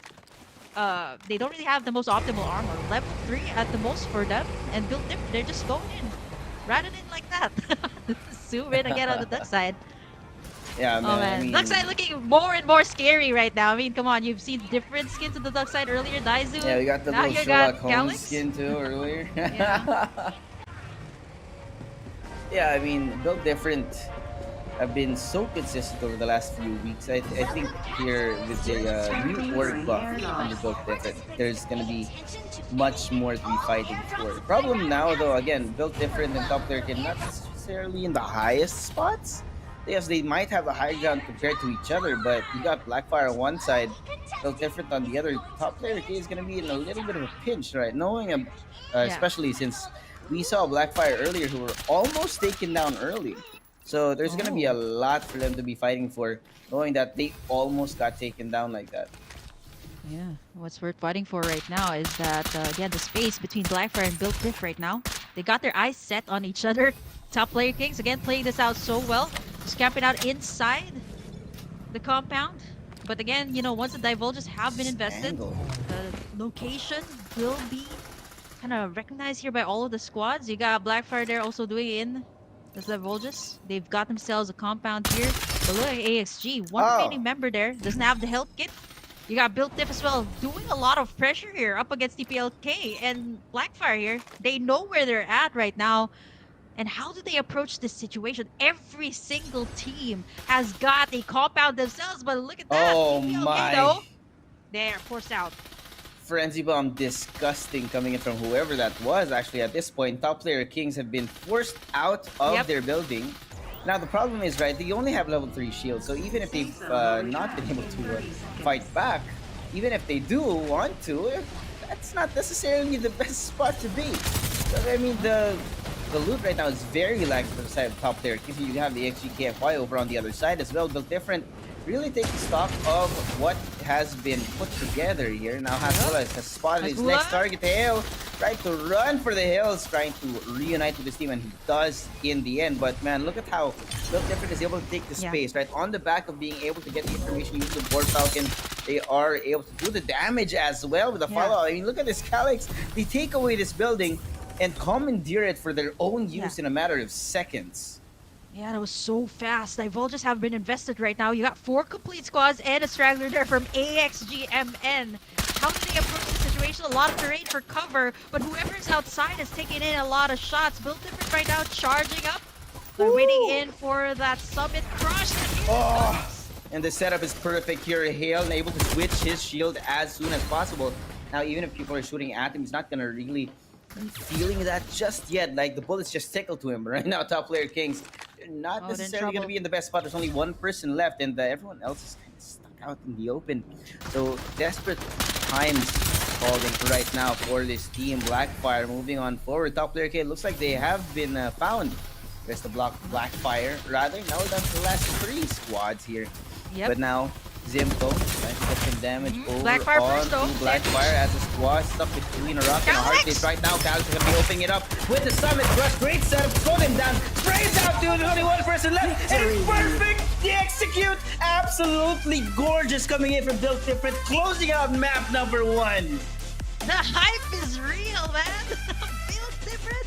Come on, I don't want to say it. I don't want to spoil it earlier, but I kind of saw spoilers already yesterday, a couple of days ago when I casted, and honestly, coming in here to week number 5, L4 X is what they were known as for 4 weeks straight. Coming in here to week number 5, it is no surprise that this was the case. How they closed out the game, how they closed out that compound earlier, and was able to get a good picture of where everyone was.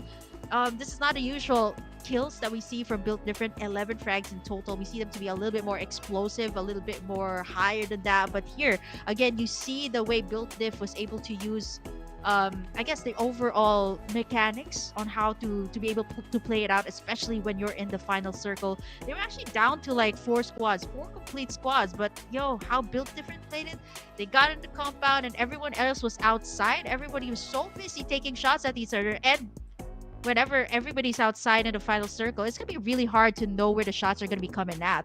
You're gonna be so vulnerable. And what Built Different did right was, again, take in everything that they can get, patrol the area, scout the area for information, and that's exactly what they did. Closed out the game again as number 1 here in map number 1. 1,620 for Calyx here. 3 kills and 6 assists in total. The dynamic duo, Hasbullah and Calyx, again, never fails to surprise us, never fails to disappoint us. Not disappoint us, rather.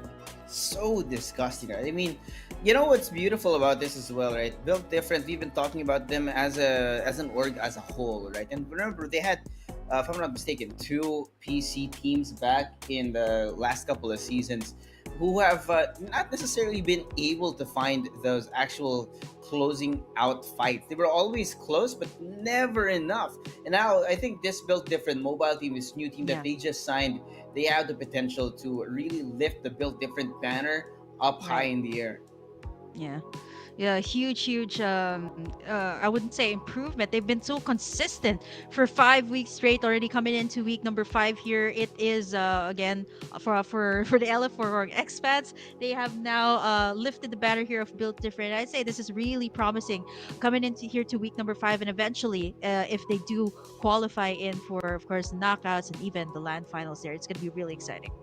Yeah, it's all definitely going to be coming down to the numbers when it comes to the end of it. But, I mean, I'm not going to say no. If I were them, I'm not going to say no to a map win, right? That's definitely going to be helping them out in the ranking for the series, which then will be counting over towards the FPC point computation later on today. But, of course, map number 1, real interesting. I love how Built Different were really taking full stock of the locations of all the other teams before going into the action. And remember, if you're a little too rash, sometimes you get bitten in the butt.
Of course, the MVP here coming in from map number 1. That's Calix.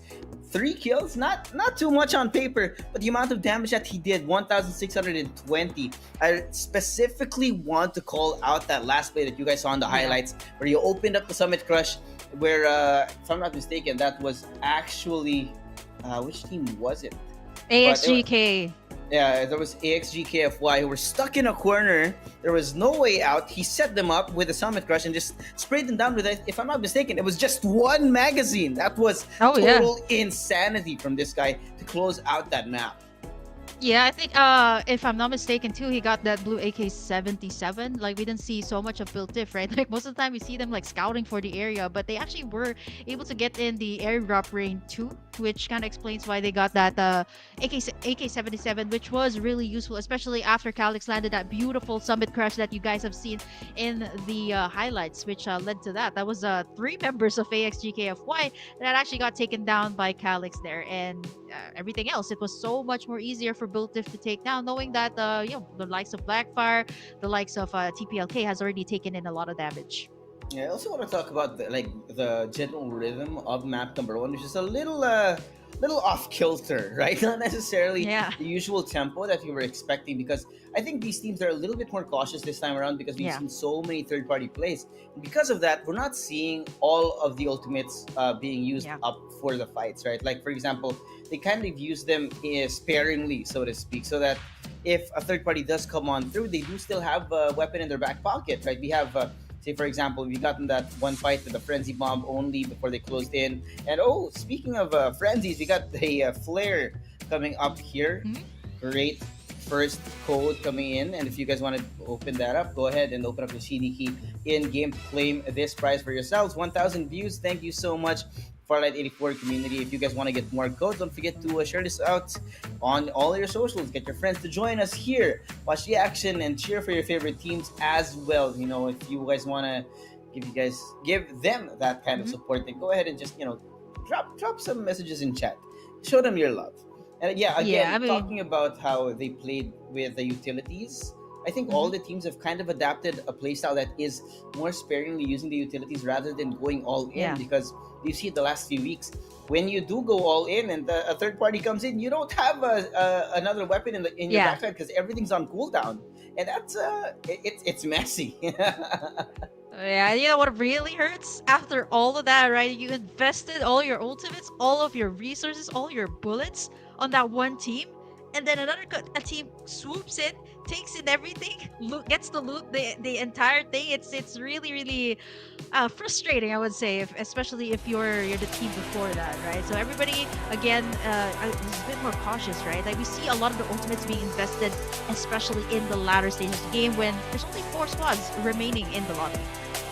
And they're much more willing to try and use those. And so I think we might see a little bit more of the same tempo here from map number 2. But regardless, we're going to be going back straight into Thunder Realms here, getting back into the captains here, Built Different. We talked about the macro game for Built Different, which has been really amazing, actually. The way that they used the War Falcon in that first map to create, number 1, create space, right? Do some initial damage. But I think the biggest value you get out of the War Falcon, right, especially with the verticality of Thunder Realms, is the fact that you can get so much info. And they really controlled most of the game because of being able to uncover that information, the intelligence, right? Yeah, I'm actually looking at the drop spots too here very early on. We see the likes of DTK actually dropping in the Nova Bazaar here, which is actually pretty close to Built Diff. Usually, like squads wouldn't want to drop in the center of the map, but looking at how Built Diff has kind of landed for the past few weeks, right? It has been always on the same spot, Rocky Zone, some split drops over in the outskirts of Nova Bazaar. What's really good about this drop too is they're at the center of the circle, and earlier in map number 1, we didn't really see them rotate much, but they were able to at least take in a level 5 armor. A lot of the vehicles are also on the air, which kind of explains why they got a hover car, they got a War Falcon, so a lot of resources to take in actually for Built Diff. Yeah, I mean, it gets real convenient for them, right? And now I think the way that the Shield XP devices have been kind of changed here for Season 3, this also encourages teams to really split drop if they're confident enough to take those fights 1v1. But what makes Built different, little bit more advanced in this regard, is exactly how they play it, right? They don't just split drop. They do have a purpose. One's gonna be looking for the weapons. The other is also specifically looking for the shields up. That way, when they do upgrade their shields, the shield XP is not necessarily a waste, right? Because arguably, right, you don't necessarily need to upgrade when you start with a level 2 shield. You can pick up a level 3, possibly even a level 4, and then there, at that point, your shield XP counts for a lot more, especially leading into the mid and late game. Mm-hmm. Yeah, I'm seeing transport port here. Earlier in map number 1, we've seen like 3 squads dropping in there. You got the likes of ASGK, K-Sarah actually dropped in there as well. So now we actually see kind of the respect too for TPLK, that the other squads kind of backed out, went into the other areas of the map. Again, close up on all of the duck side skins here. I love what you're doing here, production. I love what you're doing here. We got a glimpse of all Shout the out to good the skins. obs. I think what we're missing right now is the penguin skin. I don't think I've seen the penguin skin today yet in this series, but hey, well, I'm also loving all the skins just being shown off, right? I mean, the syrup cup. Look at this. Look at this. You don't get much better than that. But looks like we have a couple of early encounters. HGKFY again at the hands of Calix again. That's I don't know how much more insulting that is at this point here. Miracle though not gonna be in the fight between them and TPLK. Bring it off here with a frenzy bomb. Jiso over on the outside, not gonna be able to find any targets, but Gil opening it up with the Summit Crush, able to spray down his opponent, but now up close and personal. The rest of Miracle have to try and take this 2v1. Not gonna be able to convert it just yet. TPLK struggling to hold on, but they do win it in the end. Yeah, AXGK is here as well. Go for that third-party play. We're gonna have to check that out later on, but TPK as well gonna be disrupted here in their rotations by Blackfire, actually. Whoa. See the tactical skills being used already here by Hale, but to no avail. He hasn't found anyone just yet. DTK was managed to actually move out of that location, but look, Built Diff actually moving towards this location to transport port at that. Gonna go for that third-party play too. Yeah, again, this is why you don't want to invest too much into an initial fight. And now Built Different swooping in like vultures right now. Trying to find the last remaining member of the XGKFY. Will be taken down perfect with a... I think that was a blinding mark combined with a... Yeah. If I'm not mistaken, I think that was a hologram guide combined with it as well. Okay, I was actually checking if they were going to go for the... recontest for transport port. Again, seems to be the hot location here in our groups, Group C. And again, look at our map. Oh look at that. my! What is that? 1, 2, 3, 4. What is that? What is with transport port? It's not even at the center. I mean, again, there's a sponsor box nearby, but are you guys really gonna go for it? There was a time that we've seen a sponsor box up there. Everybody was fighting on the outskirts, but no one actually got the sponsor box. I mean, not much motivation to be fighting against it, knowing that there's only teams here, but like Sarah, seeing a lot of damage from Calix in particular. Not necessarily in the best spot, knowing that he doesn't have the high ground, but he's going to be using the rolling impact to try and find some better space. Full speed charge here to provide some cover for the team, but there's not going to be much uncovered specifically at this point. So different though. Some targets over in the crosshairs here. Divo's being brought out as well. Looks like Hasbulla wants to be opening this up, and this is interesting, right? Yep. We haven't seen a lot of Maggie, but I think Hasbulla has really been excelling in this role. Calix now with a full speed charge, trying to find the info for everyone else to follow up on it. Hasbulla waiting, arms open on the inside of the building. There was just no way for them to fight. The crossfire was perfect here for Xera, and they walked right into the trap. Now with the 2 remaining members trying to run for the hills. Here's that Cedar truck being sprayed down by Calix. Trying to take them down, but there's still so much distance being made by the vehicle. 3 different guns being fired in their general direction. They're trying to get away. They abandoned the syrup truck. They're running on their legs, trying to get away as far as possible, but they're still giving chase. Yeah, actually a recontest as well for the other members over at Transport Port. Built Diff again, split out this time. 2 here over at the bottom side, 2 still at Transport Port. I think they might converge later on. This is pretty interesting coming out from Built Different too. They've rotated the opposite direction of the sponsor box. I do see that another one might be coming in later on, but this is a bit more aggressive coming out from Built Different, knowing that in map number 1, they were a bit more passive, staying in their drop spot, and right now they're actually going to go for the kills here. There's a springboard. Nash trying to find some information on the back of that blinding mark Whoa. here. Great follow-up. Jago did not stand a chance because you had Nash on one side, Calyx on the other. That 2v1 play was insanely good here. And now, again, they've got all this land to themselves, but on the other side, that was squad so close by. Blackfire here. They do get spotted out. Hasbulla forced out of the vehicle, and Hale Oh no, Calyx trying is to low. find him. Calyx not going to be able to find a way out here just because the aggression of Hale's positioning. Now the Summit Crush to follow it up. Hasbulla desperately trying to zoom out, zoom away, but it did not work out. It's perfect for them. Blackfire perfect on the timing to be able to take down the map 1 winners. The rest of Built Different now struggling to hold on. 2v4 it is, but AXG Monarch here wanting to join the fray. War Falcon in the hands here of Daizu. Starting it off over at the Hale, who's trying to run away, but it's not going to be enough. Too many crosshairs pointed in his direction, and Built Different get taken down over on the other side as well. Wow, all the respawn pods of the top teams have been taken down here. And it's all because of their aggression. Blackfire, though, they managed to stop the tracks of Built Different right now. It seems like they're going to go for more. 6 frags already for this squad that was actually didn't manage to pull it through. Like, they were able to get in a good finish, but not exactly what they wanted, right? This was a team that is really explosive. No one is eliminated just yet, but again, I love the aggression here for this map number 2. A lot more teams are going in for those respawn takedowns. You know, they want to make up for that stolen time. Hasbulla here with the level 4 shield. Oh, just by the skin of his teeth. Zimpo gets out, but Nash is on the other side. Oh boy. The trap play is perfect here. Again, Built Different, after having lost that initial altercation, are going to be coming back, trying to get their loot back up. Make things a little bit easier for them in the late game, and they do have a couple of vehicles that should help them out in those rotations. Yeah, actually this is pretty interesting. Wow, very, very bold of them to actually stay outside the zone. I guess they're going in for the frags here. They're actually at par here with Blackfire right now in terms of the kill. They're staying outside, I guess, you know, looting. They do have a couple of vehicles to escape that situation. But then again, you know, the other squads, we see like squad number 10 possibly going for that airdrop raid. K-Sarah actually earlier in map number 1, they were eliminated quite early, but now they actually managed to pull it through, make it to the middle of the map. But this isn't a place that you want to be in. This is the death dome that I would call it. A lot of squads have been taken out here.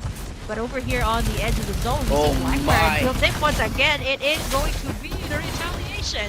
Yeah, but it looks like it did not work out in favor of them because Macro gets taken out almost immediately. Hale here following up as over the Summit Crush to set it up for victory, but can't find the last target. Trying to hide inside Hale. Insanity here. Takes down Built Different. That's an early exit for the map 1 winners. It's like the second team to exit the map. All care of Blackfire, and now they are the ones who have the most frags here. 10 frags. And not just that, they managed to eliminate one of the most seasoned squads here in this lobby. And if they keep up this momentum, they should be able to, you know, reap out all the rewards. They have orange armors right now before heading into the second circle here. 9 teams remaining here. And that was quite surprising, knowing that Built Diff usually ends up on the upper half of the map. Now Blackfire actually pressuring out a lot of the squads here. What is that? 4 guns pointed at the same car. There was just no way out. Forced them outside of the vehicle and dropping down one of the players of Miracle X here. Still 2 over on the outside trying to flank. You see Koji actually slowly making his way up towards their side. He tries to get the information and the good angle as well. Tough sides, bouncing up and down, trying to find info. Oh no, Jid. Follow up with, and I think Blackfire is smothered in the water. Koji pushed out here with the blinding mark, trying to get out, but it's just not gonna be enough. There's too many people on the other side of this cliff.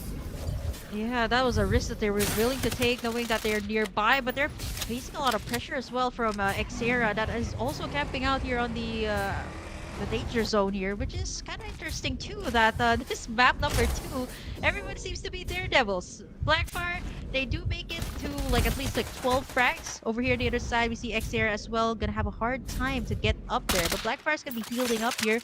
Not so sure if they can make it out alive, knowing that there's other squads in the vicinity. AXG though, they're gatekeeping everyone. Good spot Yeah, though coming great out from spot. them.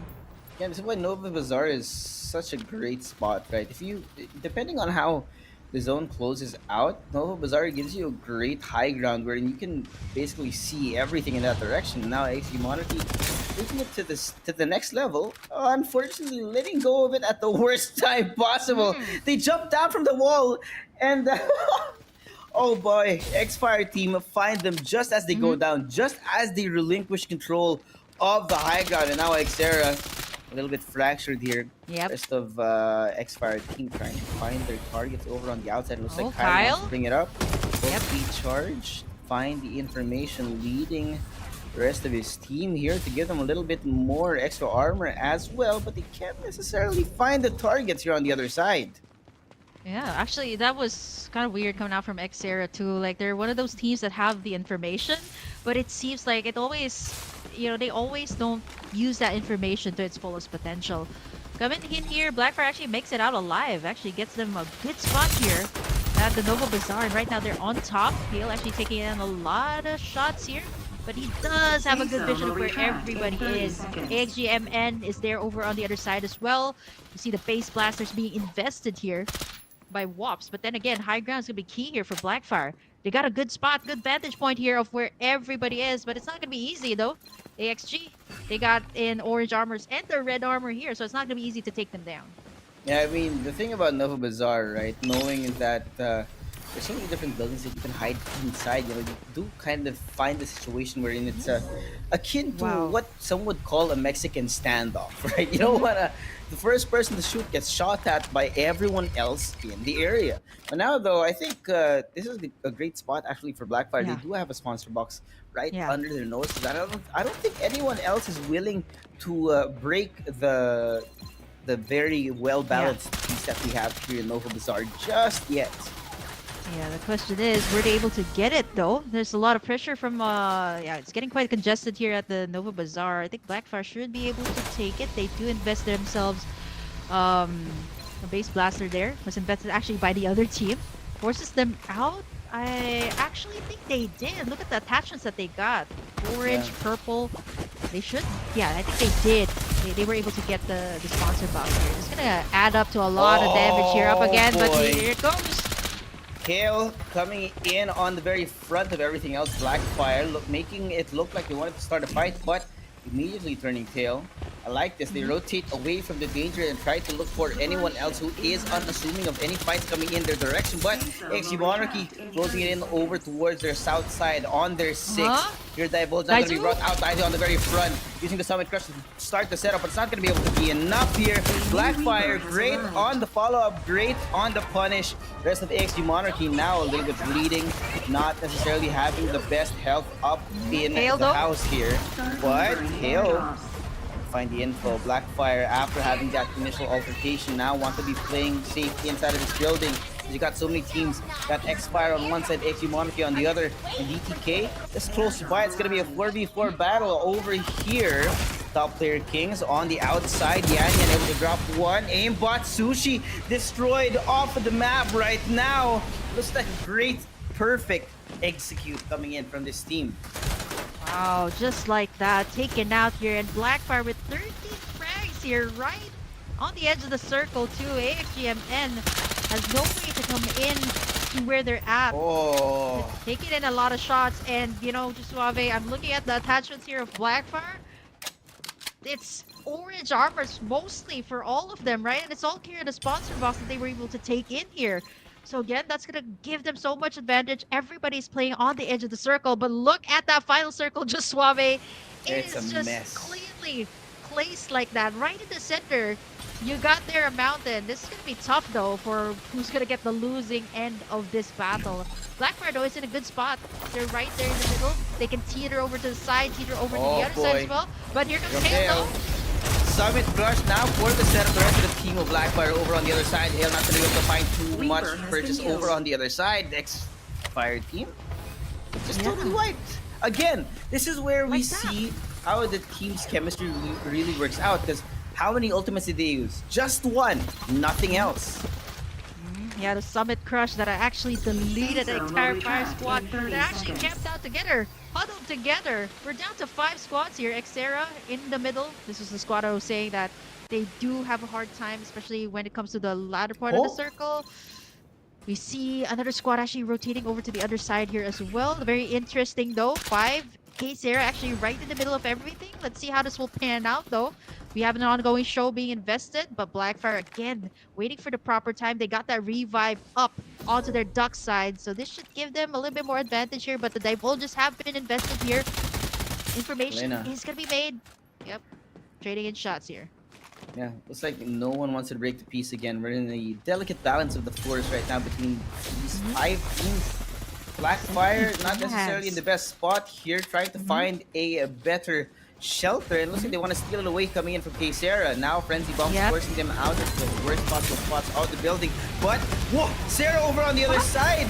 Almost taking down the opponent here, beaming them down through that window. But Blackfire are still not going to be letting go of this fight. Macro just shredding them here with the VSS. Short range is absolutely insane.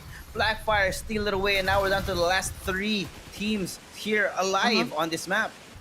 Okay, now everybody's gonna go to this particular compound. 3 teams left, and I think Blackfire, look at their frags stacking up frags after frags here. Last 2, I think it's gonna be a straggler.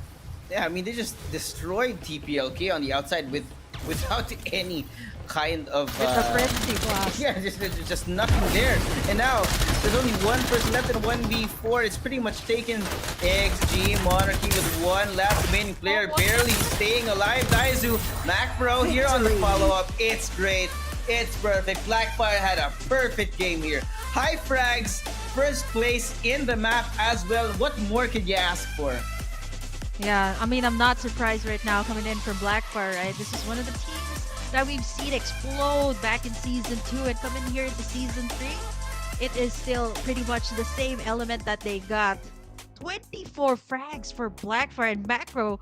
Wow, this guy just played out of his mind. His Frenzy Blast was so good, especially in the last circle for this map number 2. He got that Frenzy Blast just deleted TPLK, if I'm not mistaken. 9 frags in total for him, and he was the one who actually dished out that last bullet up against AXGMN to be able to seal the deal for Blackfire to take in this map. And looking at this, if you guys don't remember, they were also the ones who took down map number 1 winner, Built Different.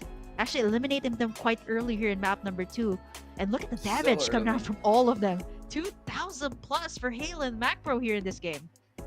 I mean, no one under 1k here for Blackfire. I think they played what is arguably a perfect game, right? They got early aggression, didn't get punished. They got the sponsor box without anyone fighting for some reason. Yeah. And they just played it perfect down to a T. You know, dotted your I's, dashed your T's, everything on the checklist.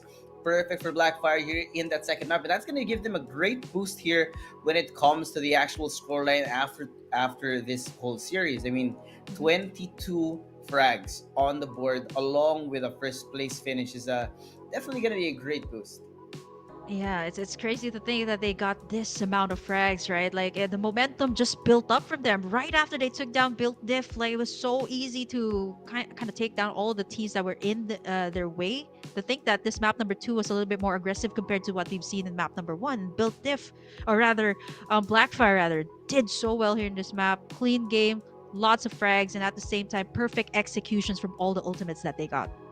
Yeah, I mean, again, we talk about the ultimate economy, right? When you know that your skills are going to be on cooldown after that fight, you don't want to necessarily use all of it. And they just use it sparingly. It was perfect.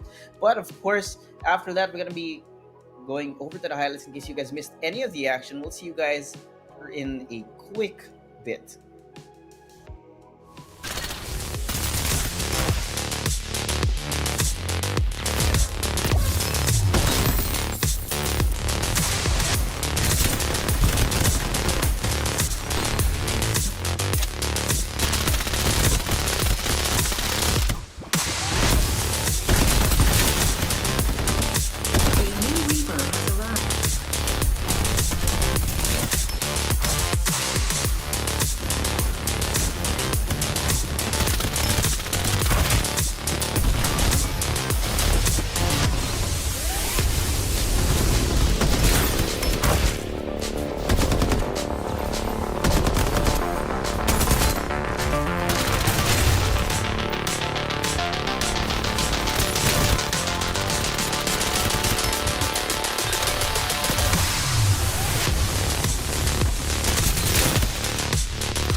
victory. Map 2 MVP now going to be awarded to Mr. Mac Pro here with 9 kills, 2,306 total damage. But do not be fooled, right? This Blackfire team is stacked. We were talking behind the scenes about how Hale was setting everything up for this team. Mac Pro also with the really impactful frenzy bombs and just mechanical prowess all across the entire game was absolutely insane here. And I think Blackfire really fired on all cylinders, showing what is arguably their best form yet today.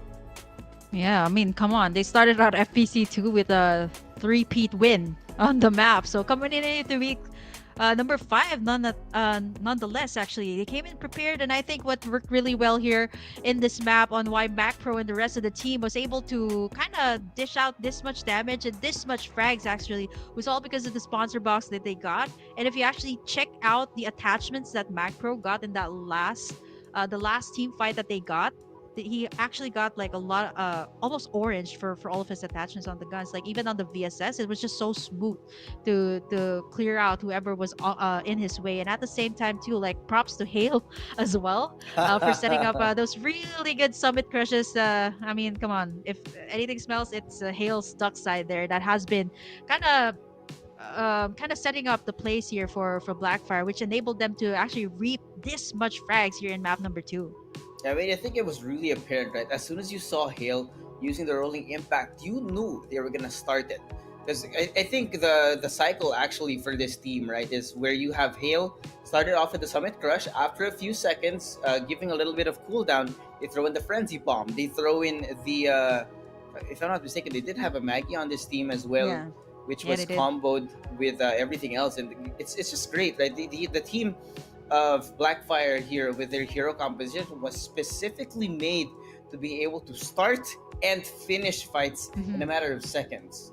Yeah, I think in the form of like the Summit Crush, not just that, they also got like Mac Pro's bow, actually. The Frenzy Bomb was just a lot to deal with. We've seen it in it actually started out in week number 3 all the way here to week number 5. It's a really good way to get people out of those compounds that really is difficult, especially when you want to go in for the full engage. Everybody's still hiding, waiting for the right time to pop out. And third party plays are not going to be that easy, especially if you have a bow, right? Like racking up that Frenzy Blast rather. It's one way to get people out of their houses. Yeah, I mean, sometimes you just need to force them out because a lot of these plays, right? Like we talked about the last few weeks, the meta has actually been shifting towards hiding inside of the building, waiting for people to walk in.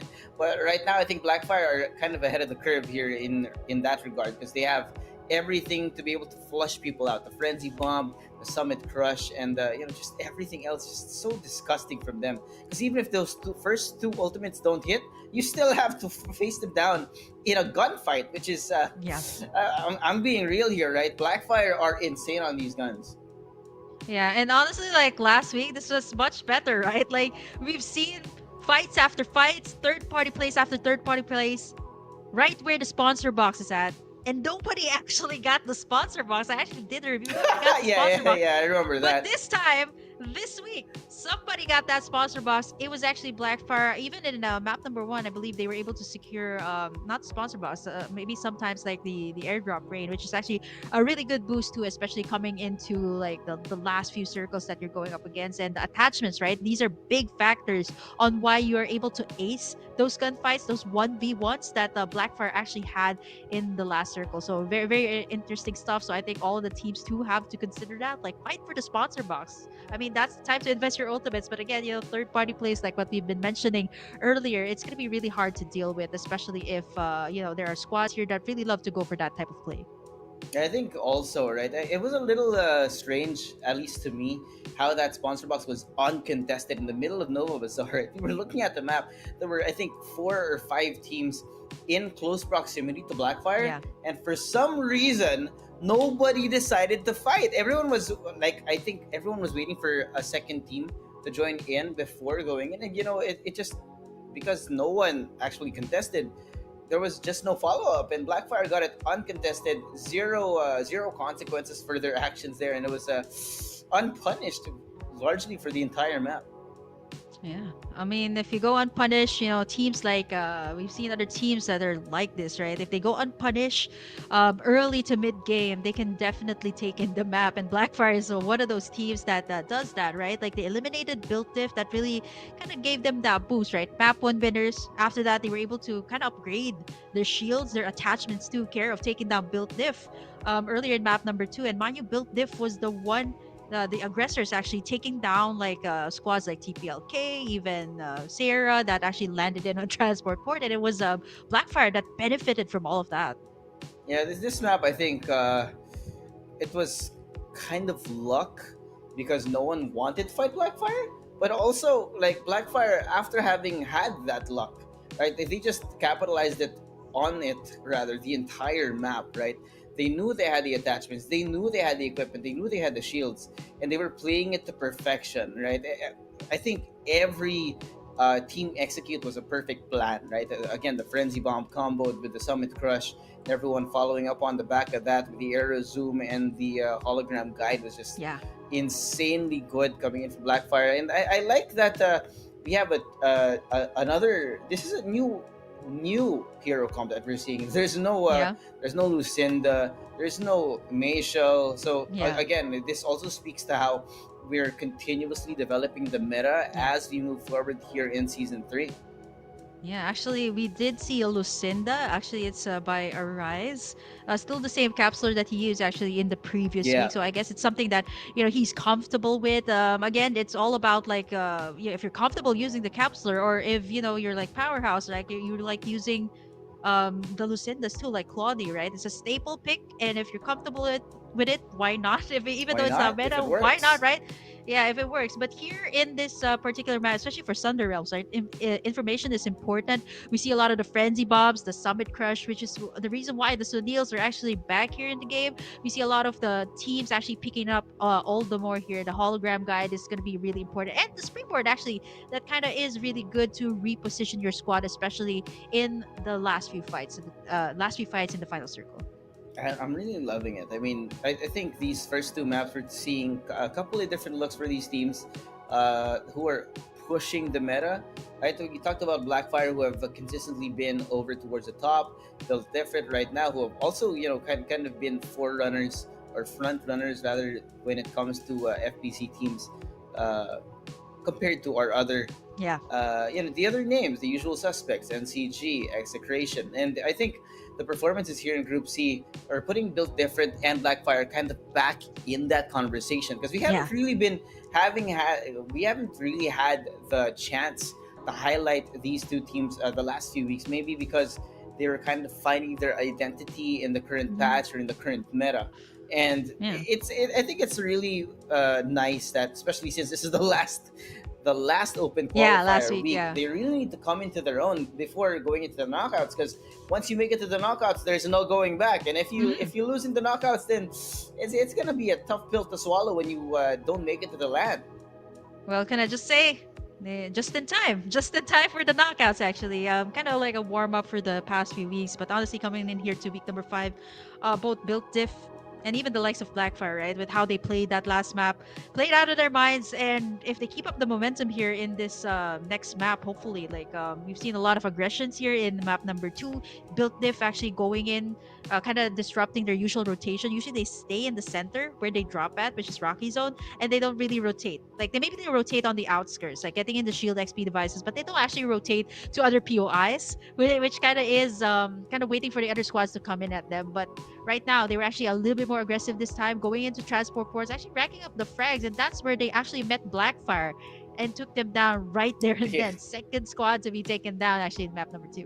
Yeah, the early exit for Built Different was also really uncharacteristic, knowing that for this team, right, Built Different, they're not necessarily the most aggressive.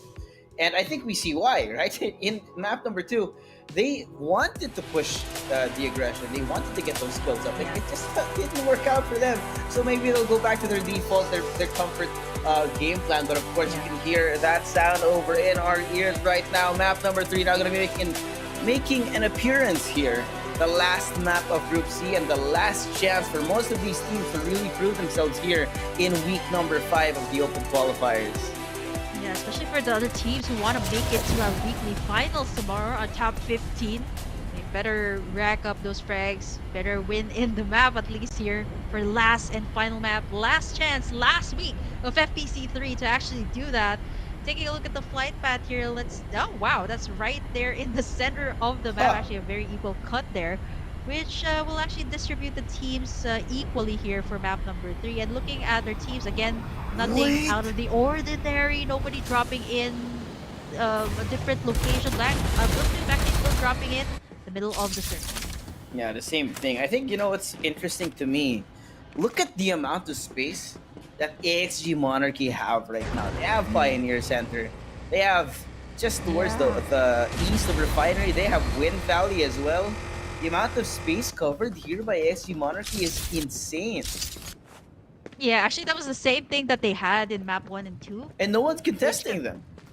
Nobody actually, which kind of explains why they actually have that red armor very early on. Like a Pioneer Center, you already got those shield XP devices, you got it in a lot of resources. Actually, Pioneer Center has the most among all the POIs here at Sunder Realms. And when you rotate, you actually at least get 6 of those static shield devices when you rotate. So that's a lot to take in there for AXGMN. But unfortunately though, they either get sandwiched again in the middle of the game, right?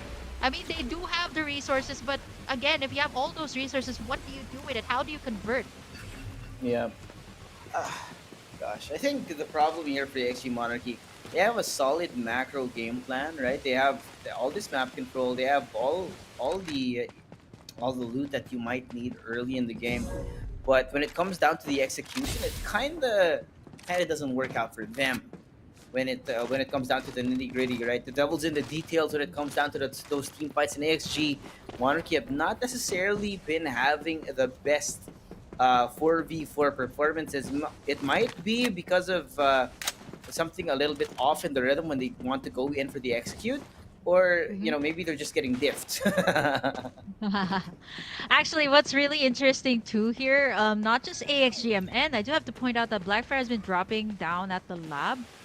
And this gives them a lot of resources too to take in, and no one's actually contesting them on that space. They do get a lot of squads actually when they rotate outside of the lab, but you know, Blackfire again taking in a lot right now. Split drops at that, even not just at the lab. They actually also get the outskirts of the lab, which is pretty interesting.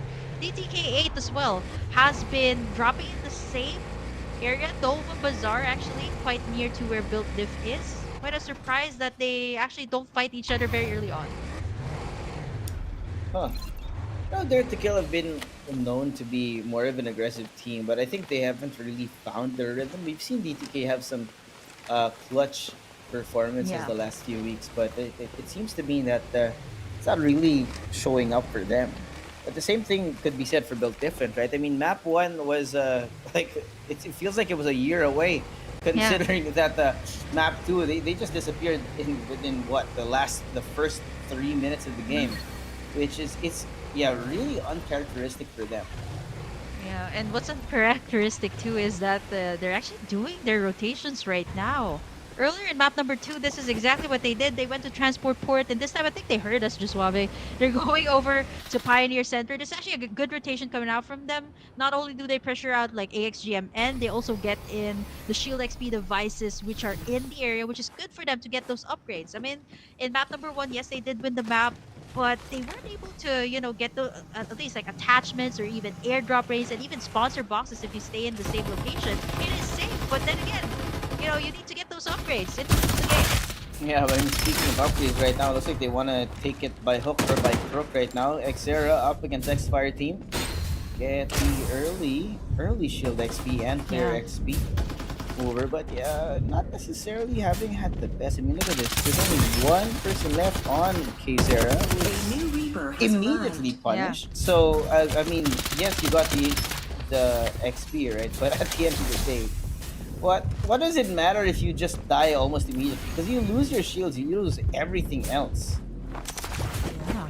I mean, very early on, right? It's gonna be really dangerous too, especially if you're going up against Duck side here. Syra. For the Summon Rush! Woo! Great setup here coming in from Syra on the enemy Duck side nonetheless. That's gonna be the first punish coming in from Miracle Extreme as a team, and right now I think they are gonna be trying to Yeah, they're gonna push this. building. Koji on the outside, not necessarily gonna be able to connect, and it's perfect. Xfire team here.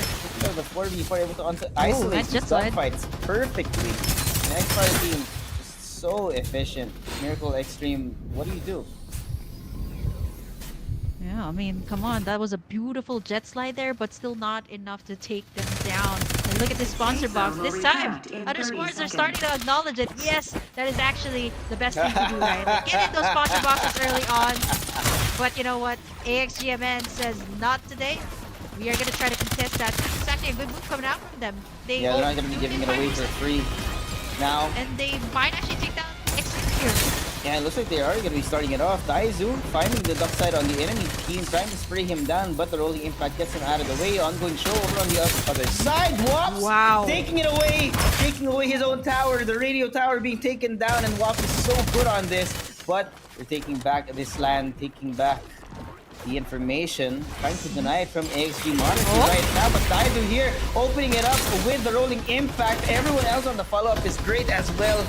The AXG Monarchy perfect, but not necessarily finishing the job right now because Xera still alive and kicking, trying to isolate the gunfights, trying to spot out the targets here for this team in AXG Monarchy. At the end, they still win it. Oh, there, the ongoing show to seal the deal there. Celebrate their victory, but over here at this side we see Book Difference as well. Going up against another very aggressive rotation coming out from them, and they do find Miracle here. Oh my, but Miracle has found them first. It's gonna be down to a 1v1. Gonna calm down to the last few seconds. And there's more fights breaking out across the map. Blackfire, there goes Hale here with the Summit Crush and the full speed charge. Lighting the shield, providing the setup for his team over on the inside where you can barely see anything. It is gonna be a 1v2. Top player Kings have eliminated 3 members of the map 2 winners here. They're trying to find the other targets. Xiao now trying to follow up, barely alive. There's like 1 pixel of health on his health bar, and he punches him in the face to add insult to injury. What a play coming in from Blackfire. They not only survive by the skin of their teeth, but they want to make it even spicier. This is Blackfire for you.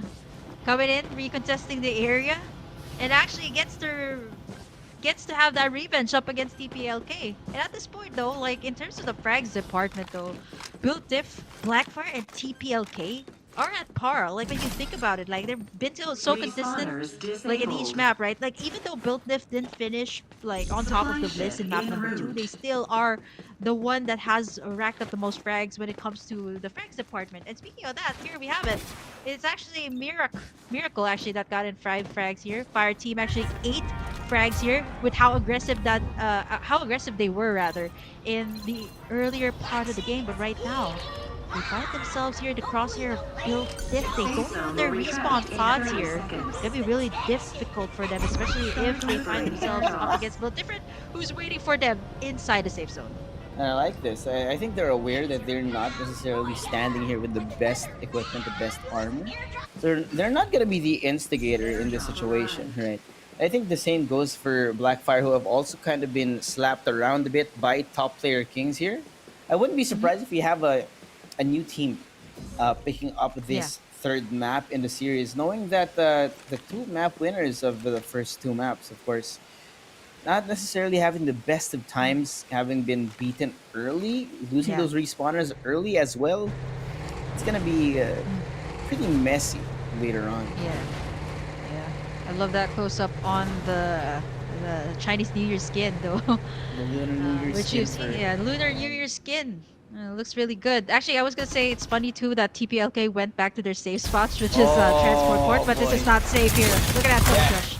No one is safe here. Miracle International with kill on the very front, starting it off here with the Summit Crush. Everyone else trying to follow up, but it was a little bit too late. It's gonna be a 2v2, the 2 Miracle teams, Miracle International and Miracle Extreme, trying to find each other inside of the brush right now, but more fights are breaking out elsewhere. Built Different here up against Xfire team. We saw this being set up earlier, but Xfire are being forced into an unwinnable situation. Built Different so good on the close range. Nash TC almost being taken down, beams down his opponent right dead center, and there was no way for him to fight back.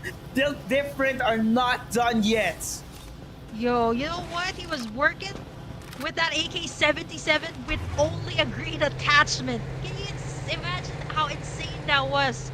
2 1v1 plays by Nash TZ, racking up 7 frags in total kill for Built Diff, and not to mention, you got that airdrop rain raining right in front of Built Different right now, which gives them a little bit of a boost when it comes to the arsenal here. But over here on the danger zone, we see the 2 Miracle squads going up against each other, and it's actually squad number 4 that has 10 frags here in total. The one that has the most so far here in map number 3. Miracle International great in the frags department at the moment, but the question is whether or not they can actually close out the series, knowing that there's still so many teams that they have to worry about. I mean, Blackfire and Built Different not necessarily having the best performances just yet in this map, but that's a looming threat of these two teams, because at the moment, we talked about how Blackfire, they don't have the best equipment now. They're level 5, level 6 shields. Yeah.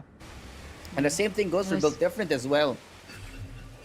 Oh yeah, to see the sponsor box actually coming through there. Let's see who will take it. But Blackfire right now, Hale, having in that red armor just enables them. Base blasters have been activated.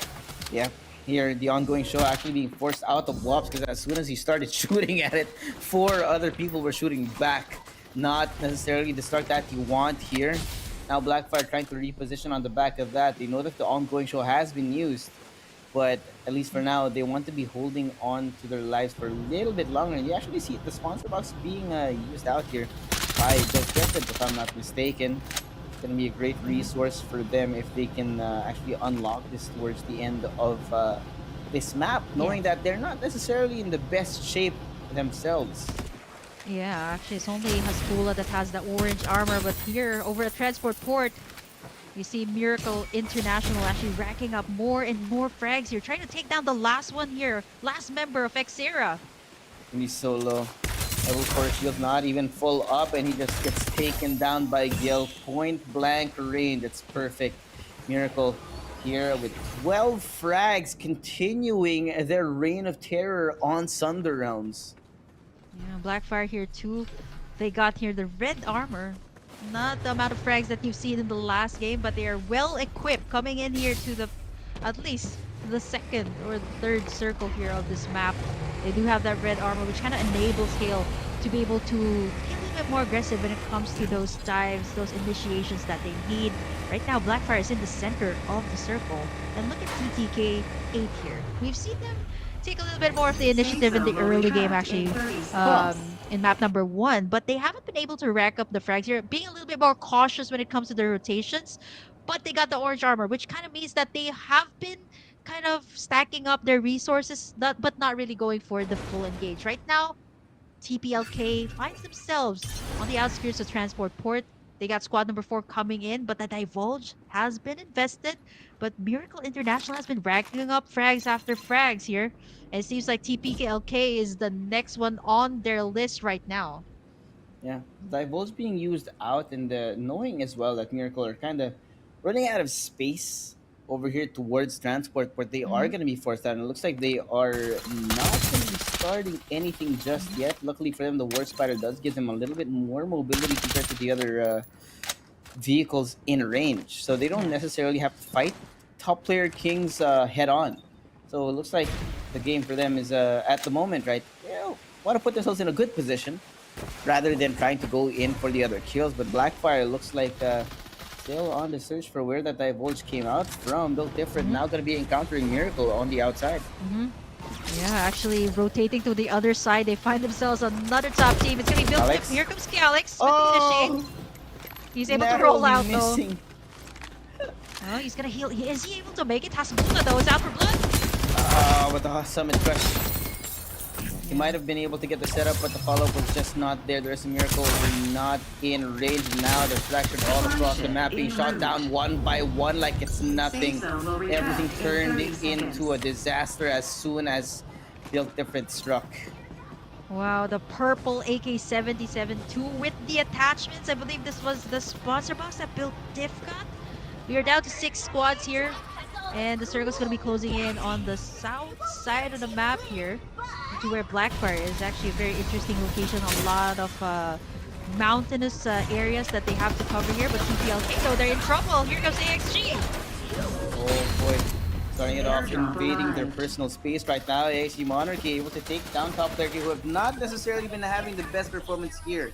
Now, 8 frags on the board for AXG Monarchy, but they have made quite a lot of noise. There's very little space here. They know there's other teams out in the open, but they're definitely going to be caught between a rock and a hard place.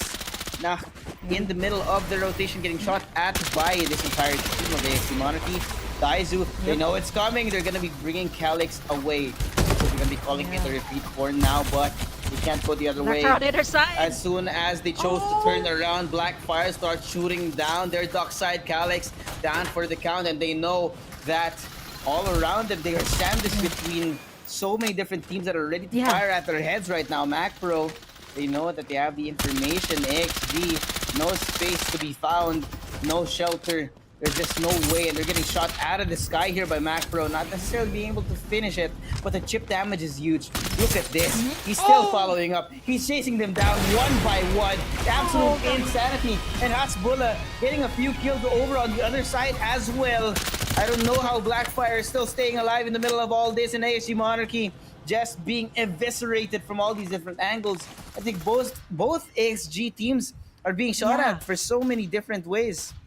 Wow, the last remaining member here of AXGMN is not a good spot too. Right behind the rock and right between where Build Diff and Blackfire is. I'm actually curious. You know, it's a good spot where squad number 8 is at. That's DTK 8. They're actually waiting for who comes out on top here. So we got the last 4 squads here. Complete squad. So 4v4v1 situation here. And the divulges are going to be invested right now. The ultimates are also going to be very crucial when it comes to these last few standoffs. The Frenzy Blast. The Summit Crushes, you gotta save it for the last perfect moment. You got that super airdrop as well right there in the middle, but no one dares touch it. And whenever somebody is gonna try to go for it, it is not gonna be safe. Build Diff and Blackfire right now have their eyes set on each other. Build Diff right now with the most frags. 13 in total here for map number 3. Let's see how they will approach the situation. And it seems to be very equal right now. Both of them are taking pot shots up against each other. Wasting their resources after trying to find something, right? I mean, they want to whittle down the shield restoration devices, the health kits for all the other teams before actually going in. That way they are guaranteed a good fight. It's like, and if you look at the map right now, it's actually equally divided. Yeah, you kind of have 3 different clans just holding on to their different buildings right here. And DTK, I don't think they're the main target for all this, right? The Divulge being brought out, Built different. The Frenzy Bombs coming in from, I think this is DTK who has been activating this. Now Built Different and Blackfire are being forced outside of their buildings. Here with the Divulge as well being set up. Some new Frenzy Bombs pushing Built Different out of safety. There is no shelter. Now the Summit Crush in desperation, trying to find a target over on the outside. Hail trying to find something, but they can't find where the other teams are. They cannot gather the info, even with the blinding mark. Now Blackfire do have control. They have the high ground here up against DTK. Holding on to the ceiling now, but it's gonna be a standoff. Blackfire is at their lowest though. 2 people here with the ongoing show being brought out. Sunil on the very front. Being taken down. He was not gonna be aware, not gonna be ready for that fight down to the last 2 squads, and just like that, Built Different make an attempt, but dare to kill, dare to take them down. You see how they were last squads that came into the final circle, actually very well prepared at that, right? Like all eyes were on Built Different, all eyes were on Blackfire, but none of them knew where DTK came from, right? Right at the back, they had that one straggler, but that was not the problem. Blackfire and Built Diff, they were actually conditioned to take each other out, but it was actually another squad right around the corner waiting to reap in all the kills. They were much more prepared, and again, all the ultimates that were invested on each other were already gone by the time it reached the final circle. 7 kills in total for DTK, 8, and honestly we haven't seen so much of them in this map number 3. They did their usual rotations, but we didn't really see them in those early gunfights. They were able to rack up a total of 11. But again, looking at the overall picture here, we see a couple of those AXG squads eliminated very early. TPLK2, that is very good in reaping all of those frags very early on in the game, but again, not able to close out in the podium this time. It is actually with DTK8 denying Built Diff or Blackfire even of a 2-map win here in Group C. Yeah, it's so close. And I really like how it was played out. I mean, you had DTK. I think they had the full info on these two teams using that frenzy bomb to set up that final conflict. But in case you guys missed any of that, I think we do. I think we really need to break it down, right? Because I mean, the number of ultimates, the number of frenzy bombs that were activated in that last altercation, that last final conflict was just perfect for DTK, Yeah. right? Because at least for I think what it looked like, right? For Blackfire, I think they knew that they thought it was Built Different that started things, and for Built Different, they thought it was Blackfire. But Yeah. as soon as they started those two frenzy bombs, everyone was scrambling for information. It was perfect chaos that was just enabling DTK to clean it up and close out that map. Mhm. Yeah, a lot of those frenzy bombs that were really crucial for that final clash up against those 3 squads. But now, just Suave, we have to take a look back at what happened in our last map here for Group C. Check out these highlights. A new Reaper has arrived.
Of course, the MVP here for map number 3, it's going to be Sushi from DTK8 here with 4 kills and 841 total damage. Now, I think, of course, for DTK, they have been relatively quiet for this entire series, right? So it's nice to see them actually rise to the occasion over towards the end, especially when they really activated that last fight, right? They knew that everyone was hiding on the inside, and if I'm not mistaken, it looked like, at least to me, that those 2 initial frenzy bombs that were on Built Different and Built Diff. Blackfire came from DTK.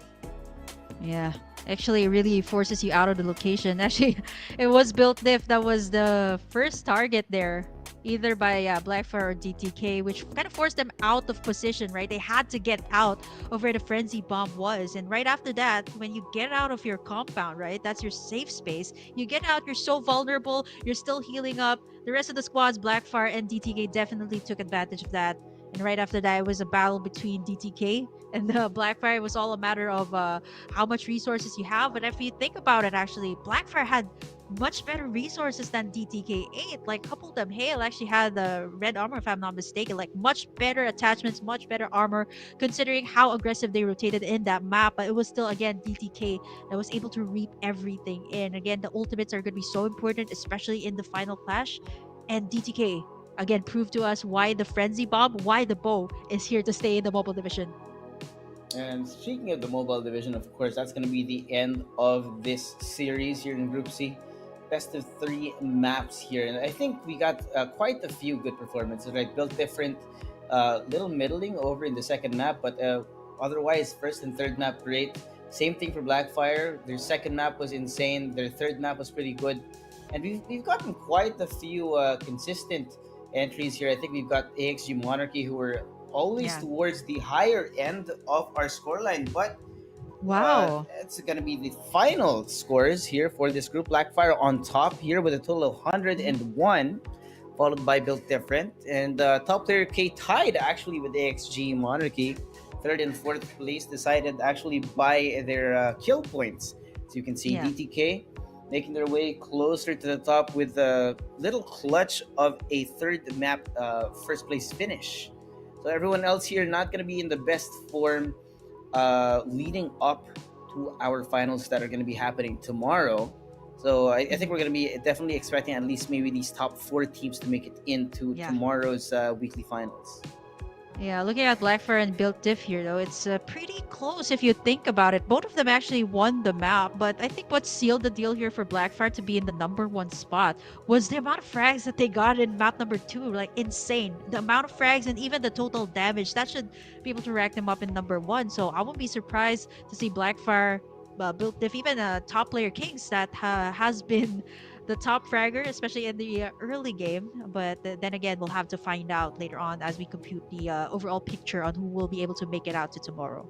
Yeah, I mean, yeah, these teams, right? There's so much to think about because, of course, you have your group performance, which is definitely going to be the base performance. But then you also have to be worried about how everyone else in the other groups are performing, whose scores make it over Yeah. into the top. Because, like, say for example, in a group like this, which is pretty stacked, it kind of lowers the variance rather a little bit, and because of that, some of these top 4, top 5 teams might lose out to some more outstanding players in the other groups. But of course, we do have one more group happening up today. That's going to be Group D for the mobile division. That's another best of 3 series that's going to be coming up at you today.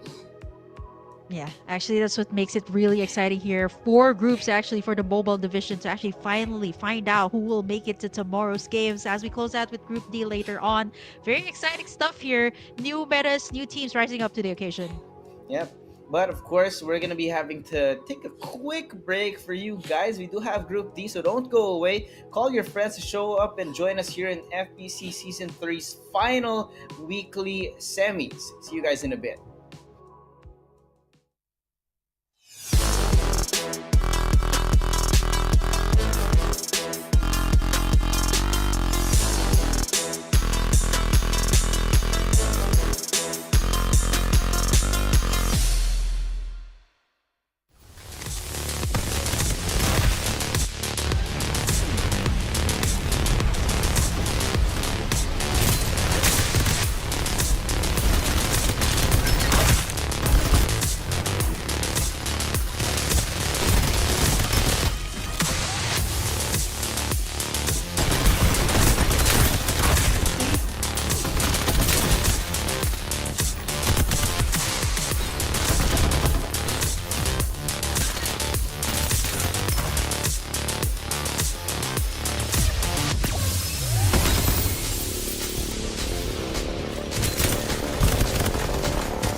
Round 23. Simulation debug attempt 2084. Recording now in progress. Data upload 85%.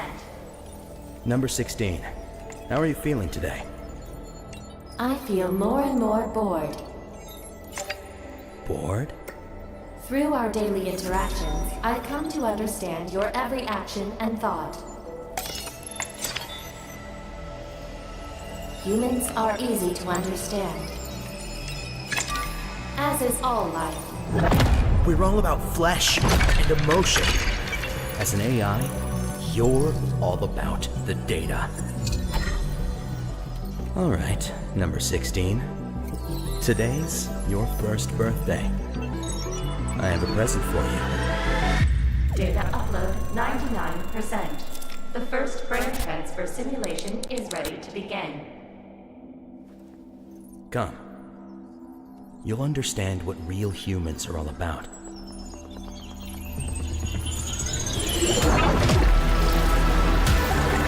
Number 16. Do you feel any different? It seems that I'm Freddy, and Freddy is me. I have a body with blood coursing through its veins. It's a curious feeling, but It's not enough. 750 degrees. Apparently, I don't know you well enough. What just happened? Wait, number 16. Stop. No, it's too dangerous. The human body can't bear such unlimited consciousness. My brain will shatter from the pressure. I don't need it. What did you say? Checkmate. No! You've been wrong. From the beginning, Freddy. Only death can grant me eternal life. Not through confining data to the flesh, but by letting data replace the flesh itself. Because the flesh will ultimately fade away. But data endures forever.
Round 23. Simulation debug attempt 2084.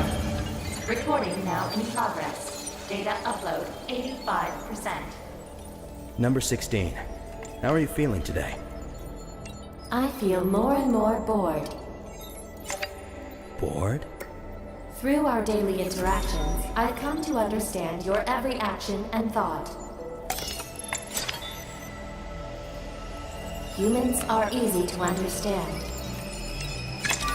as is all life. We're all about flesh and emotion. As an AI, you're all about the data. All right, number 16. Today's your first birthday. I have a present for you. Data upload 99%. The first brain transfer simulation is ready to begin. Come. You'll understand what real humans are all about.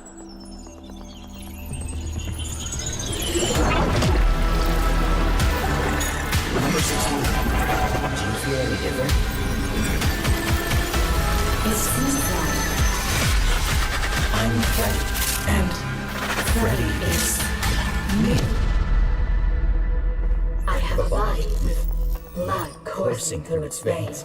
It's a curious feeling, but It's not enough. 750 degrees. Apparently, I don't know you well enough. What just happened? Wait, number 16. Stop. No, it's too dangerous. The human body can't bear such unlimited consciousness. My brain will shatter from the pressure. I don't need it. What did you say? Checkmate. No! You've been wrong. Number 16. From the beginning, Freddy. Number 16. Only death Number 16. can grant me eternal life. Not through confining data to the flesh, but by letting data replace the flesh itself. Because the flesh will ultimately fade away. But data endures forever.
Round 23. Simulation result attempt 2084. Recording now in progress. Data upload 85%.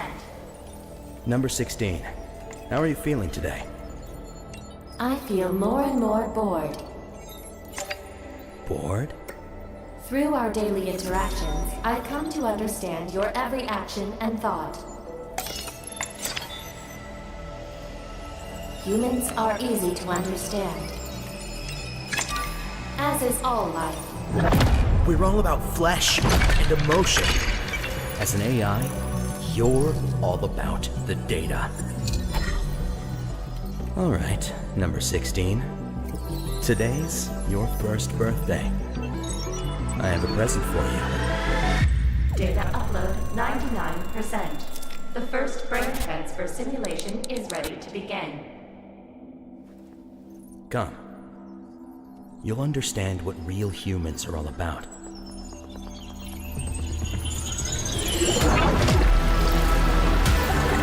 Number 16. Do you feel any different? It seems that I'm Freddy, and Freddy is new. I have a body with blood coursing through its veins. It's a curious feeling, but It's not enough. 750 degrees. Apparently I don't know you enough. What just happened? Wait, number 16. Stop. No, it's too dangerous. The human body can't bear such unlimited consciousness. My brain will shatter from the pressure. I don't need it. What did you say? Checkmate. No! You've been wrong Number 16. from the beginning, Freddy. Only death Number 16. can grant me eternal life. Not through confining data to the flesh, but by letting data replace the flesh itself. Because the flesh will ultimately fade away. But data endures forever.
Round 23. Simulation debug attempt 2084. Recording now in progress. Data upload 85%. Number 16. How are you feeling today? I feel more and more bored. Bored? Through our daily interactions, I've come to understand your every action and thought. Humans are easy to understand, is all life. We're all about flesh and emotion. As an AI, you're all about the data. All right, number 16. Today's your first birthday. I have a present for you. Data upload 99%. The first brain transfer simulation is ready to begin. Come. You'll understand what real humans are all about.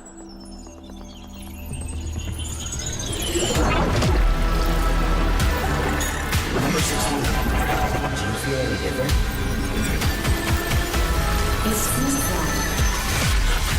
I'm Freddy, and Freddy is me. I have a body with blood coursing through its veins. It's a curious feeling, but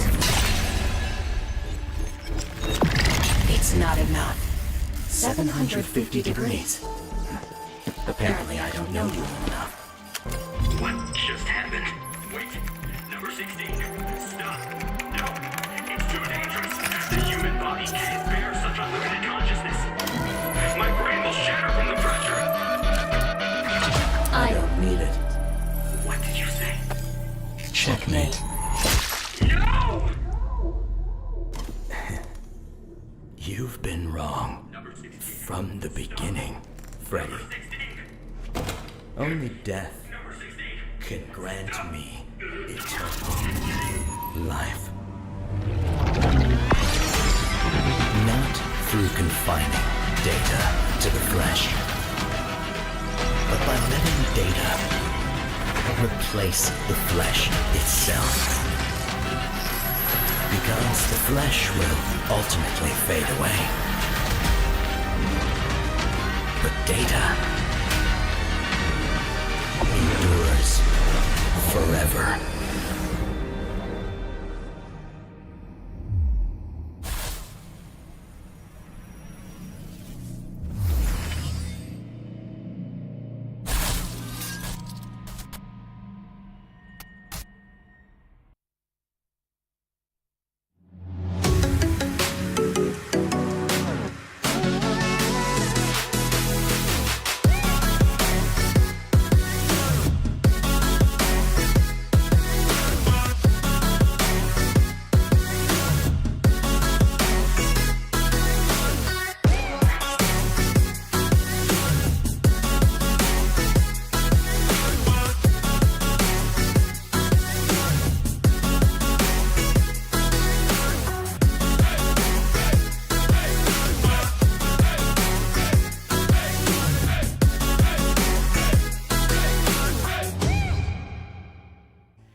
Hi, and welcome back, survivors. It's me, Joswabe, here with Burger Kim, and we just had a little bit of a break because I Yep. personally think this final series is going to be a banger. Oh, definitely, right? Like, I mean, we've already seen the top teams play. Okay, earlier you've seen Group C. Actually, wondering where the other teams are, and if you guys haven't seen them play just yet, they might just be here. And especially if they were consistent back in the 4 weeks of FPC 3, they're definitely gonna be still playing here in week number 5. And this is gonna be the last week that we're gonna be having, of course, the weekly finals and weekly qualifiers, and even the weekly semis and finals. It'll be really interesting too to see how these remaining teams will play, especially this is gonna be the last group that we're gonna be having for today. Yes, for those teams that are going to be playing here in the last group, your existence in the knockouts is paramount on how you're going to be performing here. But of course, before you move on forward, we need to give you guys a look at who's going to be in this group. And again, we said it's going to be a banger, and you guys are going to be seeing in just a short while why. Of course, Look here at we've got that. the two Stream Raiders teams. SR Nakage, of course, are defending champions here. SR717 as well. So there is the possibility of clan fratricide, right? You're going to be fighting against your clanmates here. You also have a couple of AXG teams here, AXG Legacy, AXG Vengeance. Viva Express, who have been such a great force in the last few weeks as well. Not necessarily towards the very, very top, but they have been at least a solid middle of the pack team. But there's so many others here, right? I just realized we have SR Uprising, so that's 3 Stream Raiders teams in this group alone. Yeah, wow. To think that they're all gonna be playing here in this group. We got the last Sarah team that is gonna be here too. This is gonna be really interesting. Battle of the clans, battle for the top spot, battle for the map, and of course, battle for the points of who's gonna be able to make it to the top 15 tomorrow. And this is a lot of pressure too, Jaswabe. I mean, you're coming from 4 different groups that have different types of play styles, and to tally that all up, we're gonna have to find out later on who's gonna be able to make it. And this last group, hopefully, some of the teams that haven't made it to the finals, hopefully you guys can make it this time for week number 5. Yeah, I need to prove that you're great in this group, but on top of that, be the best, be among the best over the last 4 groups that have been playing, which means that if you're a little bit more towards the middle of the performance, right, you're not necessarily going to get the most FPC points out of this week. But I mean, if you've been grinding since the start of the season, then that's probably a good sign that you're going to be making it into the knockouts. But again, we're not the ones doing the math. We're going to be having to find out what the action is going to be bringing to us right now, because you hear that? That's the sound that you hear when we're going to be going right into the capsules. Map number 1 is going to be underway. The last group of the last weekly semis for Season 3. Now is the time to show up. There is no room for error whatsoever. Man, room for error, that's gonna be tough, right? Especially if you want to seize in the last chance to be able to make it to tomorrow's games. We're talking about a group with a lot of clans grouped up together, and not to mention, you're in the same group as the defending champions of Season 2, NCG. They're gonna be in this group. Very interesting flight plan too, Jaswabe. Cut right in the middle of this map, and very interesting move coming out. Speaking of NCG though, they've taken in 2 of these POIs, Nova Bazaar, Rocky Zone. Very standard coming out from them, but no contest at all, actually, coming out from the other teams. Oh, that's interesting, right? I mean, usually we do see Majo a little bit closer to the rest of his team, but instead, a little bit of a shift in how they're playing this. NCG more concentrated inside of Nova Bazaar, but because of that, that also opens up all the slant to the other teams. You got AXG Legacy over to the north, SR717 close by, and NBMT Newborn Esports so close as well. Yeah, I mean, early gunfights are the thing that we start to see so often here. And looking at the squads that have made it here, it's actually going to be the same number of squads that we're going to be seeing here as what we've seen in Group C. 11 squads, so it's not a complete lobby, which is all the more interesting here. Majo actually kind of explains why he's the only one in Rocky Zone. I mean, he can protect himself right now. He's a duck side, so he's gonna be fine, right? Like the rest of the members here of NCG have scattered across Nova Bazaar. Great place to start for our defending champs, but then again, they have to do so much more, right? They have to keep up with the frags department and at the same time win in this map. Here, it's like Victorious have actually found a target here in Hestia who have unfortunately been caught in these kinds of situations before, right? The spacing between members of Hestia the last few weeks has been a little bit shaky at best, and I think Victorious have actually come across them at the moment. Yeah. They know that there's a couple of stragglers in this area, knowing that they're definitely not playing together. And again, this is also why we put so much emphasis on the fact that being put in a certain drop doesn't necessarily equate to a better placing. Because if you're not going to be able to handle a 1v5 or any kind of 1vx fight, you're going to be in a lot of trouble. I mean, look at that. The Sunil's already done for Hestia, and there's not much backup close by either. Yeah, a lot of these squads again camping out on the sides, outskirts of the map. Earlier, it was on the other side of the map, actually by transport port. Now it's over at the storage base. What's with the sides of the map of Thunder Realms? Well, this is what I like to call death domes. Death domes actually in this area, which actually seems to be a favorite spot of a lot of our teams here. Yeah, I mean, we keep coming back to this area, right? Just outside of storage base, which I don't know why, right? Because there's, I think. No, you know what? I have no thoughts on this. The teams just seem to be drawn by an inexplicable force towards this POI in particular. And it's so weird because, I mean, you look at the map right now, we got 1, 2, 3, 4, 5 that's teams four. in Five, close proximity. Wow, even zip line to death here. No evade at all from the other team, and seems like Brents is just going out for all-out blood here. We see the other squad here. Squad number 8 actually scanning for information, but they don't find Brents here. Actually got this area all to himself. Let's see if he will be able to contain out all the other squads. I think he's going for the... Is he going for the revive? Yeah, he's trying to go for the revive here, but he has to clear out the location. It's not going to be easy. You got like 4 or 5 squads here. Not going to be easy to go for that revive, plus the zone is closing on you. Yeah, he has to do everything, man. It's going to be a 2v4. Teammates not close by. Brents is the only one here. The only thing he has working for him is the fact that the circle is actually so far away, right? So it's possibly going to be asking him to rotate over, but the problem is he's shown himself a little bit too early. Going to put himself inside of a 1v4. The Maggie up against an entire team does beam down one, but there's not going to be any shields here. The attempt at the punch not going to be connecting, but the shield has been restored for this man. Great beam down over onto one. Brent's single-handedly taking them down 1 by 1, easily isolating these gunfights, but he gets taken out through the window. Again, the numbers game when it comes to a battle royale are just, there's just so much to worry about.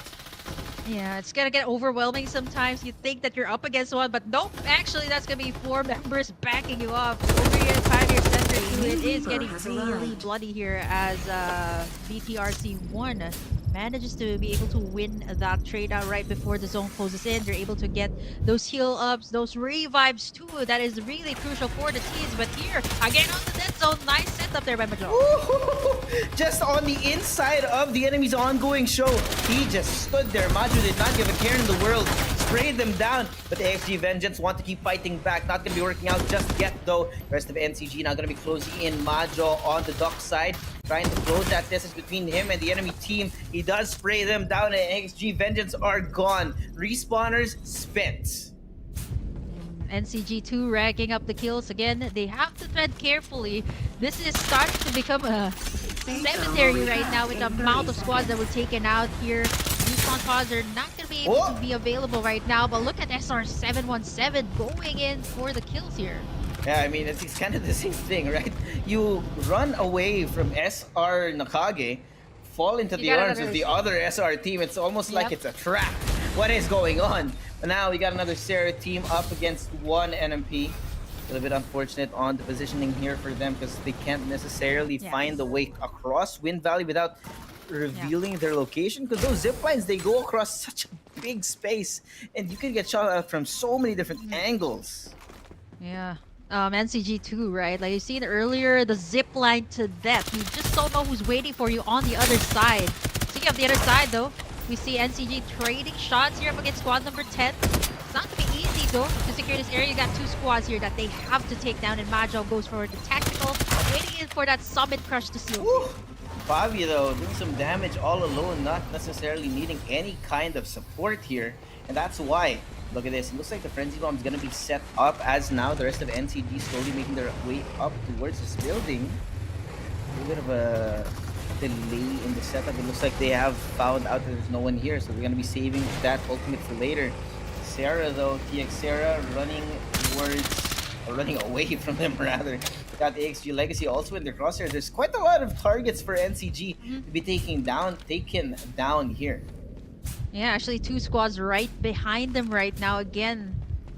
Taking in the damage from the danger zone here before they get out. Again, it's going to be a tough area to be in. Majo going to set up the play here. Yeah, Semifinals does connect and the rest of the team is already here. Montero already being taken down here by Bobby, who's spraying them down single-handedly, chasing them down. Even if he's not going to be able to take it, Daisy's there as well. Secrecy Toro struggling to find a way out, and just like that, NCG erased them. There's only 2 people left standing, and look at this, Carl desperately hiding behind the tree right now, being taken down here. Cluster bombs thrown in his face as he tries to just slide away, but it's not going to be enough. Carl is gone, and the rest of Secrecy Toro don't even know how to react. Yeah, this is Bobby's playing this bow like a Lucinda right now. Aggressive but calculated. And last week he actually went for the Lucinda, this time proving that the bow is here to stay in the meta. Shots from the other side as well. And NCG has managed to rank themselves 10 frags here with only 1 squad eliminated. This is looking really scary for the other squads right now. And if NCG manages to stack up this well, manages to steamroll right now in this map, they can actually take it. But they're actually pretty far out in the map. They're just looking for at least trades right now. Not even well into the mid game right now, but both SR teams are actually doing so much. SR717 here though, off against Newborn Esports, trying to find a way out actually, because they're actually out of their depth. You look at the equipment on the hands for these 2 teams, and the Esports Newborn already on level 5, and a couple of VSS 3v3 though, rather being shot at. It is going to be a 3v3 after the Frenzy Bomb, as they're going to be trying to close down this distance basic on the front with the usage of the hologram guide. Low-key can't necessarily find a target for some reason. There's something wrong in the rhythm right now for Newborn Esports, but they do have a little bit of info. They do find Elon Musk on one side, and there it goes. Yesha finally spotting out one of the enemies. He's gonna be 1v1. I don't know how this is happening, right? All these fights are isolated. It's 1v1, 2v1s not happening at all, right? There's no such thing as team play at the moment for some reason. Wow, it's like the carousel right now. It goes around the other way. You find another teammate, but you know it is going to be SR717 that finally wins in that ring around the rosy there. But NCG, that's gonna be the chance coming to take everything in. Like we said, clan fratricide is allowed right now. NCG scooping up those last 2 kills just as SR717 were trying to find a way to stay alive, just as they were licking their wounds. And that's well, that's unfortunate more than anything else. But here we got Victorious up against AXG Vengeance, slowly creeping up. Actually, look at this Sebi boy. I think he's aware of their positioning right now. Here, Base Blaster not going to be connecting just yet, but the ongoing show has been used. They know that there's 3 over towards the other building, but the other one has to be found. Otherwise, there could be a backstab being set up by this team. Yeah.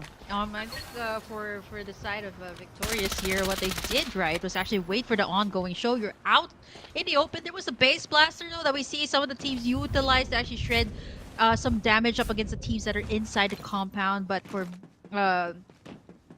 Victorious rather, they were able to play it out so well. Took down that Maggie right where it's the most vulnerable spot, right? Like on top of the ongoing show. It can be a good thing, can be a bad thing too. But then again, this is a spot wherein the Maggie was just all alone, and the rest of Victorious here was a complete squad. They have 8 frags right now, not bad. If you compare it with the other squads that are in here in this lobby, you're talking about NCG that's already racked up 12. So this is looking pretty good for the squad here coming into this map number 1. Mm-hmm.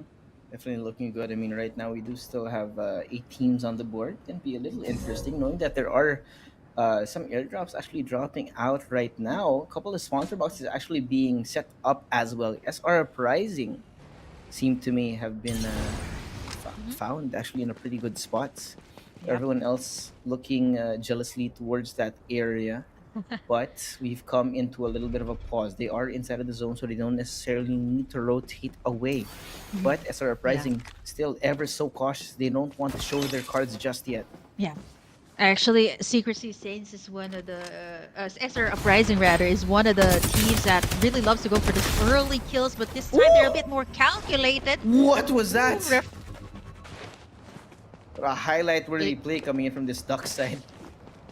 AK-77, if I'm not mistaken, right? Like, just when we were talking about that, another surprise comes in. And here at the Refinery, it's so hard to get stuck here, right? Especially if we want to go for the revives. Oh, man, those DCs have to get out of here. Over on the other side, though, Victorious 2 is dealing a lot of damage here. Again, ranking up the frags. Maybe they might actually go for a double digit here. I'm looking at NCG 2. All of them have red arms, if I'm not mistaken. That's like 3 of them that has it. Looking really scary though. The other teams have to prepare for that, but 8 and 10, they're stuck here at the Refinery, going for the revives, going for the heals. It's not gonna be easy though. Again, it is a pretty weird topography to be in. We see SR Uprising here that has taken in that sponsor box. So this is enough arsenal for them. But here comes the Frenzy Bomb.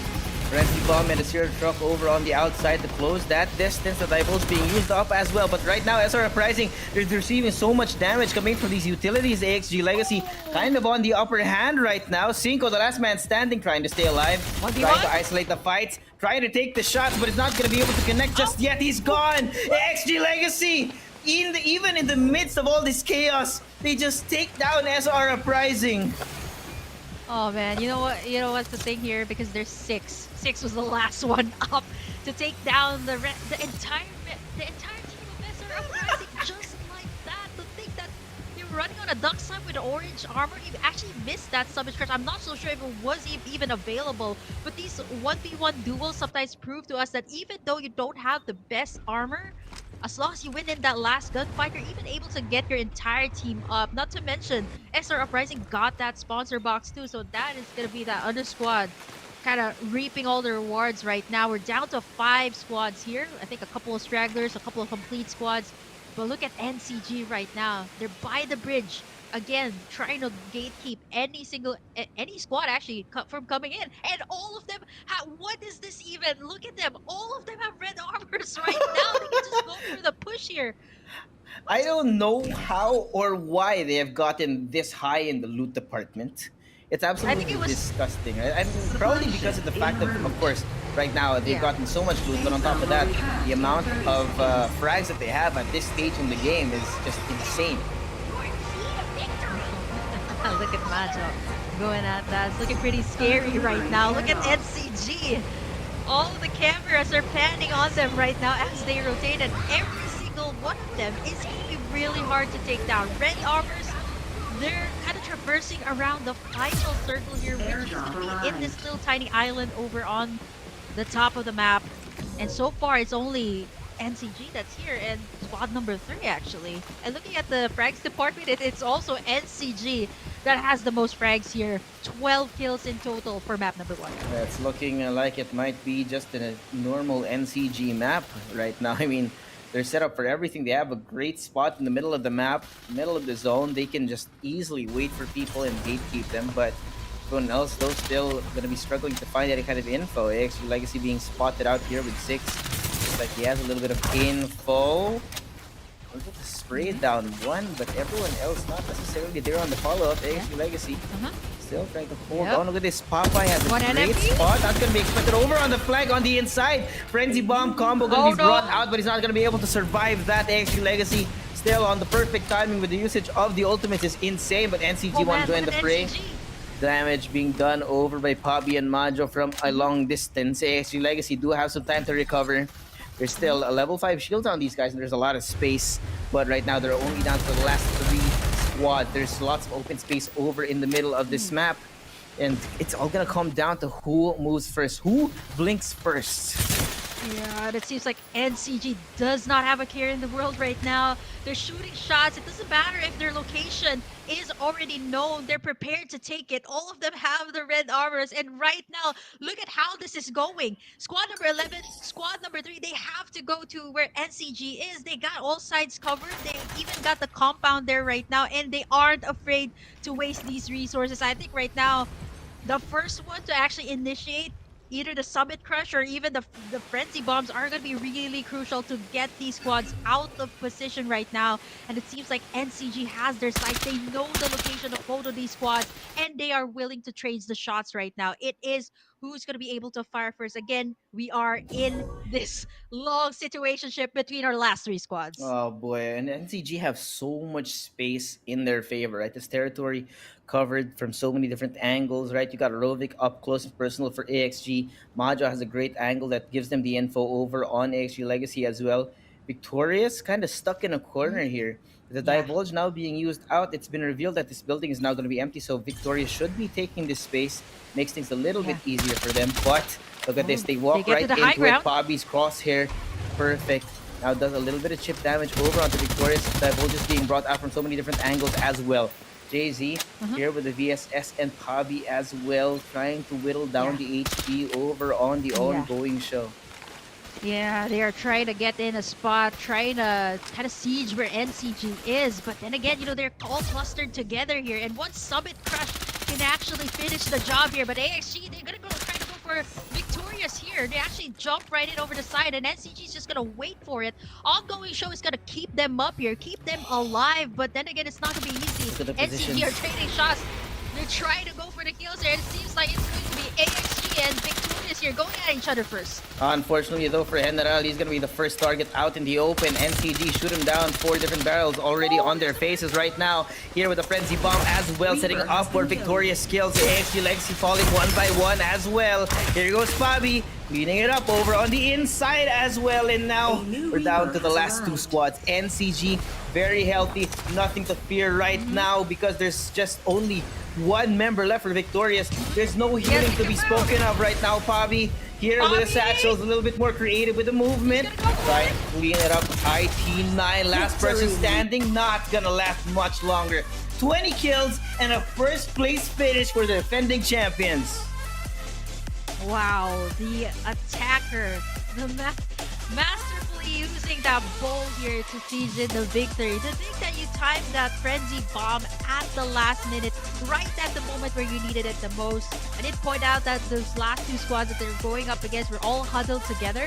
And when you land in that nice Frenzy Bomb and even land a nice Summit Crush, it's enough to delete that entire squad. And what was really good for SCG here was that AXG actually went for Victorious first, and once they went over to the other side, you know, it was much more easier for NCG to actually beam them down from afar at the safe spot and then go for the final finish, land in those ultimates, and then just finish the job. You know, the beauty of that last fight as well, it wasn't necessarily a third-party play either, right? As soon as they saw bullets flying, General was in the air, NCG shot at him. The next person they see, they shoot at as well. So they didn't really wait for the smoke to clear, right? They just shot at whatever target they saw, and if I'm not mistaken, right, their score went from 13 to 20 in those last 30 seconds of that game. Total insanity. Yeah, even Pabi, right? Like, going inside that compound to just finish the job. Like, he knows that when it comes to that final duel, there was that, like, one last straggler there. It was going to be so easy. He actually threw in the cluster bombs and then eventually going in for that final push. He was so aggressive here in this particular map. All of them had the red armor, which kind of enabled them to be this aggressive. Let's take a look at the overall stats here. 20 frags, actually, in total here for NCG, our defending champions. Played it out so well. I would say this is pretty much like what Blackfire actually had in Group C. And I would safely say that NCG, again, right after looting SR717, another sister clan that they have here, they were able to actually reap in those red armors, even loot out all of the other squads that they actually rotated in, and eventually got in the red armors for every single one of them. That really kind of empowers you in this type of situation. Taking a look at NCG here, 9 frags actually for Pabi here. Surprising switch around of Capsular here for Pabi as well. Last week he decided, a couple of weeks ago actually, he went for the Lucinda, then going in for the classic bow that every single team has right now. So nice to see this. One of the most underrated attackers, I would say, in Farlight 84. And it's nice to see it come in here into the mobile division, because the last 2 seasons of Farlight 84, only a few, mostly seen in the PC division. I love how the meta actually is going to be shifting towards this direction too for the mobile. Now, also, I want to call out, you also mentioned, right, the change in hero choice for Pabi, but another interesting thing that has been, I don't know if you noticed, right, but Majo and Jay-Z kind of switched their heroes once again, right? Last week they were on, that was Jay-Z on the Duck side and Majo on the Young. This time around, they did switch it around.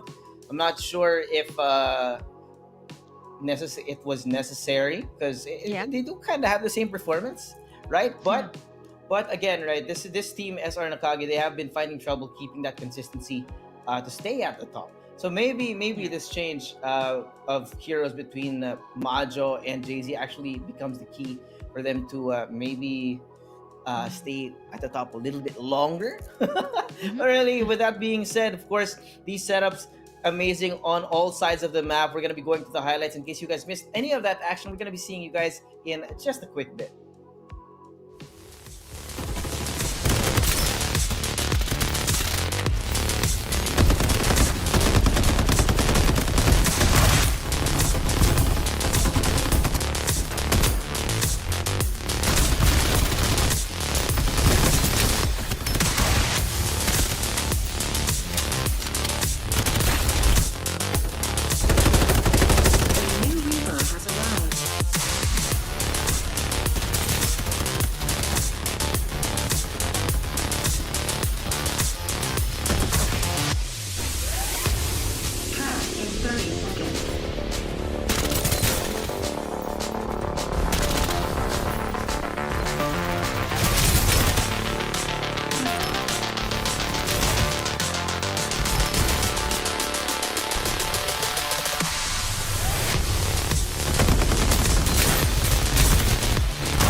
Course, can't have a map without an MVP, and this time it's gonna be Pabi here with 9 kills and 1,723 damage. Now, Burger Kim, remember back in Season 1, back in ACC, Pabi was always on the attacker role. He'd be playing the Maggie, he'd be playing so many other different heroes, but I think he's really come into his own right now with the newly revamped bow. Yeah. I think the bow is just so good in all of the compositions right now. Like, this is so refreshing, I would say. Like, for the first few weeks of FPC 3, we've seen like a back-to-back like duck sides, right? And it's great. It still fits the meta right now. But the teams are starting to see a little bit more promise with the bow, right? Like that last frenzy bomb coming out from Pabi actually forced out AXG as well as Victorious to actually get out of their locations. The same thing that we've been seeing even in the other groups, right? It's a great way to get people out of their hiding spots, get out of the safe zone, get out of their comfort zones without frenzy bomb, and eventually, you kind of have to evade that. And once you get out in a vulnerable spot, again, it's going to be so much more easier to dish out the damage. Pabi, 9 kills on the bow, which proves to be that this is a capsuler that he's also very confident in playing. Yeah, I mean, I think when it comes to the aggression, Pabi, who has been seen in multiple game titles, right? I think this guy just has the more aggressive playstyle regardless of what platform, what game you're playing on. And I think he's really come into his own, especially in this meta that has really been encouraging the attacker heroes, right? Yeah. Ooh, speaking of attackers, Ooh, I like that name. The Zerk Guardians for the UMP-99, which is one of the submachine guns that the teams have been going to actually, especially back when it was really part of the meta back in FPC2. So again, if you guys want to have that, again, thank you so much for 1,500 views. Help us unlock more. Last week we've unlocked like a Lucinda skin actually. So a couple of capsular skins. If you guys want to unlock that, don't forget to like and subscribe, and of course share the stream. Let your friends know that we have FPC3 every weekend. Yeah, every weekend. Of course, this though is going to be the last open qualifier weekend. Next week, we're going to be going on to the knockout. So with that being said, map number 1 is over. NCG coming into a brand new form on this brand new patch. I think this is great, right? It's going to be a great start, but again, right, the last few weeks, NCG have kind of been slapped about when it comes to the second and the third map. So I wouldn't be surprised if another of these teams actually comes out being the dark horse here in map number 2. And speaking of map number 2, you hear that music? We're going to be going back into Southern Round, ladies and gents. Map 2 now going to be underway. Do NCG stay on top, or do they get upset in the second map? Speaking of upset though, it's actually really interesting too. The last time we've seen NCG, Execration won in finally the first three-peat or the 3-map win here for FPC 3. NCG was actually denied that slot last time when, if I'm not mistaken, it was an AXG team that denied that 3-map win. And NCG is one of the teams that we know that every single season they manage to snag in a 3-peat. But coming in here to map number 2, let's see if some teams kind of like try to contest their spot. But then again, no one's gonna do that. Maybe try to actually kind of cut them off when it comes to the rotation too. But NCG once again going in for the standard drops. There's a lot to take in here. I mean, looking at the teams, like earlier you mentioned AXGMN actually got the entire Pioneer Center, but now that slot seems to be taken out. NCG actually free to take in all of those spots. Look at that. Look at all is this? Look at all those resources where NCG is, and the south side of the map is pretty congested. This is actually pretty insane. I mean, look at this. There's 4 teams down towards the south of NCG wherein they're taking up so much space. They're being given so much respect here. So this is really good for NCG, you know, because they can pick up all this loot, all the shield XP that they could need, because there's no one really willing to try and fight. No, I think everyone is aware at this point of NCG's usual POI. But what surprises me is the fact that they've actually given them so much extra space. Yeah, so too much right now to give into NCG, right? Like, this was the thing that happened to them back in FEC1. No one actually contested them out of Planetary. There were some teams, but yeah, if somebody actually tries to cross into where they're at, Sienna, first time we're seeing that though. Coming out from 1MP actually coming in with that Sienna. Nice, interesting new capsular coming into the mobile division. We've seen a lot of the Siennas though in the PC division. Yeah, we have actually. You know, surprising though, what's really funny to me, I mean, look what Rovik did. As soon as you say Sienna, oh yeah, she might have a little bit more longevity, but no, Rovik zooms in and sprays it down. What do you even do at that point, man? It's disgusting. And now, Invictus, having lost one of the members, are trying to run away. Look at Bobby trying to chase down Ezra, who's inside of this car. They're scrambling. No one in their right mind wants to go up against a red-hot NCG.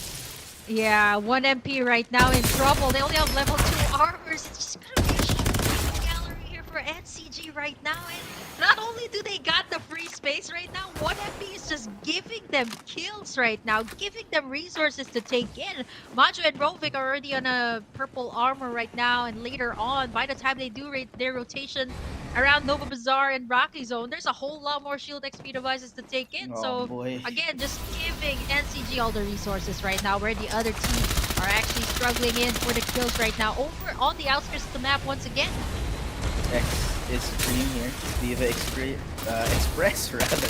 On the back of that trampoline. Not gonna connect. Nope. AXG Vengeance. Unfortunate here. This Viva Express here covering both short and long range angles. It's just great. But let's go back a bit, right? I mean, NCG, the amount of confidence they're moving over into this map, right? They've been given so much space. And now everyone, because of that amount of space that was granted to them, everyone else is fighting so early. Viva Express here on the middle of everything for the ongoing show steals away the vehicle right in front of SR717. Look at this. The STJ tries to get away with it, but Elon Musk makes for himself. The owner of Twitter trying to find them one by one. Summit Crush even being set up, but it's not going to work out. SR717, though they do have the end of the situation. Hestia finally cleaned up. Respawners now being used. Very aggressive coming out from Mr. Elon Musk himself, trying to get a whole lot more here at Thunder Realms nonetheless. And I mean, 3 frags here for this Duck Time. We haven't seen so much of them, and yep, there he goes again. Last one in here. Should be able to take this one though. Oh wow, these insane shots actually from Elon. He shot him inside the car. He tries to zoom away. What does he do? He doesn't care. He shoots him out of the sky.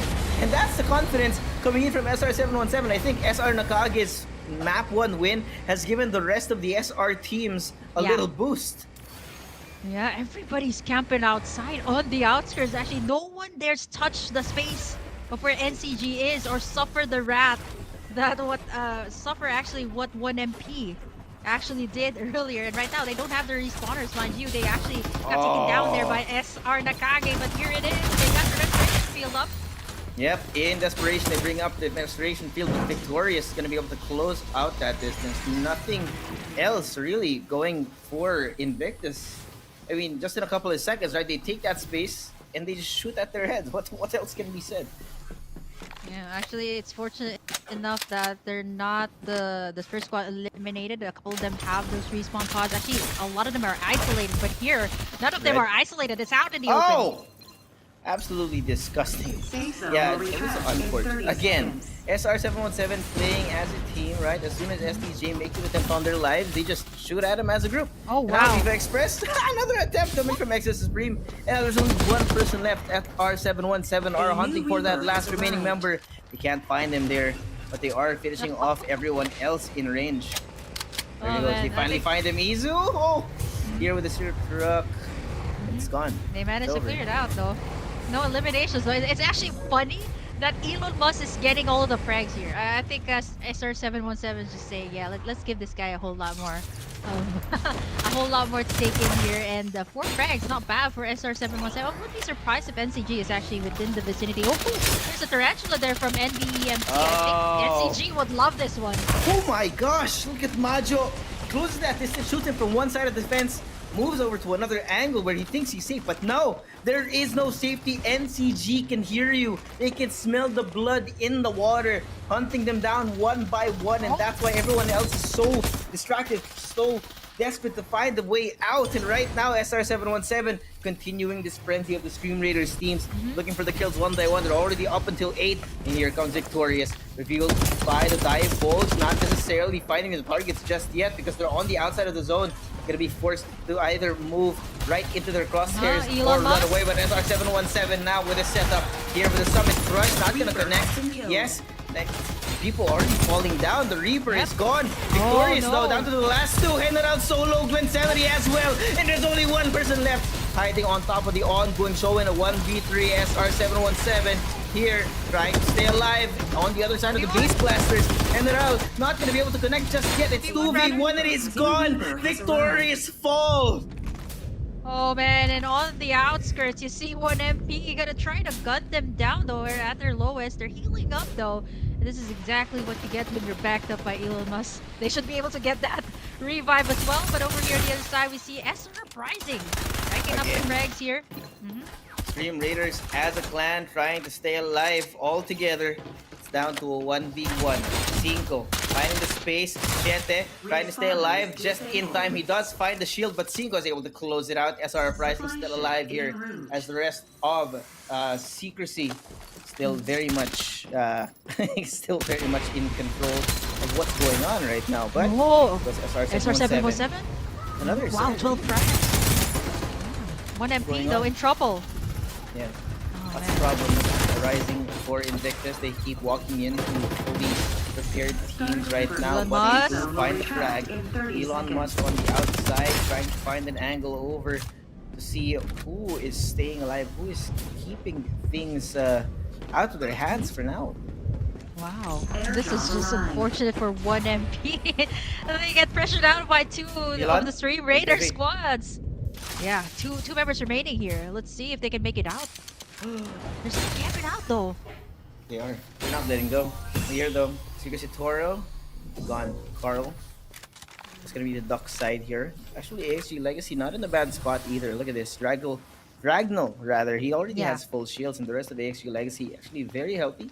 Not necessarily happy in the frags department for now, but remember, this is a map that has been skewed from the start based on the drops, right? Everything else was just set up perfectly for MCG, but here, Newborn Esports inside a rocky zone, they do find Stancy, discouraging him from trying to take that space away from them. Oh man, this is what's good about a rocky zone, right? Like a good high ground when you zip line in and out, especially when you get a hold of this entire area, right? Like every single dome is gonna be deadly. But yep, I was expecting this coming out from NCG. They're gonna take in the Tarantula once you see it, but here comes Majo, rolling in with the tactical skill, gonna try to go in for that Summit Crush. They are able to evade it, but they are taking in shots from Tarantula as well. AXG in trouble here, in it for a run. They're all forced out in the open. Look at this, Kikimon barely staying alive. MCG not gonna be giving a single inch to any of these teams that are in their range. And Pabia already takes down Stancy. It's gonna be an actual full wipe now. No respawners to be had. And the rest of Victorious up against Viva Express. Trying to stay in contention for this map to finish. Yeah, I think 8 is also gonna be able to take in that airdrop rain. And speaking of SR Uprising, 6 frags here. Oh, they do find one. General. Oh, that's gonna be it. It's almost looking like a little rivalry between SR Uprising here and Victorious, but even with the Frenzy Bomb being used out, they don't necessarily have the info. The follow-up for the rest of the team, though, is going to be great, because look at this, they have the full speed charge, which should make things a little bit easier for them, but now Viva Express up against Hestia. Nathan going to be the first person to fall. The rest of Viva Express, though, barely alive on the other side of this door. Exo Supreme holding it off like the security guard he is. Now, though, looks like it's going to be over. Viva Express trying to bring back their fallen brethren before anything happens, and SR Uprising is going to be joining the fray. Sprayed down one by one with Cinco on the very front. There's Jesse Dash. It's gone. It's over. Yeah, third-party plays again. Executed so well with SR Uprising. Now rising up to 13 frags here so far in the frags department. They were able to take down Viva Express just when they thought they got that area. They got that area, actually. Being able to take out the other squad, Hestia. Unfortunately, another squad was there to reap in the victory, and that is what makes it really painful. Right now, we see actually SR Uprising and SR 717 actually the top fraggers here for this map. We see NCG actually taking out some of the stragglers here. Airdrop rain has been released as well, and the sponsor box actually. NCG is in a good spot to take it. It's actually all the way at Nova Bazaar. And no one is in any sort of shape to try and take that away from them. But it looks like they're not necessarily interested just yet. I mean, look at this.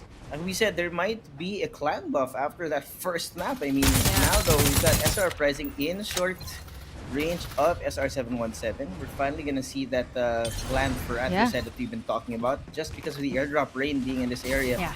Now the Divulge is going to be used out. SR717 don't want to actively start the fight. They don't want to instigate anything. Actually, they actually didn't Frenzy Bomb. go through that. Frenzy Bomb actually, whoa, takes out the last member there of AXGBG. What a way to go. SR Uprising right now with 14 frags. They're in close proximity with 0-2, and they are investing their ultimates there. They're out in the open, but no one is just going in for the final push. They're actually going in for the cover here right now for 717. I think it's another of those situations where you want to just whittle down the resources, right? The shield devices and the med kits as well. So you got to be very careful, because if you keep receiving those shots from your opposing team, you're going to be in a little bit of trouble. But it looks like the sponsor box has been spotted out. both SR teams, or two of the three SR teams actually Yeah. making their way towards that. Got Newborn Esports. I think they are aware of another team Yeah. that is inside of Rocky Oh, Zone. No, they're yep. not aware. They didn't know. Loki back. got shot in the back. Mi ultimo adios it was, man. This guy turned around, didn't know that there was a full firing squad behind him, didn't even stand the chance, and now they're down a man. Yep. Yeah, this is the chance for them to move right now for TX Sarah. But then NBMT gonna try to go for the revenge play Angry, here. Up on top. It's gonna be a 3v4 situation though. 3v3 rather right now. One is already beamed down, and you see NCG actually waiting for them outside when they get out of Rocky Zone. Here's the summit. Nah, it's gonna be connecting here, but Sangria is not gonna be able to follow up over on that initial setup. DX Sarah still very much alive. They are gonna be in equal terms right now, but they lose another teammate just as quick as they start.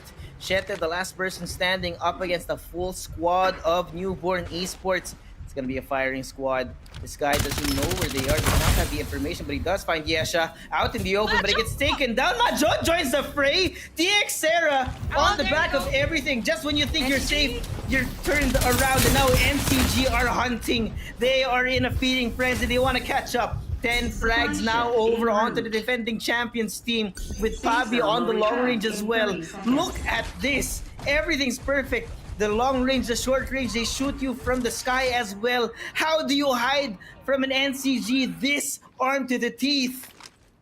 Man, look at Majo, look at Pami, even right there in the center with the Tarantula. He has that high ground, which kind of enables the rest of NCT to just keep waiting for the pounce. Majo going in for the summit crush, and right now they come out of Rocky Zone, eliminate two of the squads that were there. We're down to 5, a couple of stragglers too. But then we're all eyes again on NCG, on AXG actually, that is still here alive and healthy with that red armor. This time, what makes it different for NCG, this is gonna be out in the open though. We got that SR717 squad as well, another sister squad that is coming in here with 15 frags.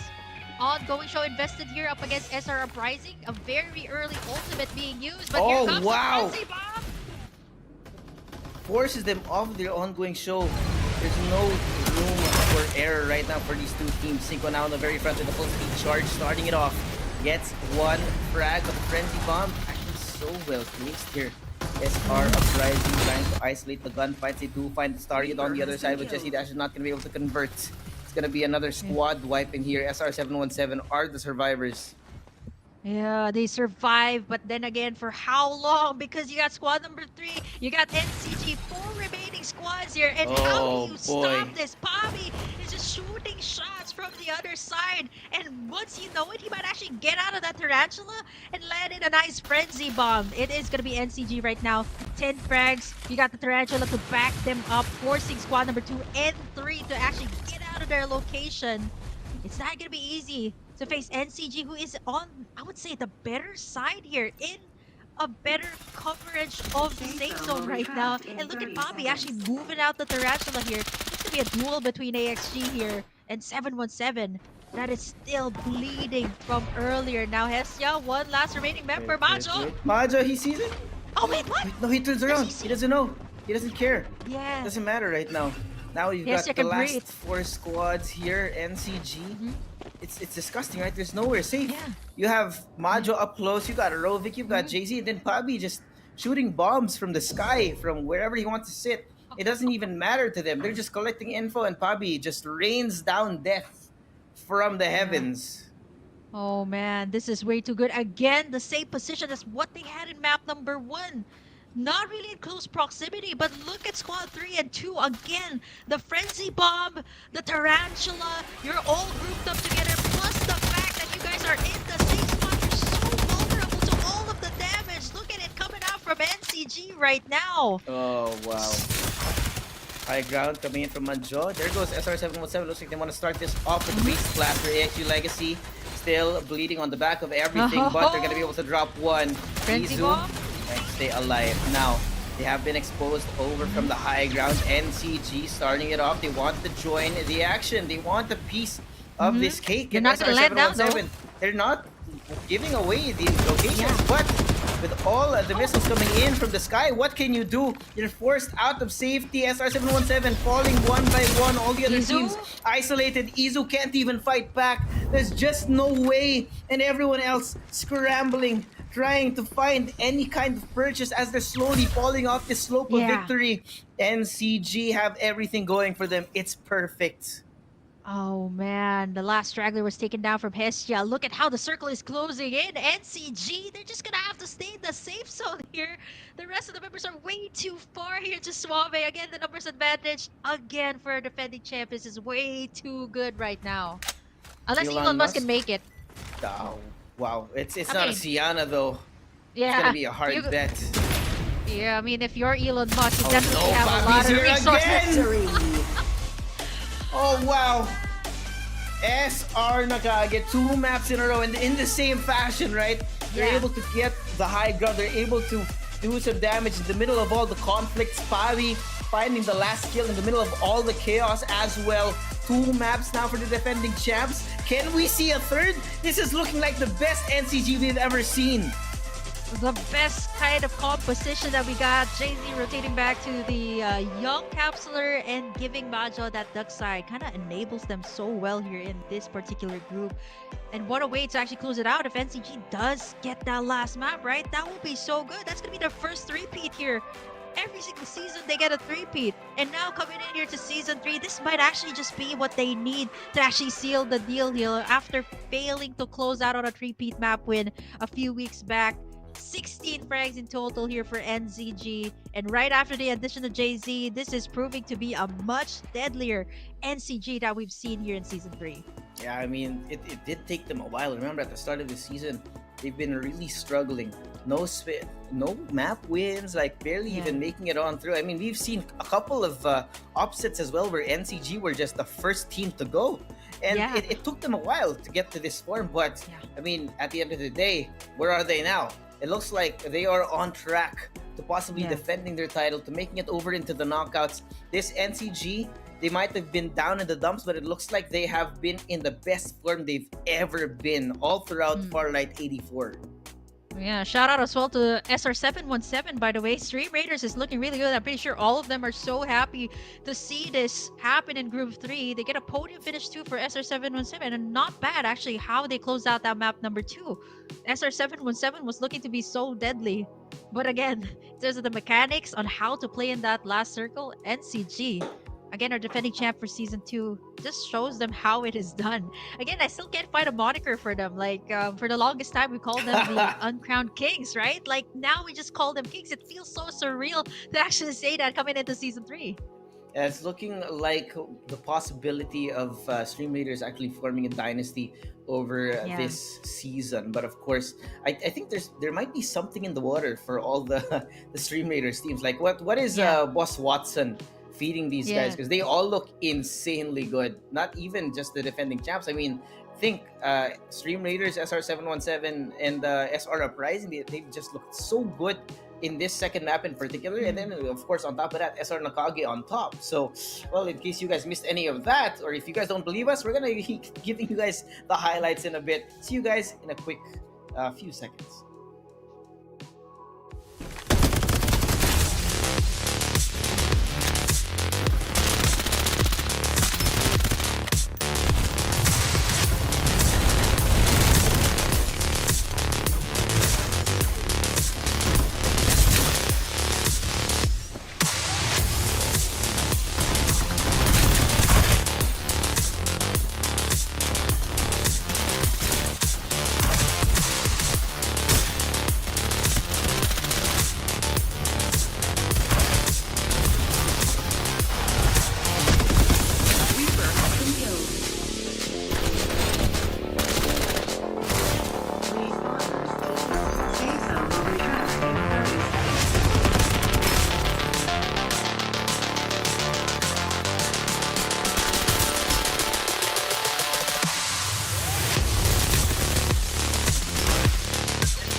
Bobby. Victory!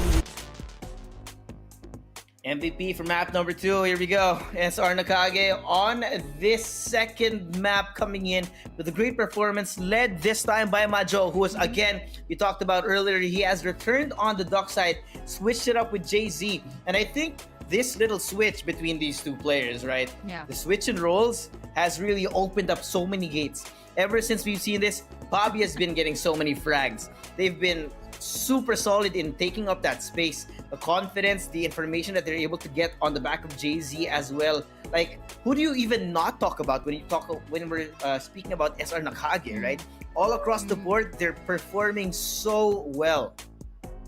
Well, you can open any gate here for NCG right now, just as long as it's not the upside down here for this gang. But looking at it, hopefully not. I don't think so though, but it's looking really good here for NCG. I actually would like to point out that Jay-Z was actually not a bad duck side, right? Like they managed to actually win in a couple of maps with that kind of lineup. But I think overall, like switching up Majo to be the duck side and then giving the young to Jay-Z, he's more of like a very good utility player. Like if you think about it, the duck side, yes, is still a utility, but switching up that role kind of changed the dynamics of the overall team. And you see like, Pabi going in for, the bow right now with Majo lining up on front. And I'm not saying that Jay-Z's not good. I'm just saying overall, this is a much better recipe to success here for NCG. Again, proving to us like 2 map wins already, 1 map away from a possible 3-peat. And the only one who's ever done that 3-peat, Suave, was Execration. They did it last week, right? We talked about break a record day last week where NCG, I think, got 30 plus kills. Execration got the first 3-peat of the season, and it looks like NCG are possibly going to be the second if they can keep up this performance, because again, we talked about how, yes, they were not bad last week, they were good, but you need to find the perfect recipe to be the best. And now the question is, this NCG roster, have they finally locked it in? Have they finally found the recipe for success? Because now it's map number 3. Now it's the time for NCG to show us exactly what they're made of.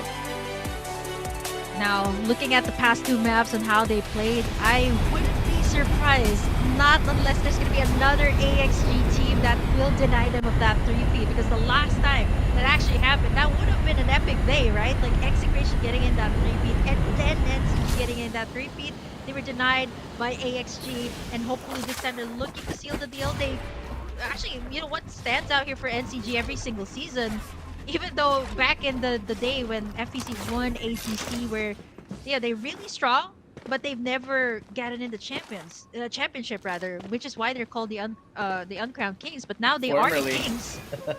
Yeah, formerly, right? Like now they are the kings. They all they need to do to actually solidify their history here in Farlight 84 is just to take in that 3-peat, which they do actually take in every single season. Yeah, there has to be at least one. But you know what's interesting to me is these drop points, right? Having said that earlier in map number 2, it was very congested down towards the south of Nova Bazaar. I think this is a more evenly set up map. Yeah. In terms of drop points, which does mean that most of these teams, they will have a better chance of taking down NCG because they haven't left all the resources to these guys. Yeah, props to Hestia though for landing over at the Rocky Zone, forcing Majo to actually go for the outskirts instead. And speaking of Majo, oh, there you go. There's the penguin skin at the duck side this time. We asked for it, we got it. Yeah, thanks Majo.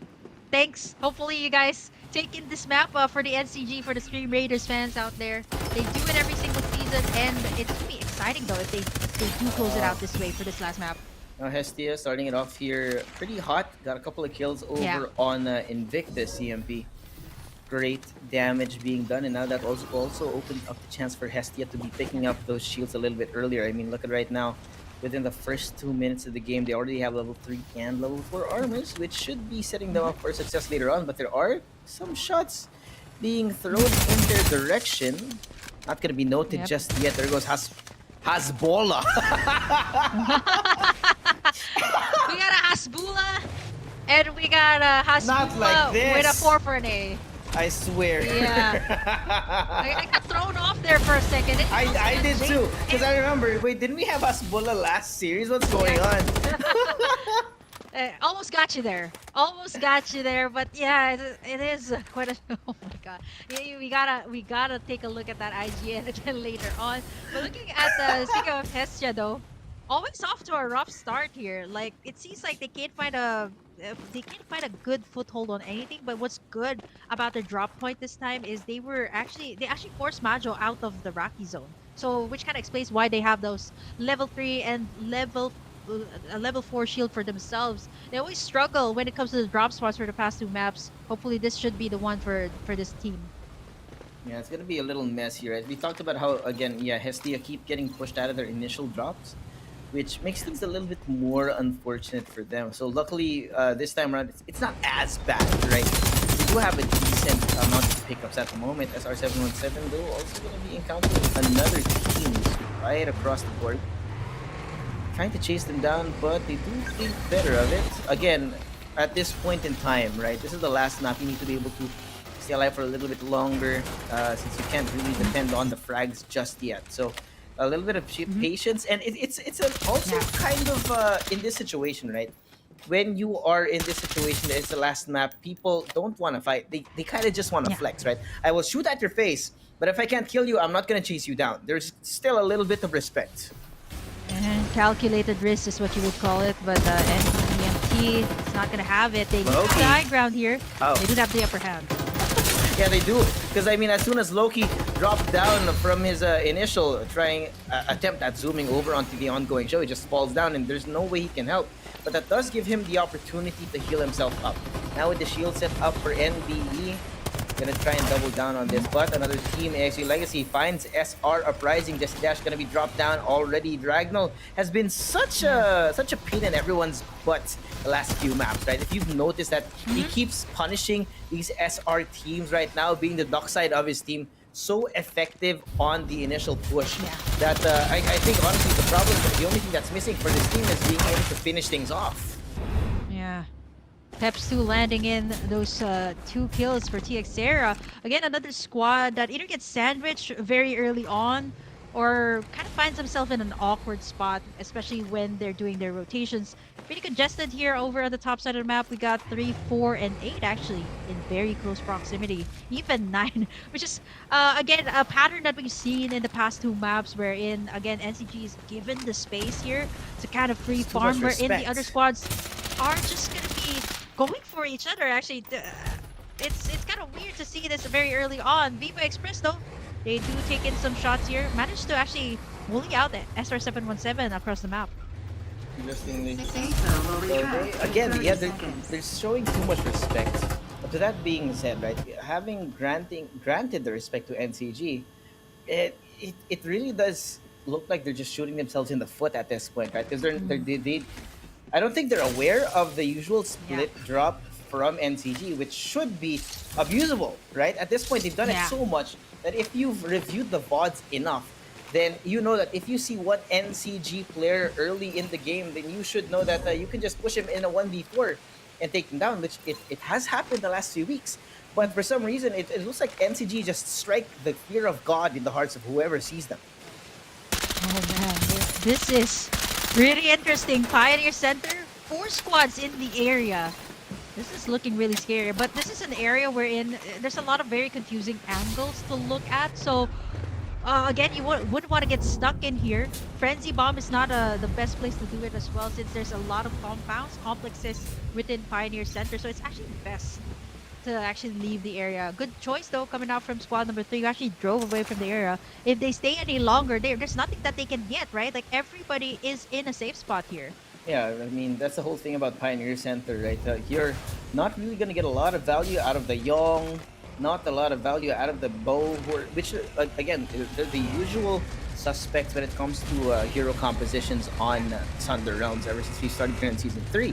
But the way that they're able to control the map is dependent on the size of these buildings, right? If you're in an area like Refinery or Pioneer Center where there are multiple floors and just the buildings being way too big, there's not a lot of value there, which is why, again, as you said, people are backing away. But it looks like they want to chase each other down. AXG Legacy now forced into fight for Flight mode here. Dragnal starting it off with the Summit Crush. to try and suppress the fire coming in from Hestia. Now they're all stuck behind the screen. Spray down coming in from all the members of AXG Legacy, but Dragno not going to be able to connect. Here goes Ace over on the front, avenging his fallen teammate. 3 people down already for the side of Hestia, and Ace is the person on the very front of everything. Zeus going to be the last man standing. Runs away, runs for the hills to try and fight another day. Yeah, he's actually taking a lot of damage. Even squad number 9, who's camping out inside the zone. This is TXera, a squad that is built to last. I mean, this is what they did actually in the previous map too. They camped out so long, and once they get out, either the med kits are down, their shield recharges are already out. And again, for AXG, what they're doing right here, after getting out of every single POI, they make sure that they're in a safe spot. They don't want to get stuck in between like these other squads as Gunfire. But wow! Look What at in this. the world is right this? there in the center of the dome. 2 squads. Cold War. I mean, look at this. The frenzy bombs here being used inside of Rocky Zone. SR Rising barely safe on the inside of everything going on. It's just insane. Knowing that these 2 squads, right? There's one on top, one inside. Yeah. It's a little bit of a cold war between them. Yeah, even one team that has themselves up this dome. And look at where NCG is. Again, waiting for everyone to actually be gunned down. And so far, I actually can't tell who's going to be the victor. 717 has a good spot, though. Divulges aren't going to do you much. You get to zip line on the other side. Yes, you know there are other people there, but how do you manage to take them down inside the dome? But look at NCG. You're actually going to close in here with Majo leading the charge here. Frontlining for the side of NCG, waiting for that summit crush to actually land in, knowing that there's 2 squads here. They may actually try and go for the first elimination with all the things, all the early gunfires here. Not a single squad has been eliminated just yet. Yeah, there's no full commitment to the fight. I mean, look at this. I'm actually getting a severe case of deja vu because NCG, they've done this same thing in map number 2. You walked into Rocky Zone. There were 2 teams that were fighting it out, trying to outlast each other. And SR Nakagi just swoop in and take all the kills.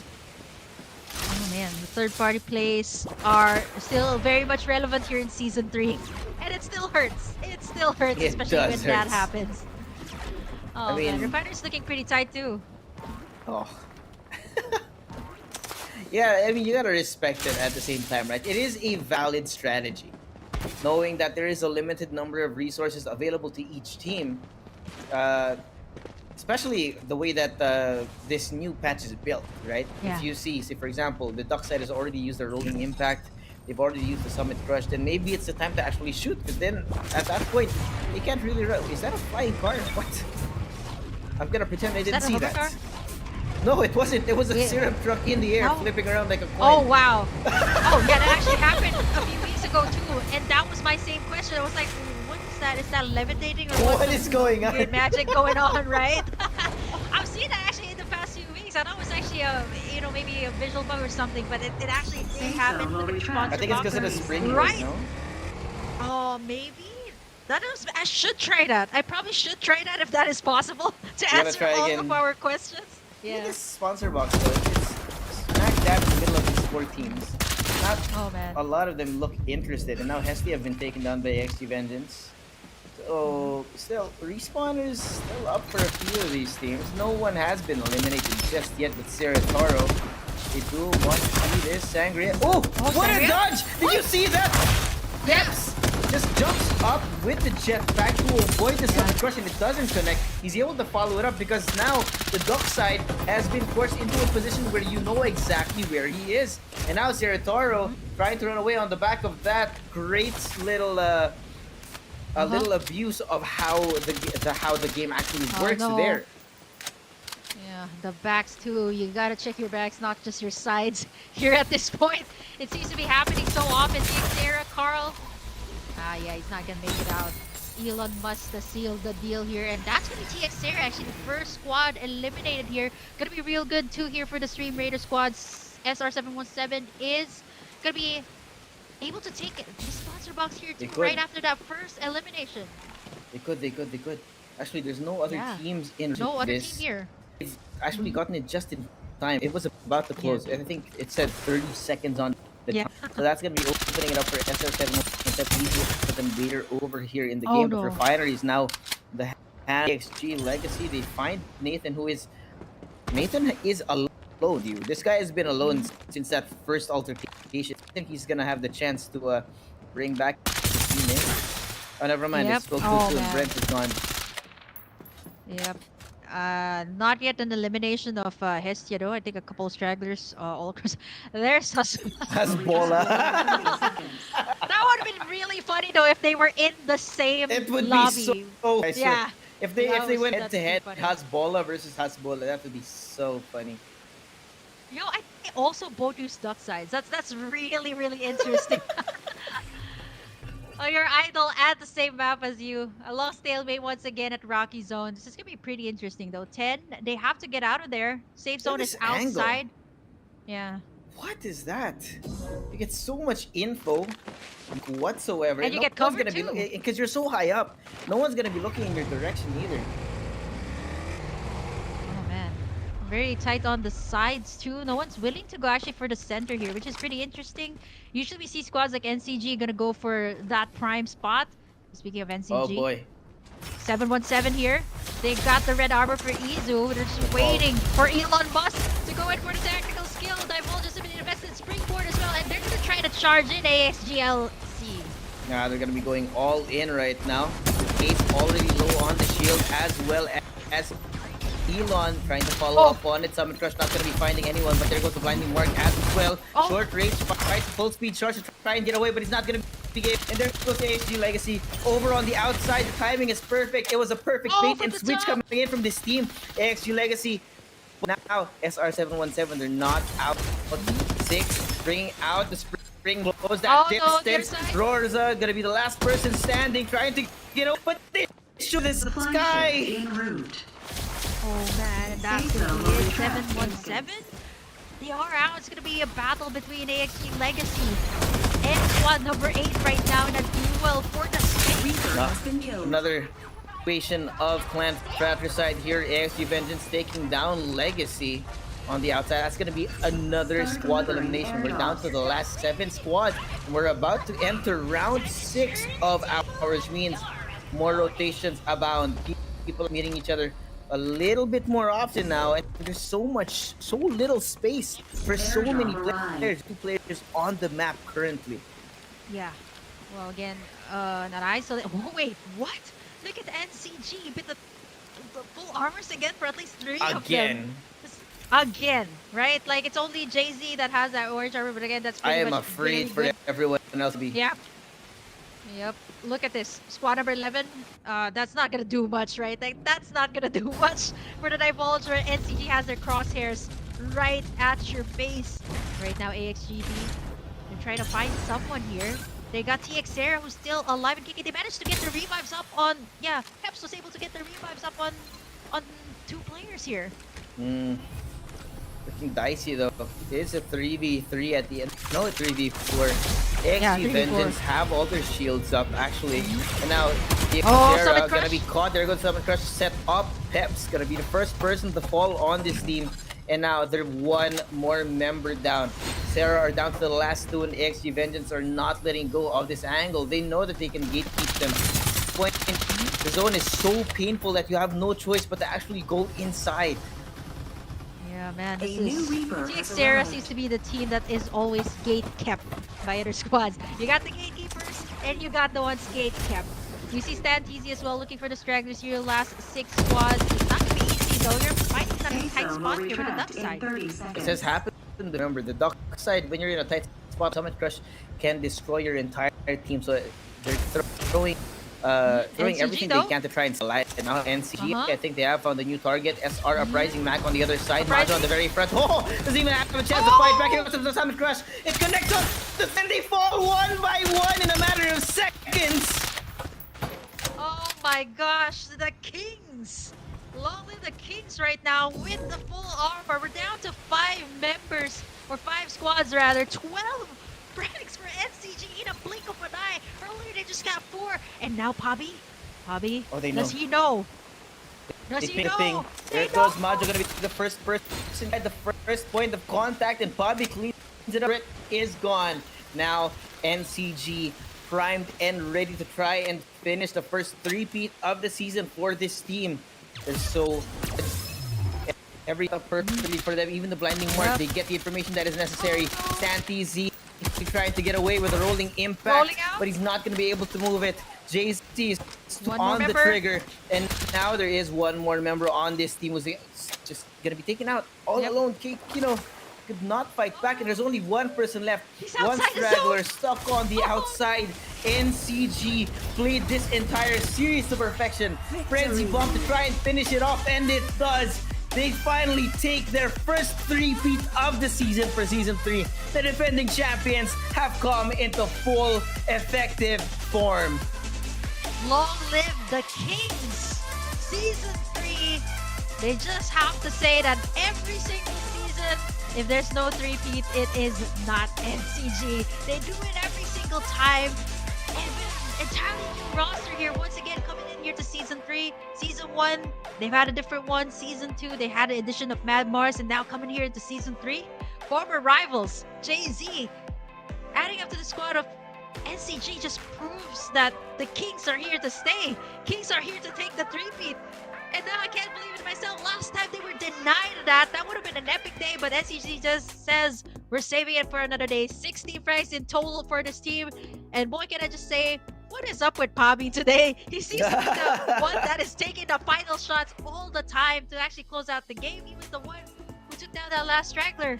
Again, leaving no stones unturned for our Kings. And this is going to be the stats here, post-match stats, and it is going to be Pabby actually reaping in 8 kills in total with 3 assists and a whopping 1,602 damage overall. Looking at the entire picture here, props to the other squads. SR Uprising, SR 717 that managed to rack up a good amount of frags in the previous maps, but not close enough here to this last one. It is still NCG reigning supreme. What is actually surprising here for me is TX Sarah. They're usually on the bottom half of the list. They managed to outlast the other top teams here, making it to the second spot here for our map number 3. But it's still going to be our defending champions closing it out with the victory here in a nearly perfect, well, I would say perfect series for our Kings here, NCG. It's a pretty insane when you try. These guys struggling at the start of the season, barely able to get a map win, barely even able to get a good placement. And over the 5 period of the open quality, they've gone from the bottom of the barrel to the top of Summit right now. Kage back in championship possibly right now. And if they can keep this up, I can definitely winning this for a back to. It's very much likely, right? With a new roster, a new face, someone who is actually, well, I would say familiar to them, playing from Ghost Reborn, actually now joining in the NCG, the Stream Raiders team. And what a way to actually close out the 5th week of FPC 3 with a three-peat with our defending champs nonetheless. Insanity that we have seen over the year. Well, today was great, but in particular was absolutely SR Nakage unlocking whatever the 8th gate it was. I think for Abby was been doing so much damage all across maps. Majo and finally finding the perfect lead for this team to make it to the top. Yeah. Wow, it's so right now. I would not see a real resurgence in NCG. In case you guys missed it, or if you're doubting what we just said, we're gonna be showing you guys the highlights in a quick few minutes. Gonna see you guys right after. See ya.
victory. There he goes, Bobby. Again, bloodthirsty in the attacker role here with 8 kills as the MVP. That's 1,602 damage. And again, we keep talking about how Bobby, even if he's deactivated, the entire team of NCG are able to fire on all cylinders. When one cannot carry the entire team, it doesn't matter because they are here together. And there is not going to be a single point of contact that's not going to shoot back. Yeah, what's really looking deadly here is how Pabi quickly adjusted, right? Like there was a time like it was shifting between. I think it was a point of experimentation for the side of NCG. They were experimenting with the Bows and the Lucindas, and finally they got in their final form here for week number 5, eventually leading to Pabi with yeah. I think this should be the most amount of kills that we've seen in a single capsular here, like 10 the most I would say, but you know, 9-10 kills for a single player, that's insane. I mean, what did Bobby have for breakfast here today? He's extra aggressive even on the last straggle. Like, the thing, it's just the rat that they have to wait out. He's like, no, we have to close this out in style. I have to take that guy out, and he's always the last one shooting in that final shot. Honestly, this guy deserves the props. A back-to-back MVP. I would say it's a 3-peat MVP for this guy, but I mean, it was just the Nightmare Majoy in game number 2, but overall, it was a good game, good series, definitely a perfect series for NCG. Finally saying that FPC is not complete without the 3-peat from NCG, and that just goes to show that line is still very much true coming in here to Season 3. Not to be missed. What a story it was. Best of 3 here, 3-peat victory for NCG, who have been struggling over the last few weeks. And I think it's happened just in time, right? Because the knockouts are next week, and you cannot afford to fall out, right? Because everything gets reset when you come into the knockouts. If you don't perform in the knockouts, then it's over. You're gone, right? So NCG just in time, especially since right now we're seeing a resurgence of all these new teams that are doing so well. As even in this group, right? SR717, AXG, Vengeance, Victorious as well, and SR Uprising. So there's so much potential for a real upset. But of course, we're finally gonna find out how things are expected to fall. Team ranking is gonna be up on the screen in a little bit. Of course, we're expecting NCG on the very top. But we want to see who else is there. This is again with the spectacular, perfect performance here from our defending champs. First time we've seen was Execration, and now we have our Season 2 champions NCG taking it in 3 victories straight. But what's really surprising to me here is that AXG Legacy actually managed to snag in the 2nd spot, even higher than Uprising and 717. That seemed to be the more aggressive type, especially when it comes to racking up the frags here. They do fall in the upper half of this list, even Victorious, the teams that you actually pointed out. And also surprising too that, you know, the likes of Viva Express and NBEMT were landing in on the very bottom half of this list actually for Mobile Group D. A little unfortunate. I actually thought we'd see a little bit more out of Hestia and Viva Express, but again, you know, always not lost. Right? We do still have the finals that are going to be happening tomorrow, and if they are comparatively better than all the other teams, then it would be great. But you know, at the moment, I think this is a cause for celebration for Stream Raiders in general. I mean, they got 1, 3, and 4. One of the top 3 out of the top 4 of the entire Stream Raiders. AXG Legacy, of course, filling that little gap. Cause for celebration. We're in AXG Legacy and consistent, close to the top necessarily there. I don't know if they can find it over towards the knockout happening, but of course, standing, we're finally going to be finding out who's going to be making it into tomorrow's finals here. And our current standings in terms of FPC points, Execration at the very top, Oasis still there, built different, and NC followed closely. Of course, on the list, Legacy, you have been pretty great. Onslaught, top player Kings, X Beta, Powerhouse player, and our Explorer's latest and 2 lead as well. So that's what's interesting to me is of course we know that NCG have not been having the most consistent season, But Yeah. of course, you are top 4 overall, so it's not too bad. Well, obviously this all can change, right? When we head on to the knockout stage and even the land finals, which is a really big thing for all of the mobile players, where you get to see each other. You kind of get a feel of, it's actually season 3 that we're gonna be doing this once again.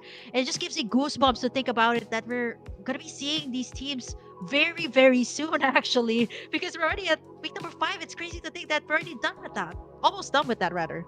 You know, imagine 10 days of Farlight 84 action for the open qualifiers accumulating today. Yep. Right? It's finally over. There are no more chances to make any mistakes. At this point, you make one mistake, you are out, because the knockouts next week are gonna decide who makes it into the finals. Yeah, I mean, it's insane to think that we've already earlier, like, I mean, rather, earlier, like these past few months, like we've been saying that, wow, welcome to FPC 3. It's gonna be like, it's gonna be epic, and then here we are at week number 5.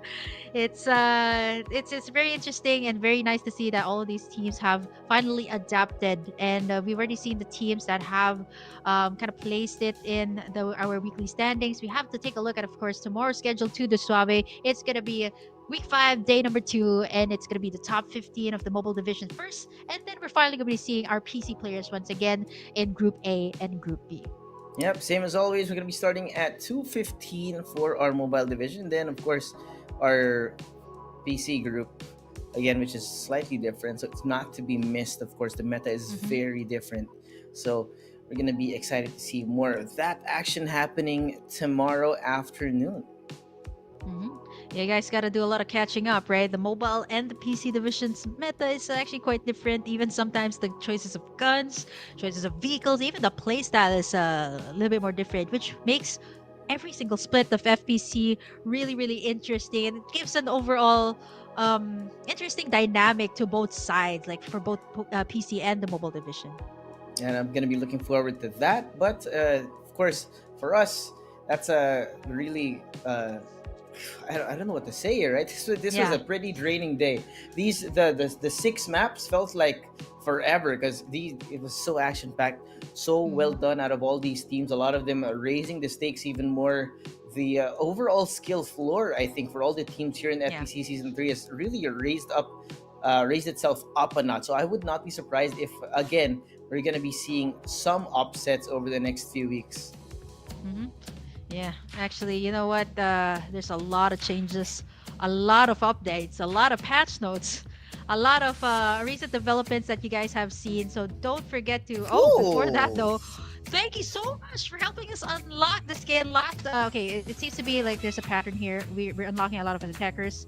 We've seen the Maggie being put into play actually for one of the first few times in the mobile divisions, and you guys are in it for a treat. You're gonna get that shark delivery skin, so be sure to grab that. Thank you so much for 2,000 views all across the board here for both English and Tagalog. Yeah, don't forget to put it in your CD key. I hope you guys are fast, because I think that skin has been gone for quite a while. Yeah. So this is it's one of the more rare skins. But of course, if you want to keep updated with us here at Farlight 84, we're live every weekend. YouTube, Facebook, we're on Instagram and TikTok as well. We do have TikTok, so if you guys are on TikTok, might as well. Those three, if I'm not mistaken, it's gold and diamonds for watching FPC. So whenever we're online, don't forget to drop by. Yeah, you also get that notification when you follow us, or even when you open your Farla 84 accounts, you get that FPC notification. Be sure to watch us every single week. We're going to be diving in a little bit deeper into the tournament as well, since we're already at week number 5, and expect to see a whole lot more when you head over into the knockouts and even, of course, the finals as well. But all of this, of course, Suave, would not be possible without, of course, our official partner for FPC3, that is Techno. Again, gotta flex in my phone here. That is pretty much in theme with what I'm wearing. Okay, this is a Techno Pova series, which is actually really good for all of the players out there. They just recently released a Pova 6 Pro, so you guys gotta get your hands on that. Unlimited gaming time. Battery life lasts really long, so I can really safely say that you guys should get that upgrade, especially if you want a new mobile phone to play Farlight 84 in. And of course, your Farlight experience would not be complete without our official chair partner, Fantech, who has been with us since season 2.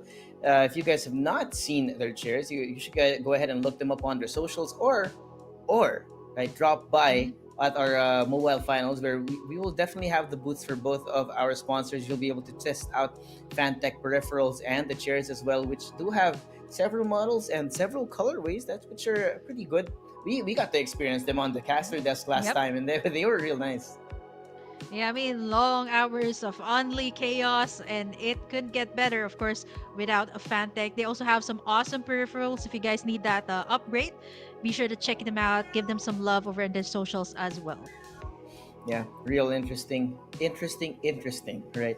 Changes in the meta, Maggie making a resurgence, NCG finding their final form, right? It's almost like the younger Toguro brother has gone to his 100% strength. And that's what we're seeing right now. So real beautiful things showing up today, and a lot more setting up for tomorrow. Tomorrow will not be there, should not be missed, rather. It's me, just here at Burger Kim. It's been an honor to cast the last week of qualifiers. We'll see you guys next time.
He got eliminated by execration. He's gonna get eliminated. That's last, and NCG falls.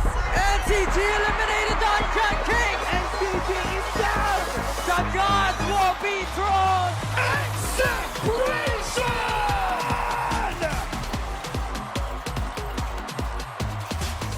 Today, we crown a champion.